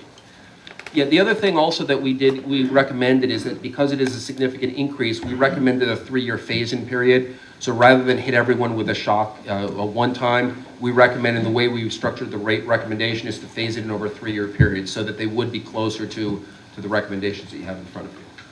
So do you recommend a 25% increase the first year? I think it was a little higher than 25%. It was, let me see if I can pull up this presentation here exactly what the amount was. It would go, the idea was on, for the water, we had proposed going $2.80 in the residential rate, then going to $3.78, then going up to $4.91. Again, I would have to calculate what that percentage is, but it's higher than 25%, but it's not the full, you know, going all the way out as that would ultimately need to be done. So do you have a scenario in there where you have the minimum rate user who now gets a $9 bill a month? What would the total bill be for the increase in solid waste, sewer, and water? Yes, so we have for that customer, I just want to see if I have it in terms of structure in that way. If I do. Yes, so the small residential customer, if we followed our recommendations, currently is paying $9.20. They would go up this in 2015 up to $15.22. In 2016, they would go up to $21.34, and then in 2017 and beyond, they go up to $27.60. An average residential user would go from $16.40. This year would go up to $25.40. The next year would be $35.29. And then beyond that would be $46.20. An average commercial customer is currently paying $127, or in the past they paid $127.02. This year they will go up to $189.76. Then next year will be $263.56, and then beyond that it will be $350.35. And the highest customers, the top 10 commercial customers, are historically have paid $6,345. This year, they will go up to $8,835. Next year, $12,020. And then beyond that, it will be $15,669. And so you have all of that in the report that you produced and provided to the government? Yes, all that information is in there. Okay. And you had made a comment about water production versus water that is leaking or billing. Right. You have those numbers? We do not have, I don't have those numbers in this presentation, but I can get those information, I can get that information and pass it on to you.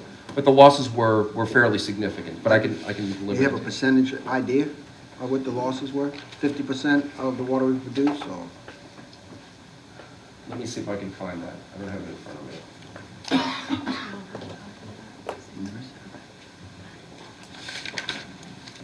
I have a real quick question, Mr. Chairman. Yes, sir. With those losses that he's identified potentially, have we looked at anything to possibly correct those losses? You know, increasing the rates is one thing, but if we don't identify and correct the issues, it's just going to be an ongoing battle that we're going to face as a parish government. Right, exactly, and that's why we made the recommendation. So we believe there's a couple of things that can be done. There's some system automation. There are losses out there now, whether that's theft, whether that's just leakage, or some combination thereof. We don't know exactly what's happening there. Based on some case studies that we've looked at, we believe it's some combination thereof, but without going out and actually automating some of the network to be able to identify where those losses are coming, what the source of them is somewhat difficult. But so that's the reason we recommended that next to follow on. We have a lot of the information, but we need to go a little bit deeper. We believe it's about a 4-week initiative to be able to study that issue, to look at advanced metering and leak detection equipment. Those two systems combined, that's why I mentioned the back of the envelope, if you will, the estimate to say, you know, we believe there's a significant savings. But that would be that's the task order that we put forth and recommended to go as the next step. But those would be the two technologies that would be in place to fix that problem permanently. And what would that task order cost? We had scoped it at $15,000. I was looking, I don't have in front of me, or at least quickly to be able to pull up what the percentage of losses are. I believe it's in the range of 30 to 50%, but I'll have to get back with you in terms of getting the exact number. And if that task order was exercised, it would lead to another task order? No, I don't believe so. I think that at that point, it would lead to, well, I don't know what we're going to find as part of that initiative. Potentially what we may find is the the recommendation to move forward with one or both of those technologies to be able to move forward with either leak detection and/or advanced metering. So what you do at that point in terms of going out and buying, procuring that equipment to be able to purchase equipment and deploy it, that would be the next step. So I guess the answer is potentially yes. You may have another task order to actually be able to deploy equipment in the field. You know, you sell equipment, We don't sell equipment. No, that's not us. so that wouldn't be a task order to you then. No, would not be to us, no. It'd be another step in the A process. vendor, right, a technology vendor. Any other comments or questions? I got one. Hey, but before this study, I wish the parish make this study public and really give the people a chance. This is very important for the people, but this study needs to be studied by every citizen that got to pay this increase, because I don't agree with this increase at all. I don't agree with it. I think if a lot of other people see this study, I don't think they would agree with it either.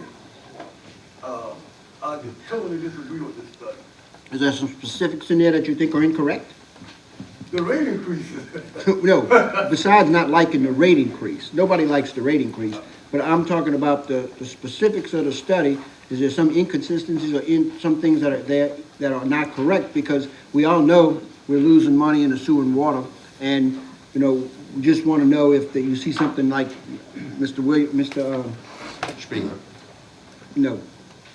Next to you, we're going to have another gentleman. He may have some ideas about the study. But you don't like the rate is what it really amounts to. I don't think it was calculated, Brad. Okay. I have a question. Can I say something first? Help yourself. Yes, sir.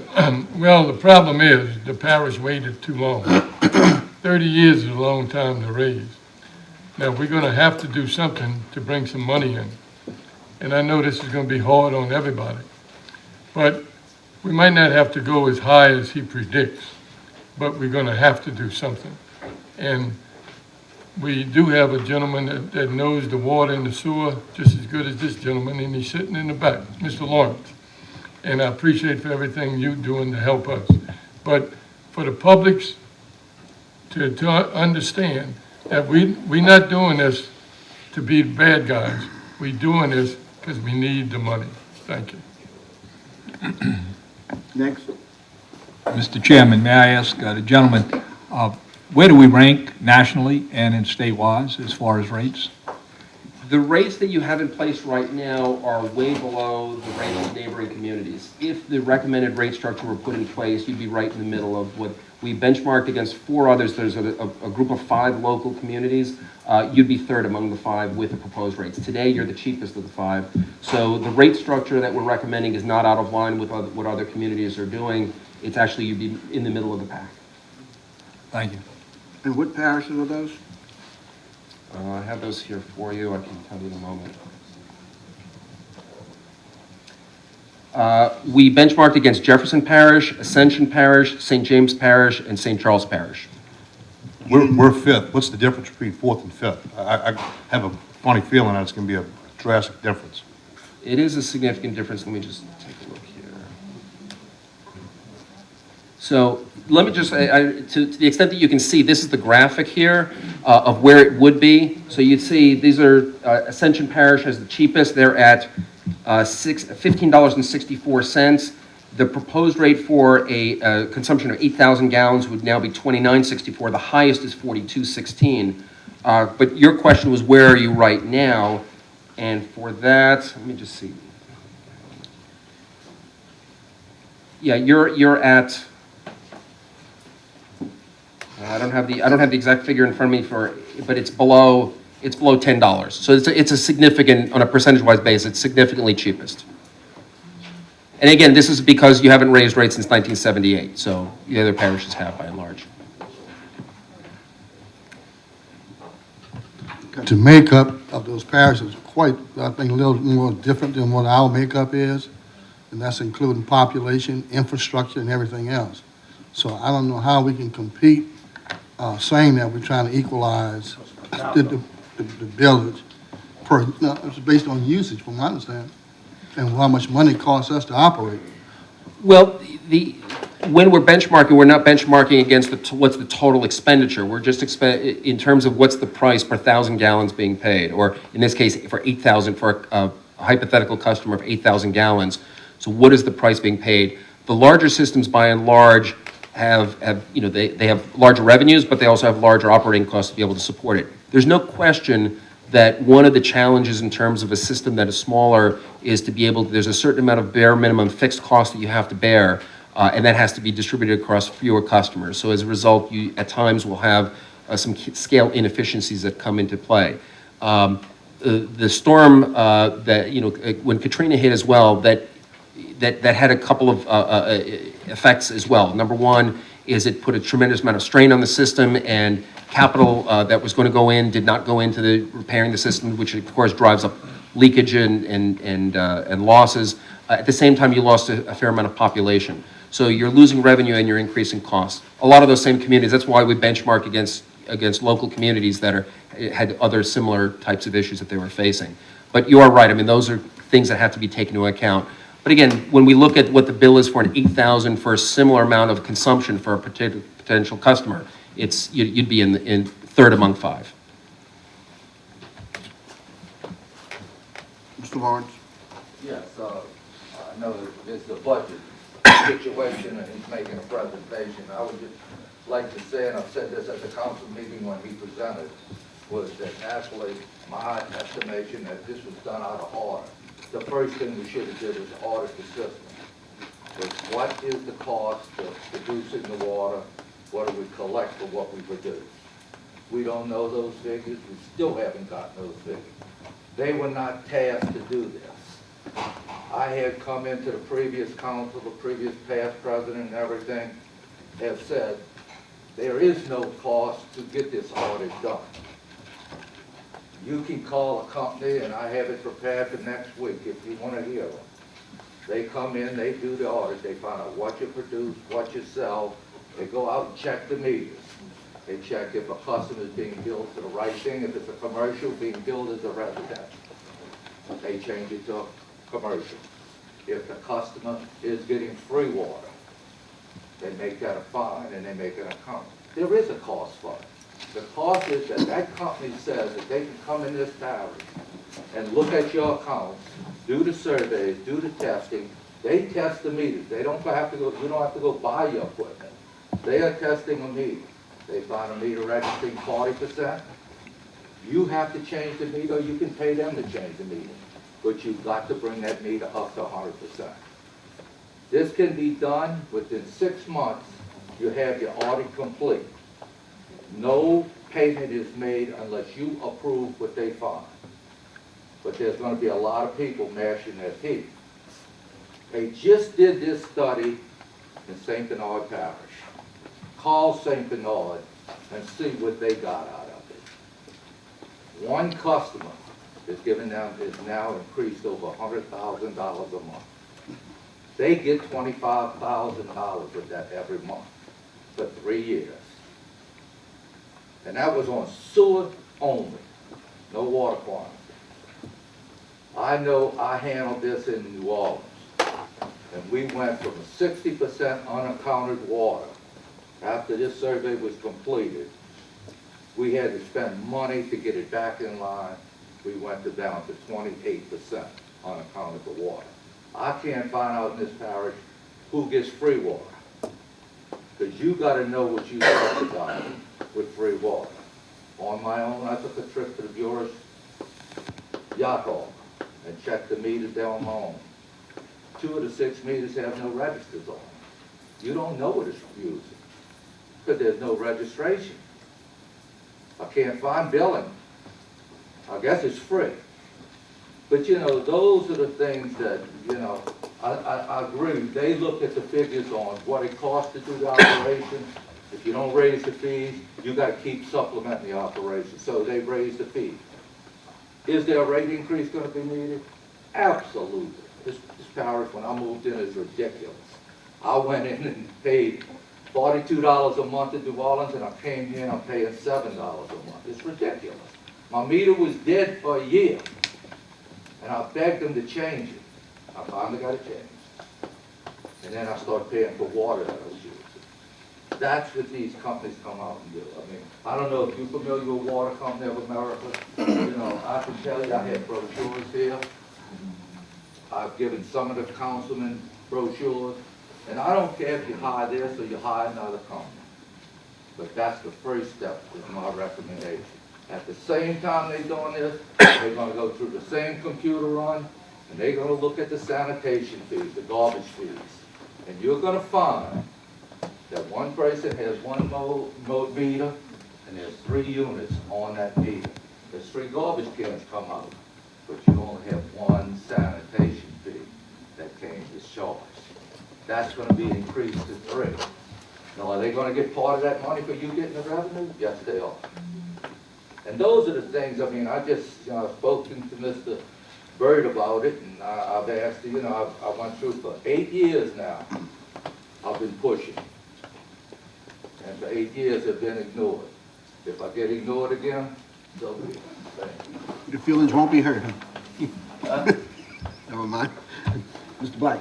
Mr. Chairman, I would move that we table this item for now, just because I think it's very evident that we have a problem, and it's a serious problem, and we convene at another time and date to have a more serious conversation. Maybe invite Mr. Lawrence to give a presentation, and this gentleman and his company give another presentation on it. That way we can get down into specifics with the administration, possibly with Severn Trent, billing, whoever else is needed, just to really come to a conclusion on it. I don't think we're going to be able to do it here. So I would suggest that we move on this, table it, and Okay, no problem. Anybody, before we move on, anybody have any questions? Does that mean we have to find that extra $700-some-thousand that's in the budget that we need to address? Yes, that's what it means. Well, if this is not addressed this year, I mean, as we wait, the longer we wait, the more it's gonna hit us, yes. But I mean, if it's something. we're already a third of the year behind on it. So even if we do pass it, If you do pass it, and then, it takes time for them to implement the thing. right. If it was done soon, and we can implement it around the summertime, then you're probably not talking about as much of a hit, but, that's. the- Projections is only maybe 350,000 from what your initial projections were. Yeah, I mean, projected if you increase use the of summer- 700,000 basically, is how much, so. Right. For the total year. Right, and like I said, I don't know exactly how much we're gonna be increasing, once we do this thing. Like, his numbers are different than mine. Totally different. Right, so, we'd have to really look at it towards the end of the year, and see where we stand. Okay, well, we thank you for your presentation. As you can see, we have a lot of work ahead of us to try to address this issue, and I think that every month that we let it slide by without addressing it, is putting us further behind. So it's something that should be a priority, and we'll have to put it on the schedules to be able to be addressed. We've built a long list of issues that have to be addressed in the last 2 days. This will be one of them. I'm sure.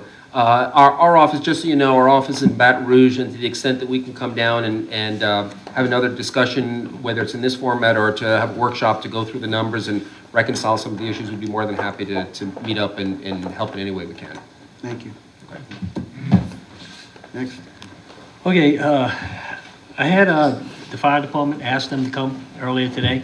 Mr. Roy's here.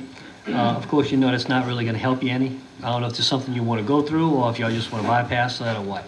You come forward and run through it real quick if you'd like. See if you have any money at the end of the day. We could go to the white pages. First page is going to be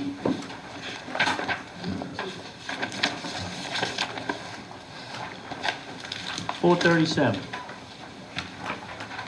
Firefighting general.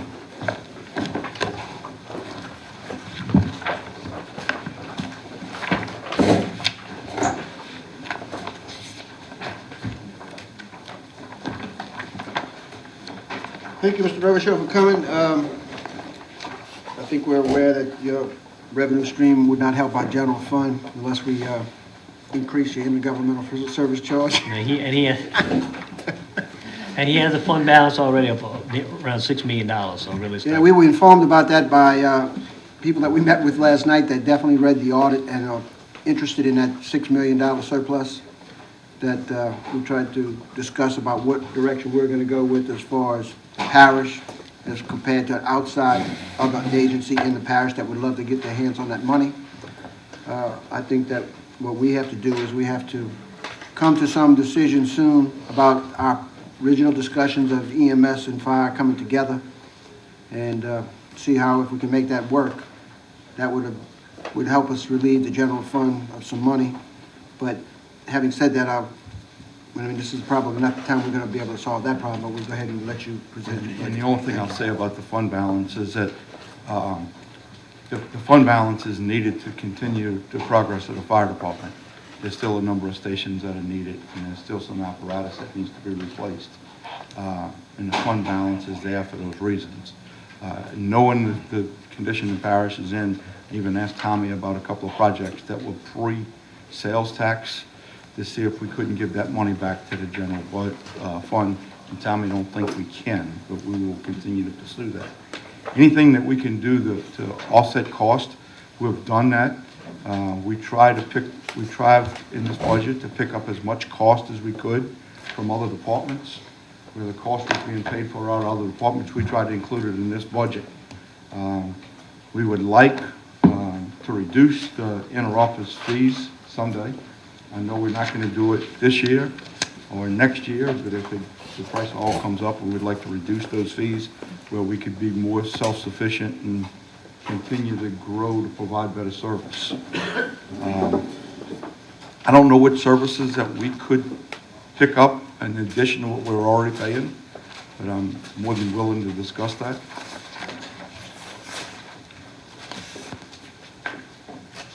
So what is there's a summary page in here for the payroll, for instance, to give us an idea of what the annual payroll is for the fire department, and Yeah, there's we a can, summary page. Hold on, I'll go back to the front and I can get you a total of that. Well, I mean, we know we're not going to go through here and Right now, No. the salaries are broken up Right. by 8 departments Right, I'm instead gonna of give you one. total. we're just looking at, we want to look at a summary because I don't see any benefit to us going through your line items when we're not going to benefit the general fund. I think the bigger discussion is the fact that, are we going to try to merge EMS and fire department under one? Yes, sir. I mean, that's, to me, the only issue that we could maybe make some progress on. And I invite anybody at the table to chime in on that because we've had discussions to some extent on that. But just as a summary, If you go to page 161 in the gray, I didn't know if you want to go through the whole thing or not, but this summarizes all of his firefighting together. yeah, I think that unless there's some objection, I'd like to go to that summary because there's no benefit to us to try to go through each line item at this time. So what we have here is approximately $5.7 million payroll. The insurances are about $1.5 million, including the intergovernmental service charge. And that's all paid for by the sales tax, right? Yes, sir. Yes. There is a couple other small revenues. We get 2% insurance rebate. And Yeah, we went through the revenues already, but you go ahead and tell them. yeah, that's the only other thing. There's 2% homeowners insurance rebate. That's also in it.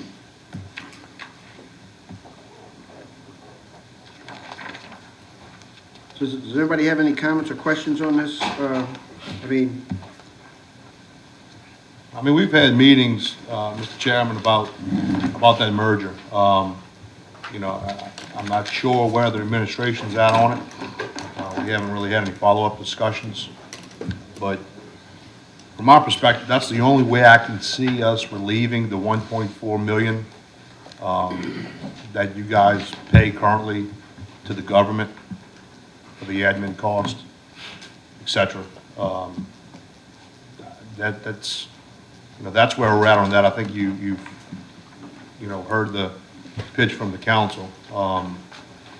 And I see Gina's here, so I don't want to leave her out of the discussion. But I don't know if it's appropriate to discuss it now, or it's not going to really save us any money.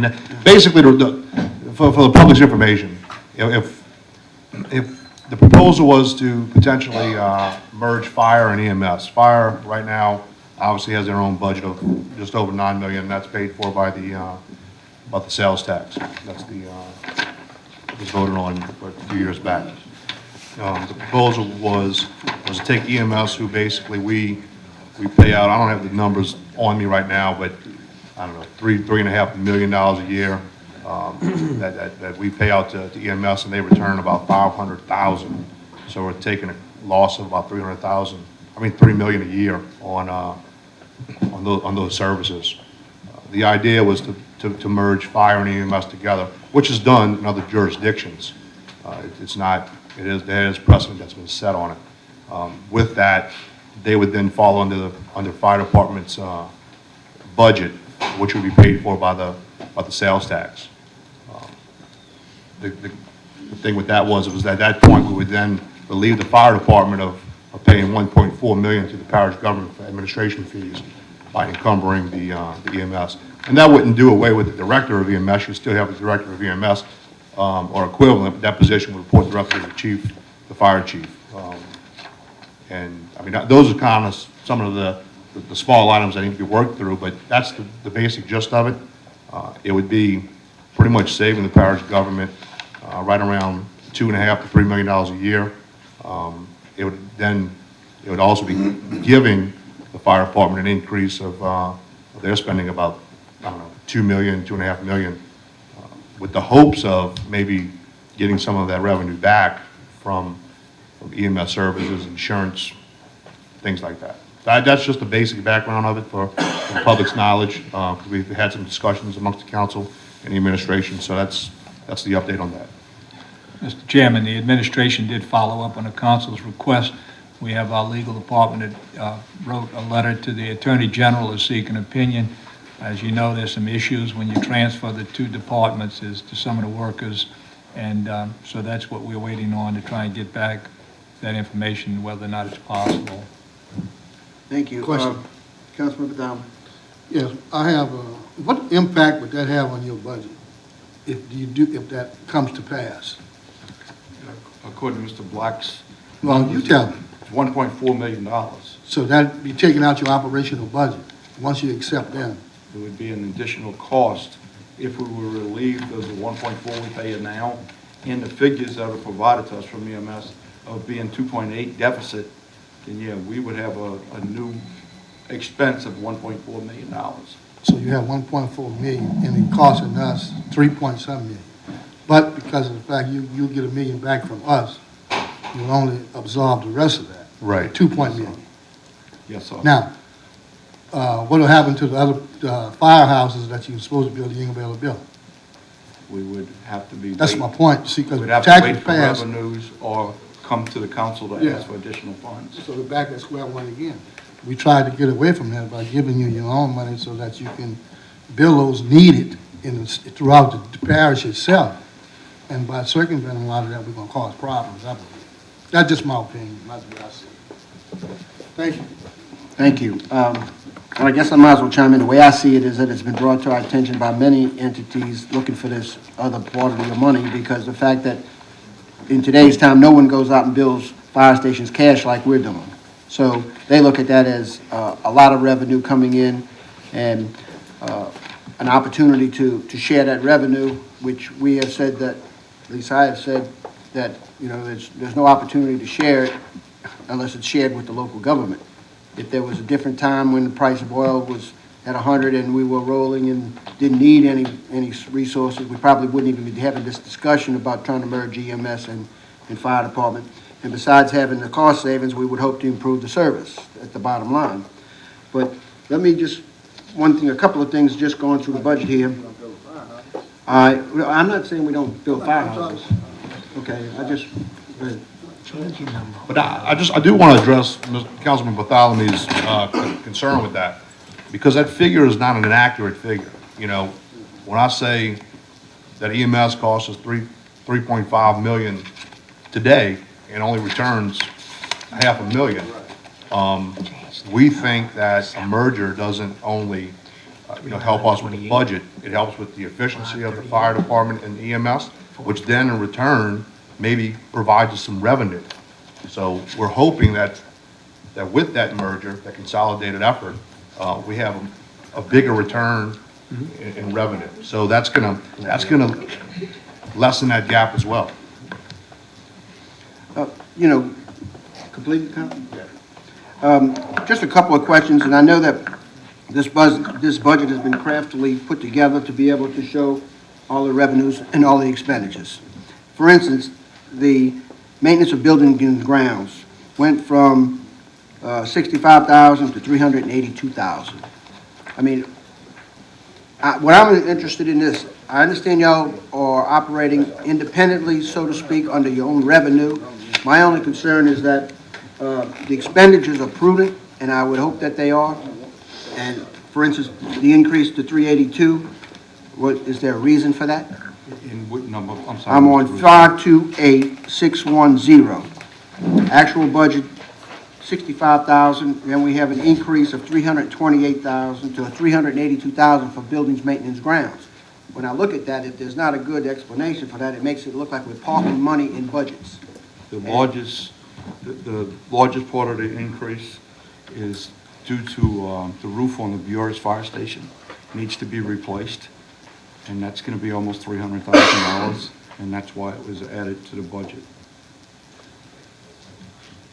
So is that the proper place to put that? Maintenance of buildings and grounds? It would probably, I'll probably have to be coming to the council and ask for a project and transfer it from here to a project. All right. But it was So a way is of getting parking it money. into the I budget. understand.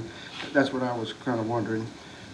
Technical services, television service, for instance, 10,000. What are those type of items for you? There is cable TV or dish network at all the fire stations. It's all basic, the cheapest service we can get. Okay. But also may know your firemen stay 24/7 at those stations, right? Yes, sir. Okay, thanks. Okay, I'm not going to go through the whole line item, but my point is that, you know, we need to work on trying to get to some merger, in my opinion. No, and we understand that totally. And in the budget, the difference in the figures this year is that we actually tried to put the money where it was needed.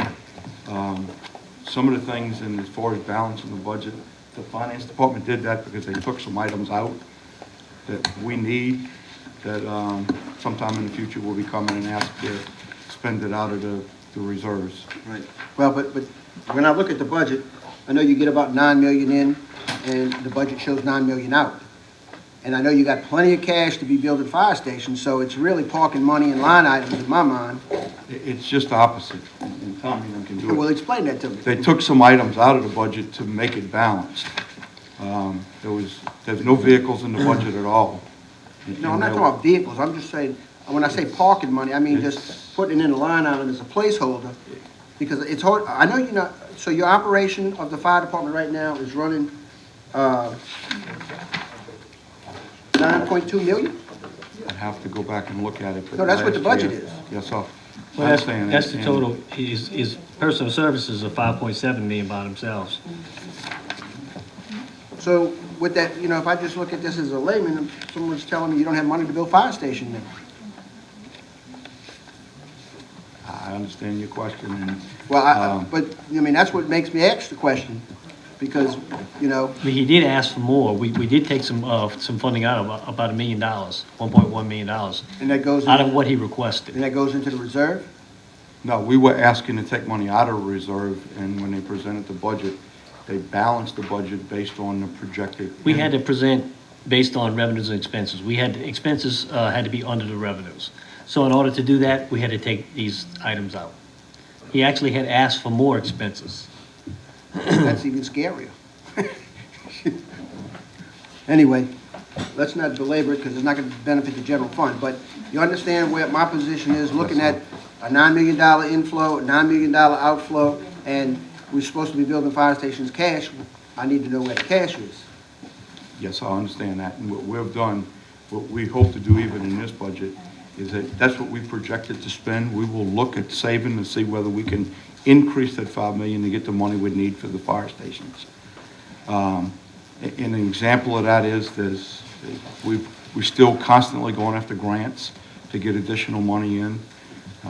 We think we just got another one from the state, and that relieves money that's in our budget. Any further comments or questions? No, I will add this, Chief. First of all, thank you for your service. Second of all, thank you for being able to properly manage your budget. With that said, as the council chairman said, there are people that's after your budget.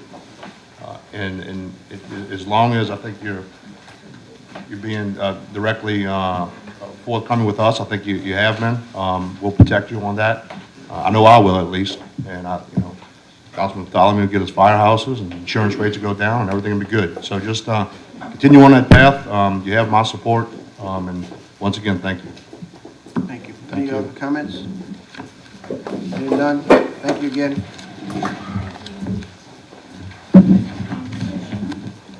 Next. We'll move on to the flood control department, and that is page 102 in the gray section.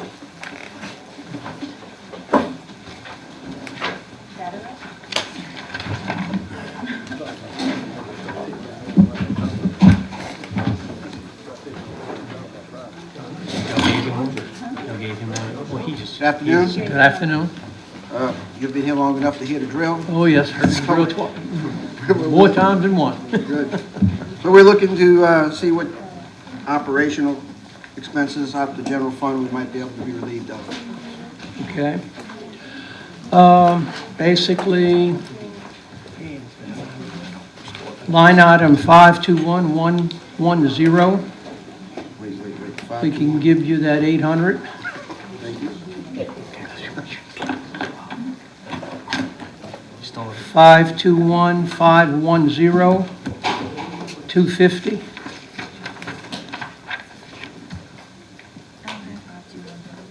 Item 528315, 100. Wait. Repeat that one? 528315, maintenance computers.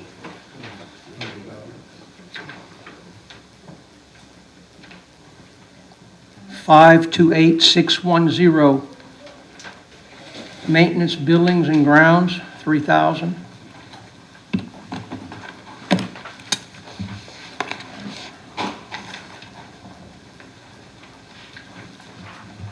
$532,001, professional services general, 5,000. You skipped the legal support there. Which one?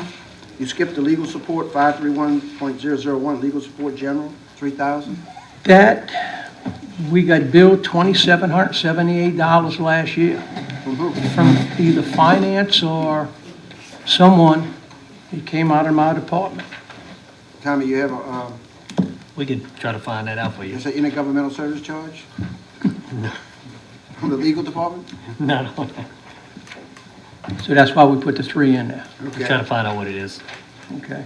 And if it isn't anything that we're looking forward to doing this year, then that's 3,000 you can have. 532001, professional service general.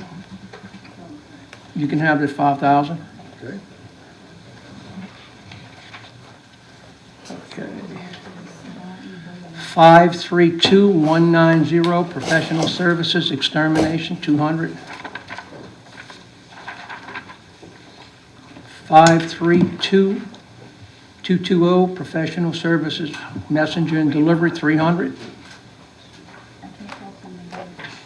Keep going. 532250, professional services sheriff, 700.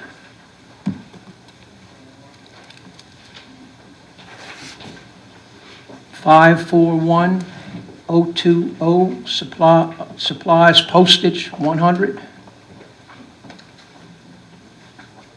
541030, supplies computer, 500.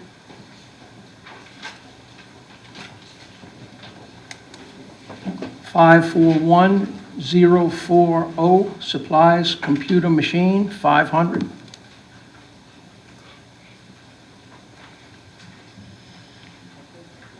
541150, supplies fire protection, you can have that 500. 6. That's 600, okay? It's 500 on mine, but it may be 600. It's all right. We won't quibble over 100. Yeah, I think he's using a different budget. I'm using Yeah, mine from you use yesterday. yours, right. Yeah, That's fine. okay,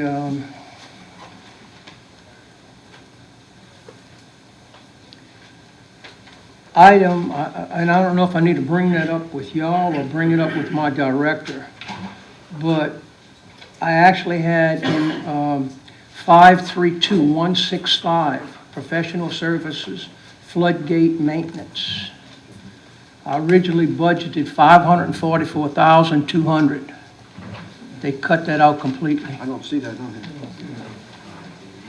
It was in, Oh, It was cut out in, yeah, it was cut out in the original budget. Capital improvement? no, it was cut No. out from like the proposed, it didn't make the proposed. Right. the balance He budget. requested it, but we had to cut it out to balance.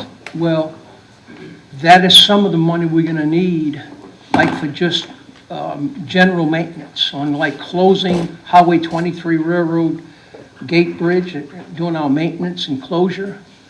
We have to close the Highway 23 bridge, Highway 23 gate by Captain Larry twice a year. We gotta do a complete closure to suffice what the government wants done. And we hire a contractor to do that? We actually going to do it ourselves. And so it cost us? And basically, but when we do close it for the closure at night, we are going to hire a contractor besides utilizing our people also.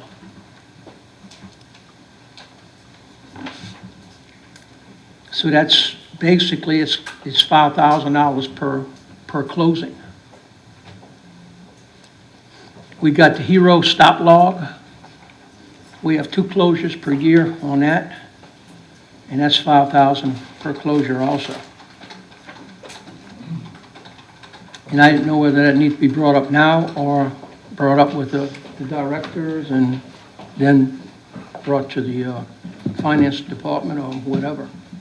Okay.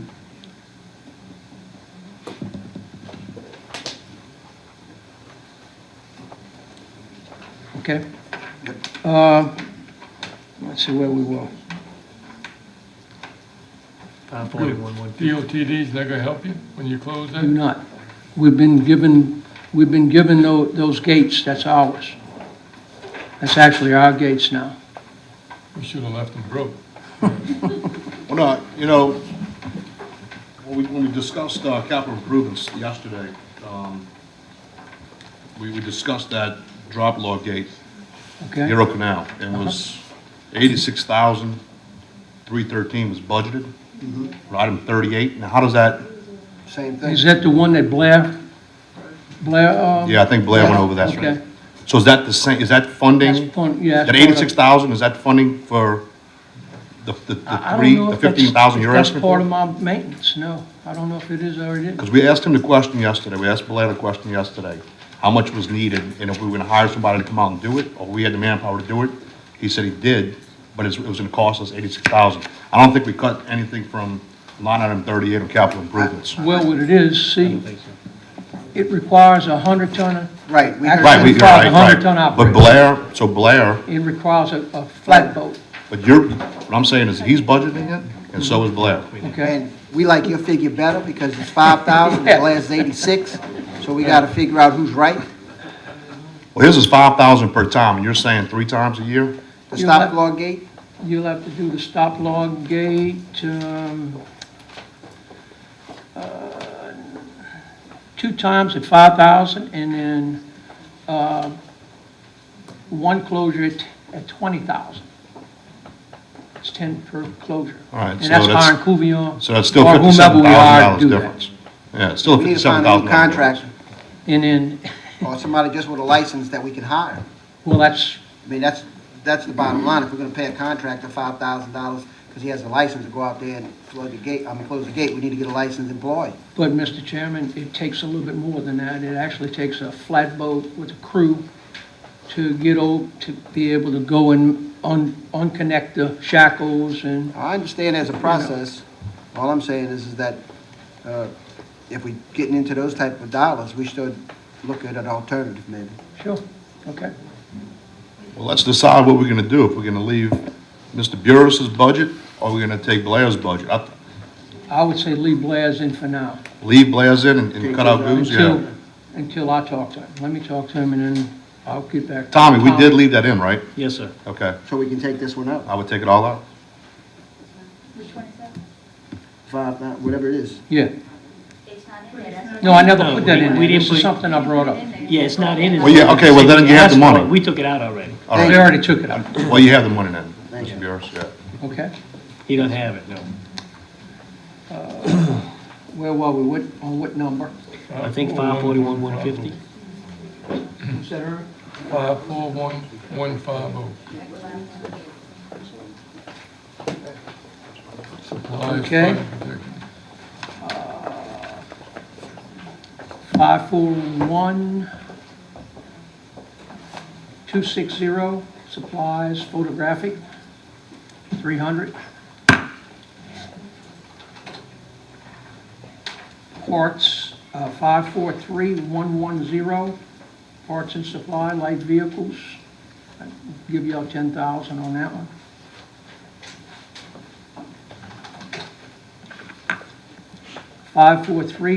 543,310, parts and supply, machines and equipment. Give you 5,000 on that one.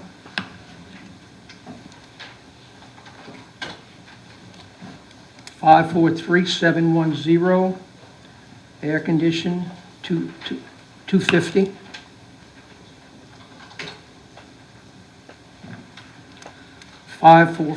544,001, small tools, I can give you 10,000 on that. 546,001, materials in general, 10,000 on that.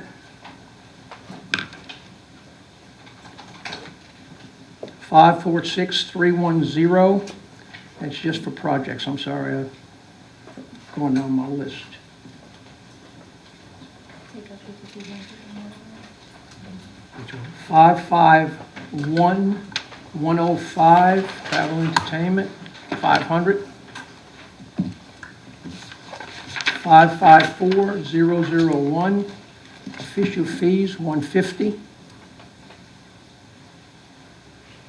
557,605, specialty promotions, 1,500. 5200.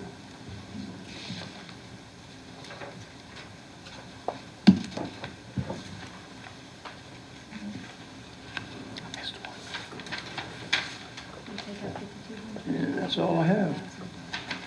Small tools. Okay, let me ask you, material culverts, 55,000, do you need all of that? Let's see, what I spent last year on that. What did you use last year? Ooh, A lot of culverts? yeah, I use a lot of stock that we've been having. You know, when I came on board 2 years ago, and they had a lot of stuff stockpiled at, back on Barry Road, and I used a lot of it on different projects, and we didn't have to purchase any new to update our stock. So now this is upstate your stock? What's the next one? With that, yes. What about the limestone, materials of limestone? I know that No. in 2013, we had 0. Now we're up, in 2014, we had 300,000. 10,000. You have a stockpile, or you need limestone? Well, last year, I actually bought 9 barges, 5200, leave me 5200. and this basically is to kind of replenish You said you would. as we're using it. We're just using it on public property now, right? We're basically using this on levees. No more private and on, driveways? No driveways whatsoever. Oh, we missed back here. Good, glad to hear that. We missed anything back here?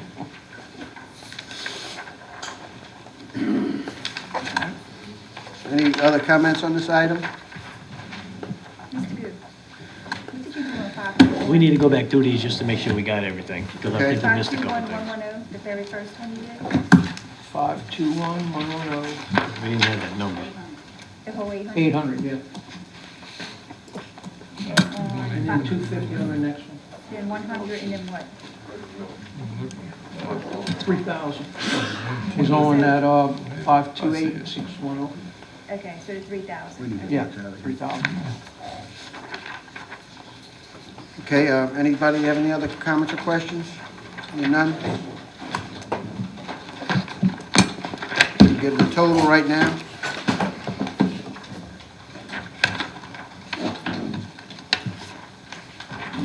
Thank you. We have a flood control total. 49,750. Is that what you came up with? It's a good start now. We'll be back tomorrow, come back with a second wave. Councilman. Yes. Let's go. Yeah. What is the property major repairs? What number is that? 568.505. Second last item on the capital outlay. 10,000. 05, yeah. 568. Property major repairs.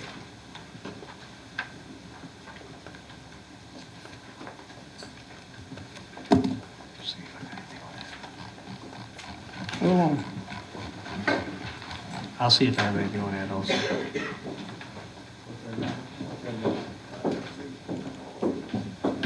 I'll see if I see anything.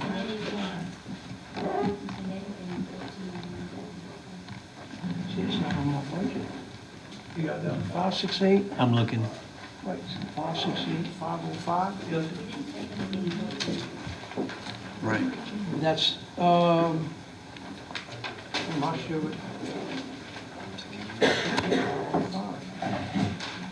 I don't have no money. Good, take it off the list. We didn't spend anything in 13 or 14, it was just put in for 15. Well, it was in there for 14, but it doesn't show anything. It seemed like nothing was used. That was in locks and floodgates. It was under the division locks and floodgates. Oh, this is on the, basically, this is for the Empire Floodgate. Yeah, that's for your locks and Oh, floodgates, okay. correct. This is Empire Floodgate. It's all combined together. This is Empire Floodgate, that's what it is. Yeah. Now, are we,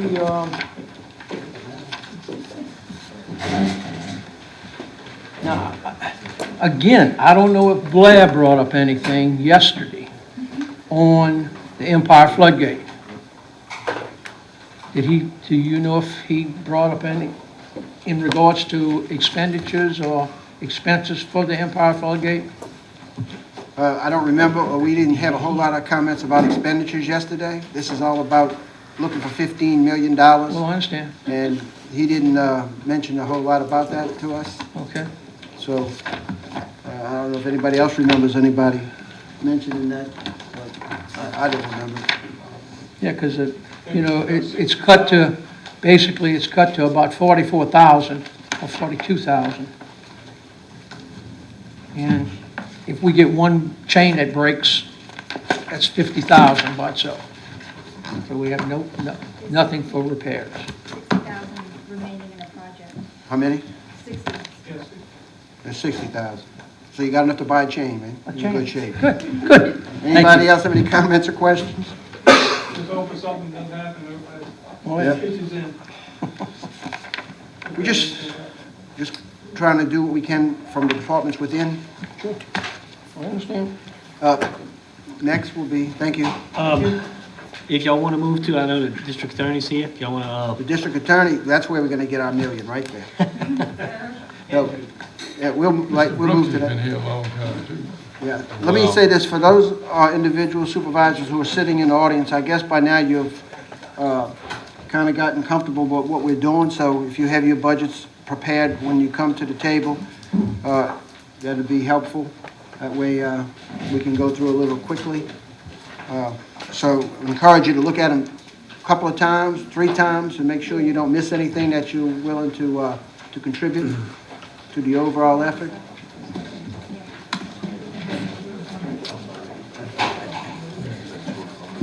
Now, thank you, Mr. Ballet, for coming this afternoon.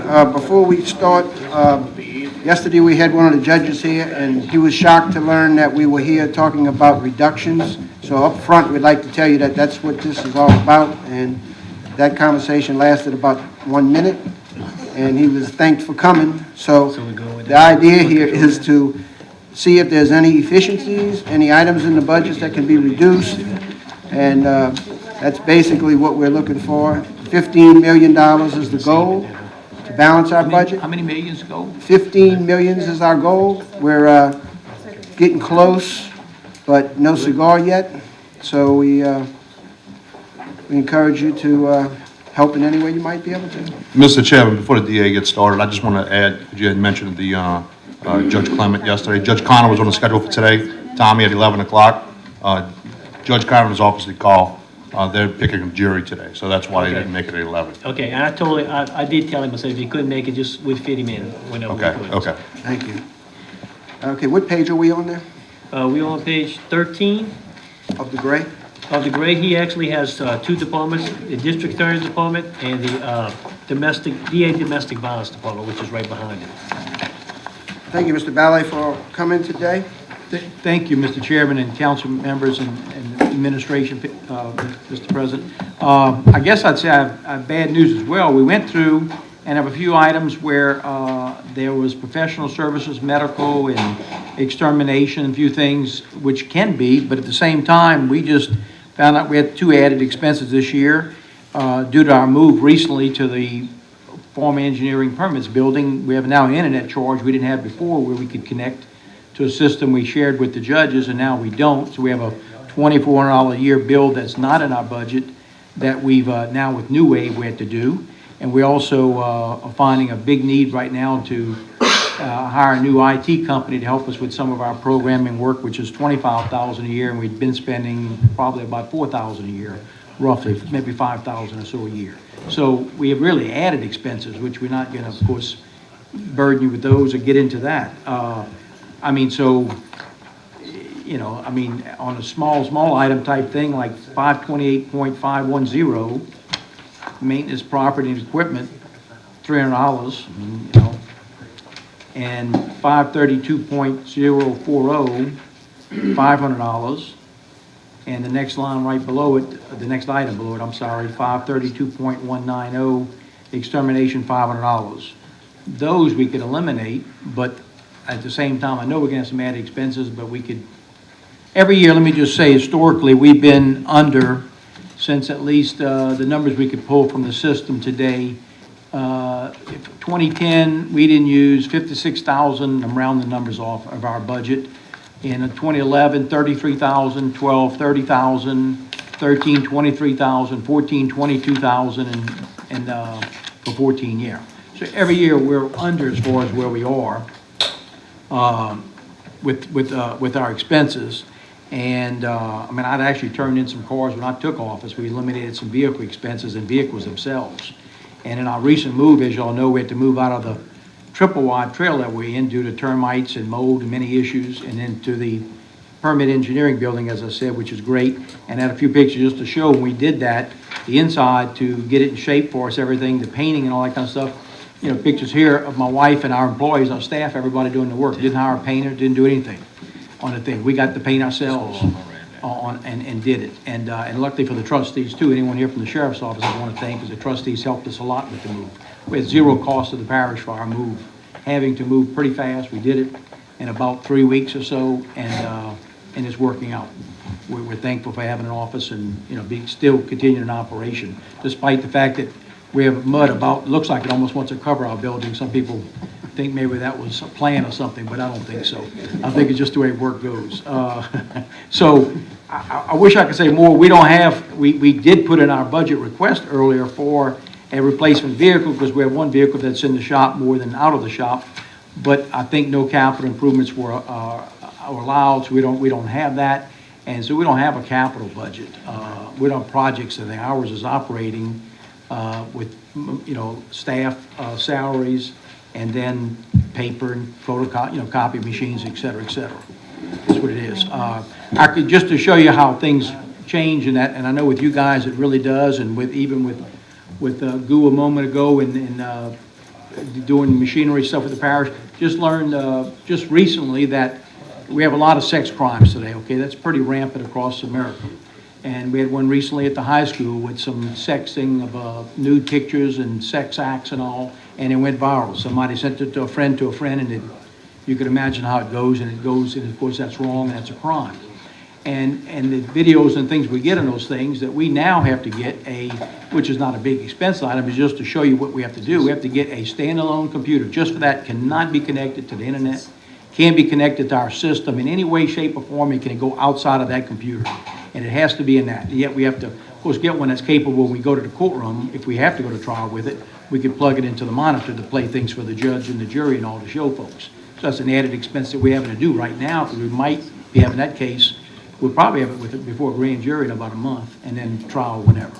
So things do change. We're in that type of society as where things change, pretty fast, and expenses come and go, and that's basically kind of where we are. So I don't want to belabor or take any more time. Any questions, anything? Any comments or questions? Yeah, I do have a question. It's not it's really not a budget question per se. It's more of an expenditure question for you, Mr. Belle. For domestic violence and for sex crimes, do you guys contribute, and if you do, how much to the care center for victims assistance on that? Because we cut, I will say we, because it was the council before, but it's still us, cut the care center significantly. And we're looking to get some funding from them, to them.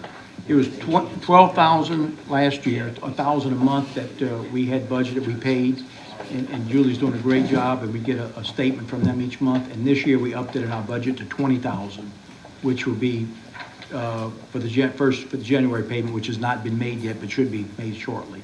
So it was $12,000 last year total that we paid, and this year we budgeted $20,000 to pay. They do a great service, honestly, to all of us. I want to just say that, in Plaquemines Parish, as we all know, crime is low, and our whole justice system, criminal and civil, and we're involved, of course, primarily in the criminal side, it does a good job, and it really keeps things flowing well. If you look at the big picture of all the budgets and all the monies, it's a very small percent.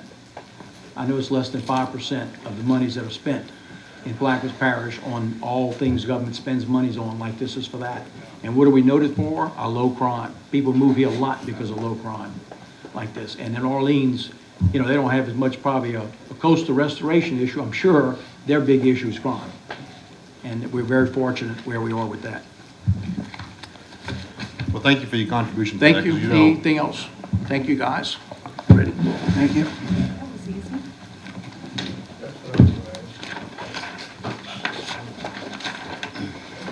Yeah, we've got a couple elected officials here, so I guess we go ahead and knock them out.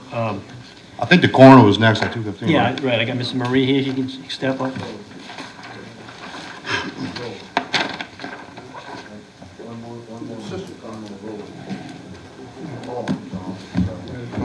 Page 21. Page what? 21? The gray page? Yes, sir. Good afternoon. Welcome. How are you? We're fine. Please excuse my voice. I'm still recovering from throat cancer. Yes, sir. And I guess basically what you probably heard what we're saying and doing is, and you probably caught on by now, we're looking to see if there's anything in your budget that could be removed that would not critically affect your operation, or if any efficiencies that you might see as far as operationals goes well that you might be able to recommend. As you heard earlier, our target is about $15 million trying to balance this budget. And so you've seen people give $100 and some people give $100,000. So whatever is there, we look at. Right now, I'm at bare bones, as you can see.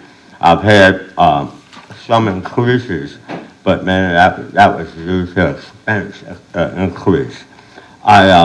My biggest amount in my budget right now is for the professional services for my psych exams and my autopsies.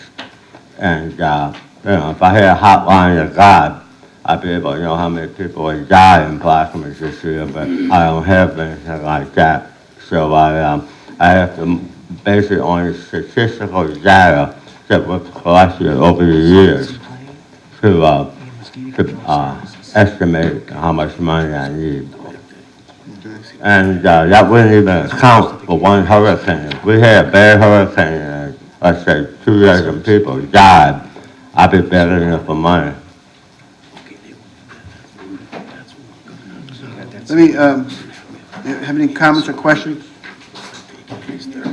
Councilman Saab.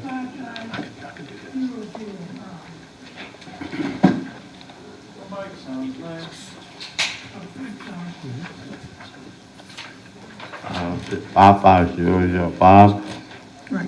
What? That's insurance, health No. insurance? Official fees coroner. I'm sorry. Official fees coroner, can you explain that one? Yes, ma'am. So what's the money? I'm trying to find it. 4005. I don't have it on my sheet. Might be on the back side or another sheet. 65,000.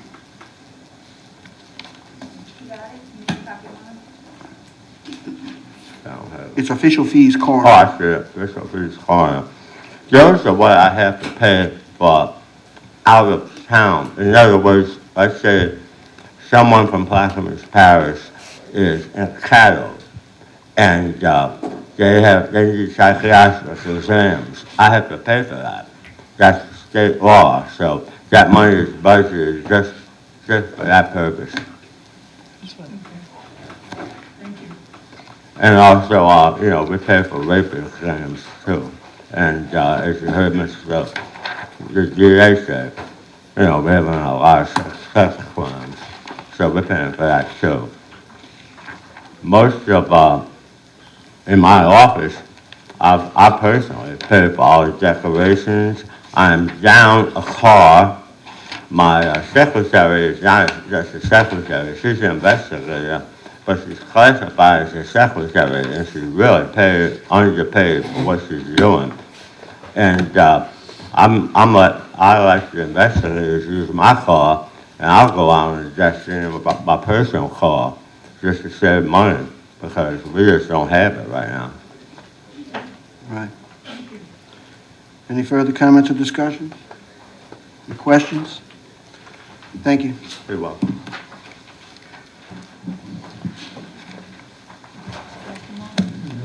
Yep. Okay, the next one, we can, we got the sheriff outside, if y'all want to do that one. Who's that? Yeah, the sheriff's due at 2:30, so get Mr. Brooks in. Oh, okay, Yeah. let's get him in. If y'all see him, y'all just holler, Yeah, I didn't see him, yeah, he has been here all day. We were giving him plenty of time to go through that budget. My name is Bradford Brooks. I'm the superintendent of public right-of-way maintenance, and I also handles the Loop Canal Bridge, better known as the Empire Swing Bridge. And what page are we on, Tom? Sorry? You got a page? We're asking the finance department. 118. 118, Of the white pages? No. great.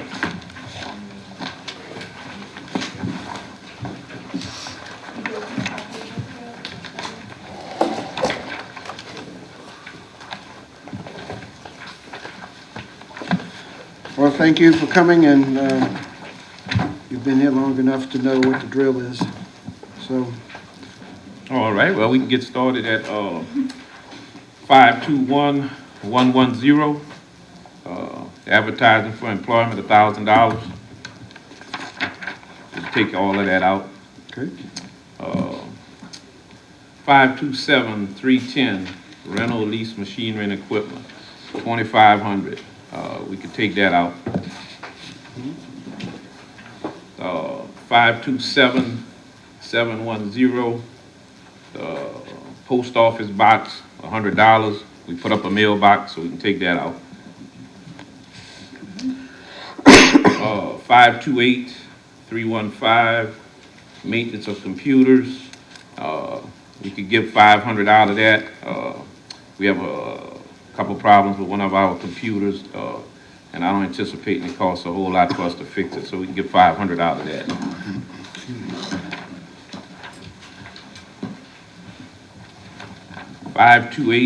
$528,510, maintenance, property, and equipment. We could give 1,100 out of that. 528610, maintenance buildings and grounds, 1,000.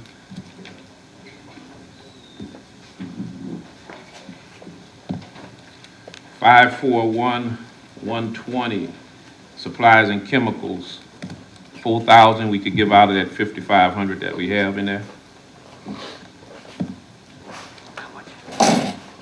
541,200, supplies in the field, 1,500. 541,220,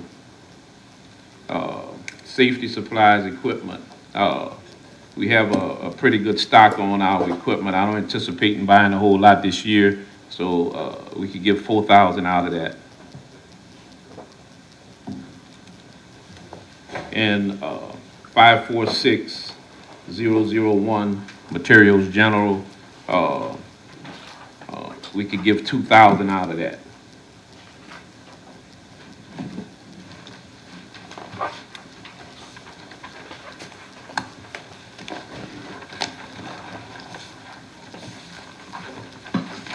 And that's all I have.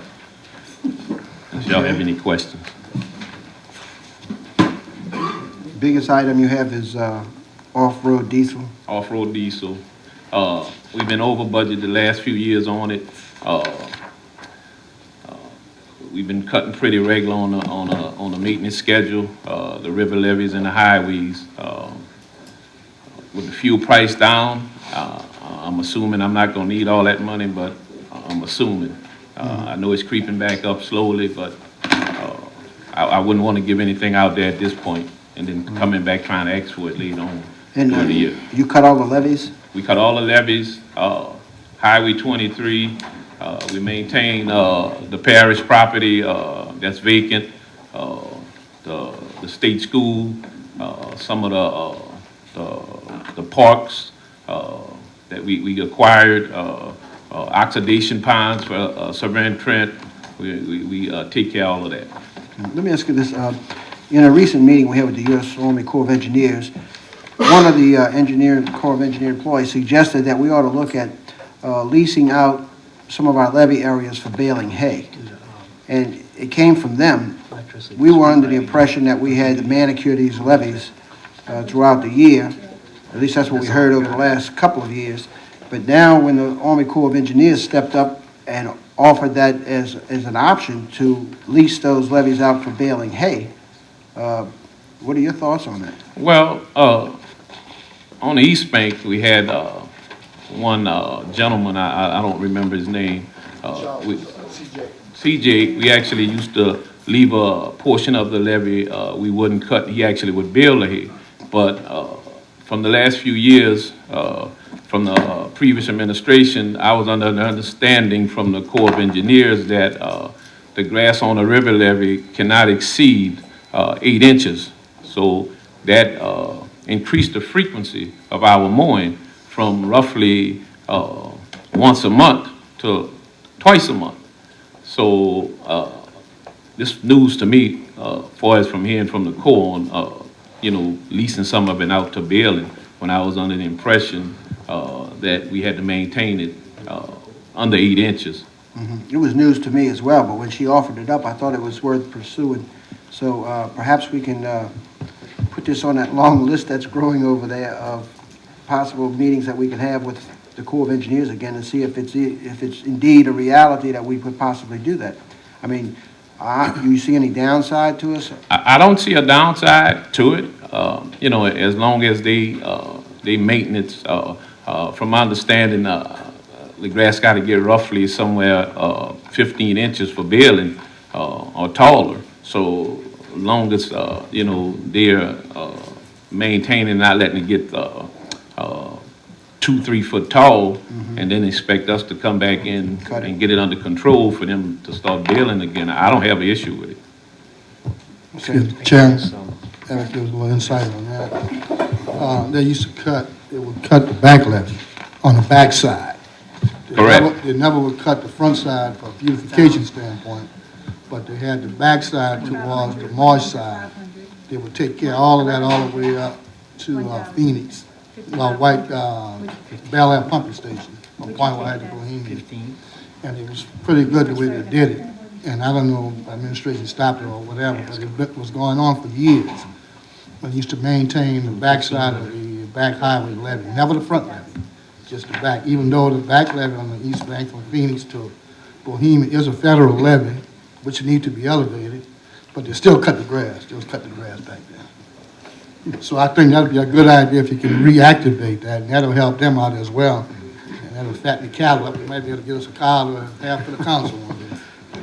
Anyway, it's something that we could discuss and look into, so if the director can pick that up and put it on his list. Mr. Chairman, as we speak, there's a meeting going on in Baton Rouge this afternoon that I'll give you more information about, something similar to cutting of hay, but as Mr. Brooks pointed out, there are some problems with the length. But this particular meeting this afternoon may give us some direction as far as the levees and another way to cut the grass or get someone else to do it. Right. Mr. Brooks, Mr. Brooks? Yes, ma'am. Did I hear you say that you cut the area on Highway 23 South? Yes. Okay. Well, I would suggest to my colleagues that we leave every penny in here to utilize to at least maintain the grass on the southern end of the parish, because we was thoroughly neglected previously, so, you know, if you guys are gonna maintain on a regular basis the medians south, I would welcome that. Our schedule calls for us cutting from Chevron chemical plant up here in Belle Chasse to Tidewater Road in Venice. We are expecting to make a pass every 3 weeks on Highway 23. And so the items that you offered up won't affect that, huh? No, sir. So we can move forward with those? So we can move forward with those. Rochelle, you have those? We were clarifying one, chemicals, 541-120. What was your amount on that one? 541, 1120, it was 4,000. Now, we take out 4,000. Okay, that's all we missed. Because we purchased chemicals off of the PW last year. We had money in there for chemicals, and it was able to bring us up to stock now. Bringing up next year, which ain't here, we know we're trying to save money. We're gonna be looking to increase our budget back to where it was originally at, to keep up with the same service that we're gonna put on the rest of this year. All right, we'll have to remember that. Go to your next. Yes, sir. The next little, On cutting the grass, you guys were talking about baling the hay. We tried that a few years back, that don't work. You're gonna have one or two cut it, pick it up like it's supposed to be. The next thing you look, you got grass that high, the other one's not gonna do it. They're not gonna tell you when you're gonna quit cutting the grass and when they're not gonna pick it up. It's not a good idea, because that make double work on you. Well, when the Corps of Engineers brought the suggestion up, I thought it would be worth mentioning. And if we had a responsible contractor that was doing it, I'm sure it would help. Of course, the irresponsible contractor makes more work for you. Yes, that's correct. And I mean, if you had a responsible contractor or someone, from my understanding, the guy that was doing it on the East Bank, he was in charge and it was in a contract. He just wanted to hay for his cows. So, you know, if you had somebody responsible, and as said, you're not going to be able to cut the grass on a slope. It's just going to be on a berm behind the levee, some of the wider areas where they can stay flat and cut, because they're not going to be able to be on that 3-on-1 slope that we cut on with no baling equipment. So if you had a responsible contractor, as Stanley said, you may get some of them that ain't responsible. Then it just make more work for us when it comes time when they leave the grass grow 2-3 foot tall, and then we got to come in and cut it. Okay. On that same token, when you're talking about behind the levee down it was on the East Bank. Yes, it was on the East Bank.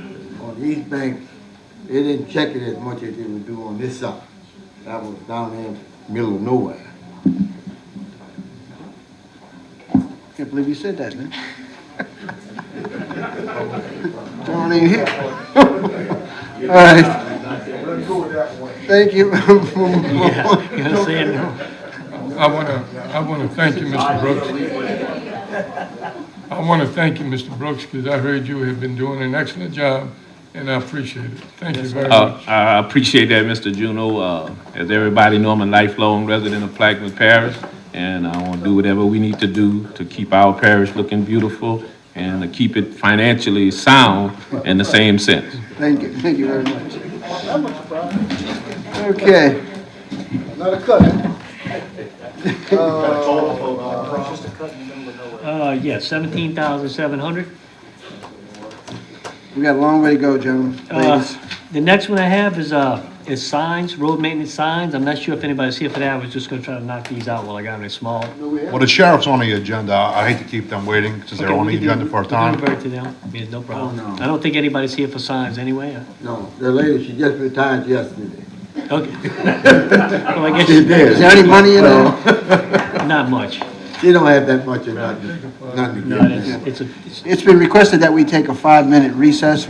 Any objection? None? Will be a 5-minute recess, please. Be ready to come back.